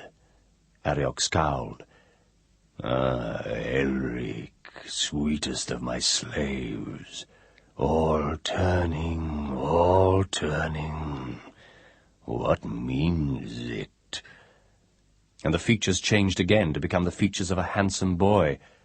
"The planes intersect, the balance tilts, the old battles become obscure, the old ways are no more. Do the gods truly lie? Can the gods die?" And for all she loathed the monster, Ilian felt a peculiar pang of sympathy for Arioch as she overheard his musings. "How shall we strike, great Arioch?" Imril stepped up to his supernatural master. "Will you lead us?" "Lead you? It is not my way to lead mortals into battle." Arioch let out a scream of agony. "I cannot remain here." "You must, Arioch. Our bargain." "Yes, Imril, our bargain. I gave you the horn, that which is brother to the horn of fate. And there are so few still loyal to the Chaos Lords, so few worlds where we may still survive." "Then you will give us power?" Again Arioch's face changed, back to its primitive demonic form, and Arioch growled, all the intelligence disappearing from his face, and he drew deep, snorting breaths, and his body began to change colour, to grow in size, to flare with reds and yellows, as if a mighty furnace roared within him. "He gathers his strength," whispered Jaria Cornell, his lips close to Ilian's ears. "We must strike now. Now, Ilian." He leapt, his flame lance sending out its stream of ruby light. He jumped into the ranks of the great army. and 4 warriors were cut down before any realized that an enemy had come among them. Now others of Ilian's warriors dropped from the trees, following Jari's example. Katinka van Back, Yselda of Brass, Leifeth of Gant, Missanal of Hann, all jumped into the fray, jumped to certain death. And Ilian wondered why she hung back. She saw Imril yell urgently at Arioch, saw Arioch reach out to touch Imril. And Imril's body glowed, seeming to burn with the same fire which filled Arioch. And Imril screamed, drawing his sword, and rushed upon Ilian's handful of warriors. That was when Ilian jumped, placing herself between her folk and Imril. Imril was possessed. His form radiated a monstrous energy, as if Arioch himself possessed that mortal body. Imril's eyes, even, were the bestial eyes of Arioch. He snarled. He came at Ilian with his great sword, hissing through the air. "Ah, now, Ilian, this time you shall die. This time." And Ilian tried to block the blow, but so strong had Imril become that her sword was driven back against her body. She stumbled backward, again barely able to ward off Imril's next swipe at her. He fought with reasonless ferocity, and she knew that he must kill her. And behind Imril, Arioch had grown to such huge proportions.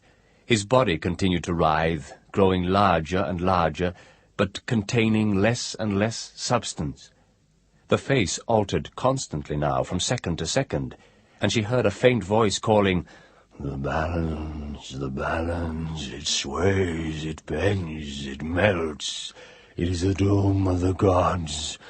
Oh, these puny creatures, these men." And then Arioch was gone, and only Imril was left.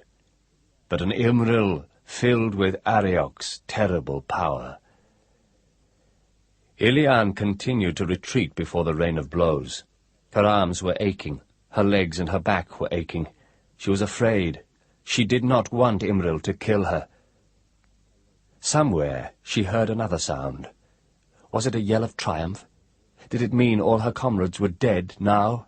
That Imril's soldiers had destroyed every one of them? Was she the last of Garathorm? She fell back as, with a terrific blow, Imril knocked the sword from her hand. Another blow split her buckler. Imril drew back his arm to deliver the death stroke. Chapter 4. The Soul Gem. Ilian tried to stare Imril in his eyes as she died. Those eyes which were no longer his own, but Arioch's. But then the light in them began to fade, and Imril looked about him in wonder. She heard him say, "Is it over then? We go home?" He seemed to be looking at scenery that was not the scenery of Garathorm, and he was smiling. Ilian reached out, and her hand grasped the hilt of a sword. With all her strength she thrust out at Imril, and she saw his blood spurt, his face become astonished, as gradually he faded into nothingness, as Arioch had faded before him. Dazed, Ilian staggered upright, not knowing if she had killed Imril. Now she would never know. Katinka van Back lay nearby. She had a great red wound in her body. Her face was all white, as if all her blood had gone. She was panting. As Ilian approached her, Katinka said, "I heard the story of Hawkmoon's sword. The Sword of the Dawn, it was called. It could summon warriors from another plane, another time. Could some other sword have summoned Imril?" She hardly knew what she was saying. Jaria Cornell, supported by Yselda of Brass, came limping out of the battle dust. His leg was cut, but not deeply. "So, you saved us after all, Ilian," he said. "As the eternal champion should." He grinned. "But does not, I'll admit, always do." "I saved you. No, I cannot explain this. Imril vanished." You slew Kalan. It was Kalan who had created circumstances which allowed Imril and the rest to come to Garathorm. With Kalan's death, the rift in the multiverse begins to mend. In healing itself, it replaces Imril and all who served Imril back in their respective eras. I'm sure that's what happened. These are strange times, Ilian of Garathorm. Almost as strange for me as they are for you. I'm used to gods exerting their will, but Ariok, he is wretched now. Do the gods die in all planes, I wonder? There have never been gods on Garathorm, said Ilian. She went back to attend Katinka van Back's wound, hoping that it was not as serious as it looked. But it was worse than it looked. Katinka van Back was dying. "They've all gone, then," said Yselda, hardly realizing still that their friend was so badly wounded. "All, including corpses," said Jari. He was fumbling in the pouch at his belt. "This will help her," he said. "A potion to kill pain." Ilian put the vial to Katinka van Back's lips, but the warrior woman shook her head. "No," she said. "It will make me sleep. I want to remain awake for what little life I have left. And I must go home." "Home? To Virenthorn?" said Ilian softly. "No, to my own home, back through the Boldar Mountains." Katinka sought with her eyes for Jari Akonel. "Will you take me there, Jari?" "We must have a litter," he said. He called to Lyfeth, who had come up. "Can some of your folk make a litter?" Ilian said absently, "You are still alive. But how? I thought you went to your deaths." "The sea folk," said Lyfeth as she went away to help make the litter. "Did you not see them?" "The sea folk? My attention was on that demon. Well, just as Jari leapt down into their camp, we saw their banners. That was why we chose to attack them when we did. Look." Moving towards the trees to cut branches, Lyfeth pointed. And Ilian smiled with pleasure as she saw the warriors there, each armed with a great harpoon gun, each mounted on huge seal-like creatures. On only a few occasions had she seen the sea folk, but she knew that they were proud and that they were strong, hunting the whales of the sea upon their amphibious beasts. While Yselda dressed Katinka van Back's wounds, Ilian went to thank King Threshon, their leader. He dismounted and bowed graciously. "My lady," he said, "my queen." Though an old man, he was still very fit, and muscles rippled on his bronzed body. He wore a sleeveless mail shirt and a leather kilt, just as all his warriors did. "Now we can make Garathorm live again." "Did you know of our battle?" "No, we had spies watching Arnold of Crovent, he who finally became leader of those who took the towns. When he set off to march against Imril, we decided that it was the best time to strike, while they were divided and concentrating on attack from other quarters." "Just as we did," Ilian said. "It is happy for both of us that we decided upon the same strategy." "We were well advised," said King Threshon. "Advised? By whom?" "By yonder youth." King Threshon indicated Jari Akonel, who was sitting next to Katinka van Back and conversing with her in a low voice. "He visited us a month or so since and outlined the plan we followed." Ilian smiled. "He knows much, that youth." "Aye, my lady." Ilian reached into her purse-belt and felt the hard edges of the black jewel. She was in a reflective mood as she trudged back to where Jari sat, having taken her leave of King Threshon for the moment. "You told me to keep the jewel safe," she said. She took it from her purse, holding it up. "Here it is. I'm glad it is still here, said Jari. I feared it would be whisked back to wherever Kalan's corpse now lies. You planned much of what has happened here, Jari Cornell, did you not? Plan it? No, I serve, that is all. I do what must be done. Jari was pale. She noticed that he was trembling. What's ill? Did you sustain a worse wound than we thought? No, but those forces which pulled Ariok and Imril from your world also demand that I leave, it seems. We must make haste to the cave. The cave? Where we first met. Jari got up and ran towards his yellow horse. Mount whatever there is to ride. Have 2 of your warriors bear Katinka's litter. Bring Iselda of Brass with you, quickly to the cave. And he was already riding. Ilian saw that the litter was almost ready. She told Iselda what Jari had said, and they went to find mounts. "But why am I still in this world?" Iselda said, frowning. "Should I not have returned to the world where Kalan held me prisoner?" "You feel nothing? Nothing pulling you from here?" Ilan said. "Nothing." Impulsively, Ilian reached forward and kissed Iselda lightly on the cheek. "Farewell," she said. Iselda was surprised. "You do not come with us to the cave?" "I come with you, but I wish to say goodbye. I cannot explain why." Ilian felt a mood of peace begin to descend upon her. Again she touched the black jewel in her pouch. She smiled. Jari was standing in the cave mouth when they arrived. He looked even weaker than before.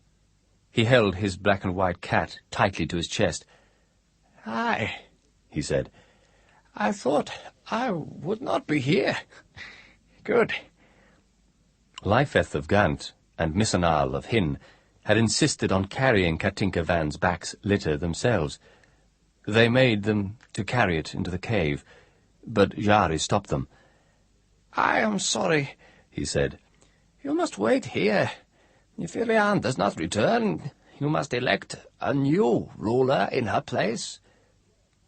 "A new ruler? What do you intend to do with her?" Missanal leapt forward, hand on his sword. "What harm can befall her in that cave?" "No harm, but Kalan's jewel still contains her soul." Jari was sweating. He gasped and shook his head. "I cannot explain now. Be assured I will protect your queen." And he followed Iselda and Ilian, who were now carrying Katinka van Back's litter, into the cave. Ilian was astonished at how deep the cave was. It seemed to go on and on into the mountainside, and it became colder as they went deeper. Yet she said nothing, trusting Jari. She turned only once, when she heard Missanal's excited voice in the distance, shouting, We blame you for nothing now, Ilian. You are absolved." And she wondered at Missanal's tone, and why he should feel such urgency in expressing that sentiment. Not that it meant a great deal to her. She knew her guilt, whatever others said. And then Katinka van Back said weakly from her litter, "Is this not the spot, Jari Cornell?" Jari nodded. Since the light had faded, he had carried an odd globe in his hand, a globe which gleamed with light. He set this down upon the floor of the cavern, and then Ilian gasped at what she saw. It was the corpse of a tall and handsome man, dressed all in furs. There was no wound on his body, nothing to indicate how he had died, and his face reminded her of someone's. She closed her eyes. "Hawkmoon," she murmured. "My name." Iselda was sobbing as she knelt down beside the corpse. "Dorian, my love, my love." She turned to look up at Jari Cornell. "Why did you not warn me of this?" Jari ignored her and turned instead to Ilian, who was leaning dazedly against the wall of the cave. "Give me the jewel," he said. The black jewel, Ilian. Give it to me. And when Ilian felt for the gem in her purse, she found something that was warm, that vibrated. "It is alive," she said. "Alive." Aye. He spoke urgently in a low, thin voice. Hurry. Kneel beside him. "The corpse?" Ilian drew back distastefully. Do as I say. Jari weakly dragged Iselda back from Hawkmoon's body and made Ilian kneel. She did so reluctantly. Now, place the jewel upon his forehead. Place it where you see the scar. Trembling, she did as she was ordered. Place your own forehead against the gem. She bent, and her forehead touched the pulsing jewel, and suddenly she was falling into the jewel, and through the jewel. And as she fell, someone else fell towards her, as if she fell towards a mirror image of herself. She cried out. She heard Yari's weak farewell, and she tried to answer, but she could not. On and on she fell, through corridors of sensation, of memories, of guilt and redemption. And she was Asquiol, and she was Arflane, and she was Alaric. She was John Dacre, Ericosa, and Erlich. She was Corum and Elric, and she was Hawkmoon. Hawkmoon. She cried the name with her own lips, and it was a battle cry. She fought Baron Miliados and Azrovac Mikosevar at the battle of the Camargue. She fought Miliados again at Londra, and Iselda was beside her. And she and Iselda looked upon the battlefield when it was all over, and she saw that, of their comrades, only they survived. Iselda. "I am here, Dorian. I am here." He opened his eyes, and he said, "So, Katinka van Back did not betray me. But what a devious ruse to bring me to you. Why should she concoct so complicated a scheme?" Katinka whispered from her litter, "Perhaps you will find out one day, but not from me, for I save my breath. I need you two to take me out of these mountains, to Ukrainia, where I wish to die." Hawkmoon got up. He was horribly stiff, as if he had lain in the same spot for months. He saw the blood on the bandages. "You are wounded." I did not strike out, at least I cannot recall." He put his hand to his forehead. There was something warm there, like blood. But when he drew his fingers away, there was only a faint, dark radiance which flickered for a moment before it vanished. "Then how? Zherek? Surely not." Katinka van Back smiled. "No. Iselda will tell you how I got this." Another woman said in a soft and vibrant voice from behind Hawkmoon, "She sustained her wound, helping to save a country that was not her own."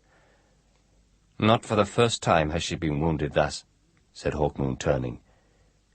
He stared at a face of extraordinary beauty, and yet it was a face that had sadness in it, a sadness that he felt he might define if he thought for a moment.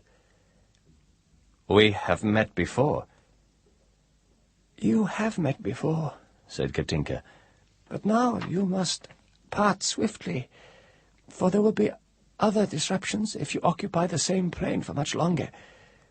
Believe my warning, Ilian of Garathorm. Go back now. Go back to Misenal and Leifeth. They will help you restore your country." "But—" Ilian hesitated. "I would speak longer with Iselda and this Hawkmoon." "You have not the right. You are two aspects of the same thing. Only on certain occasions can you meet. Shari told me that. Go back. Hurry." Reluctantly, the beautiful girl turned, her golden hair swinging, her chainmail clinking.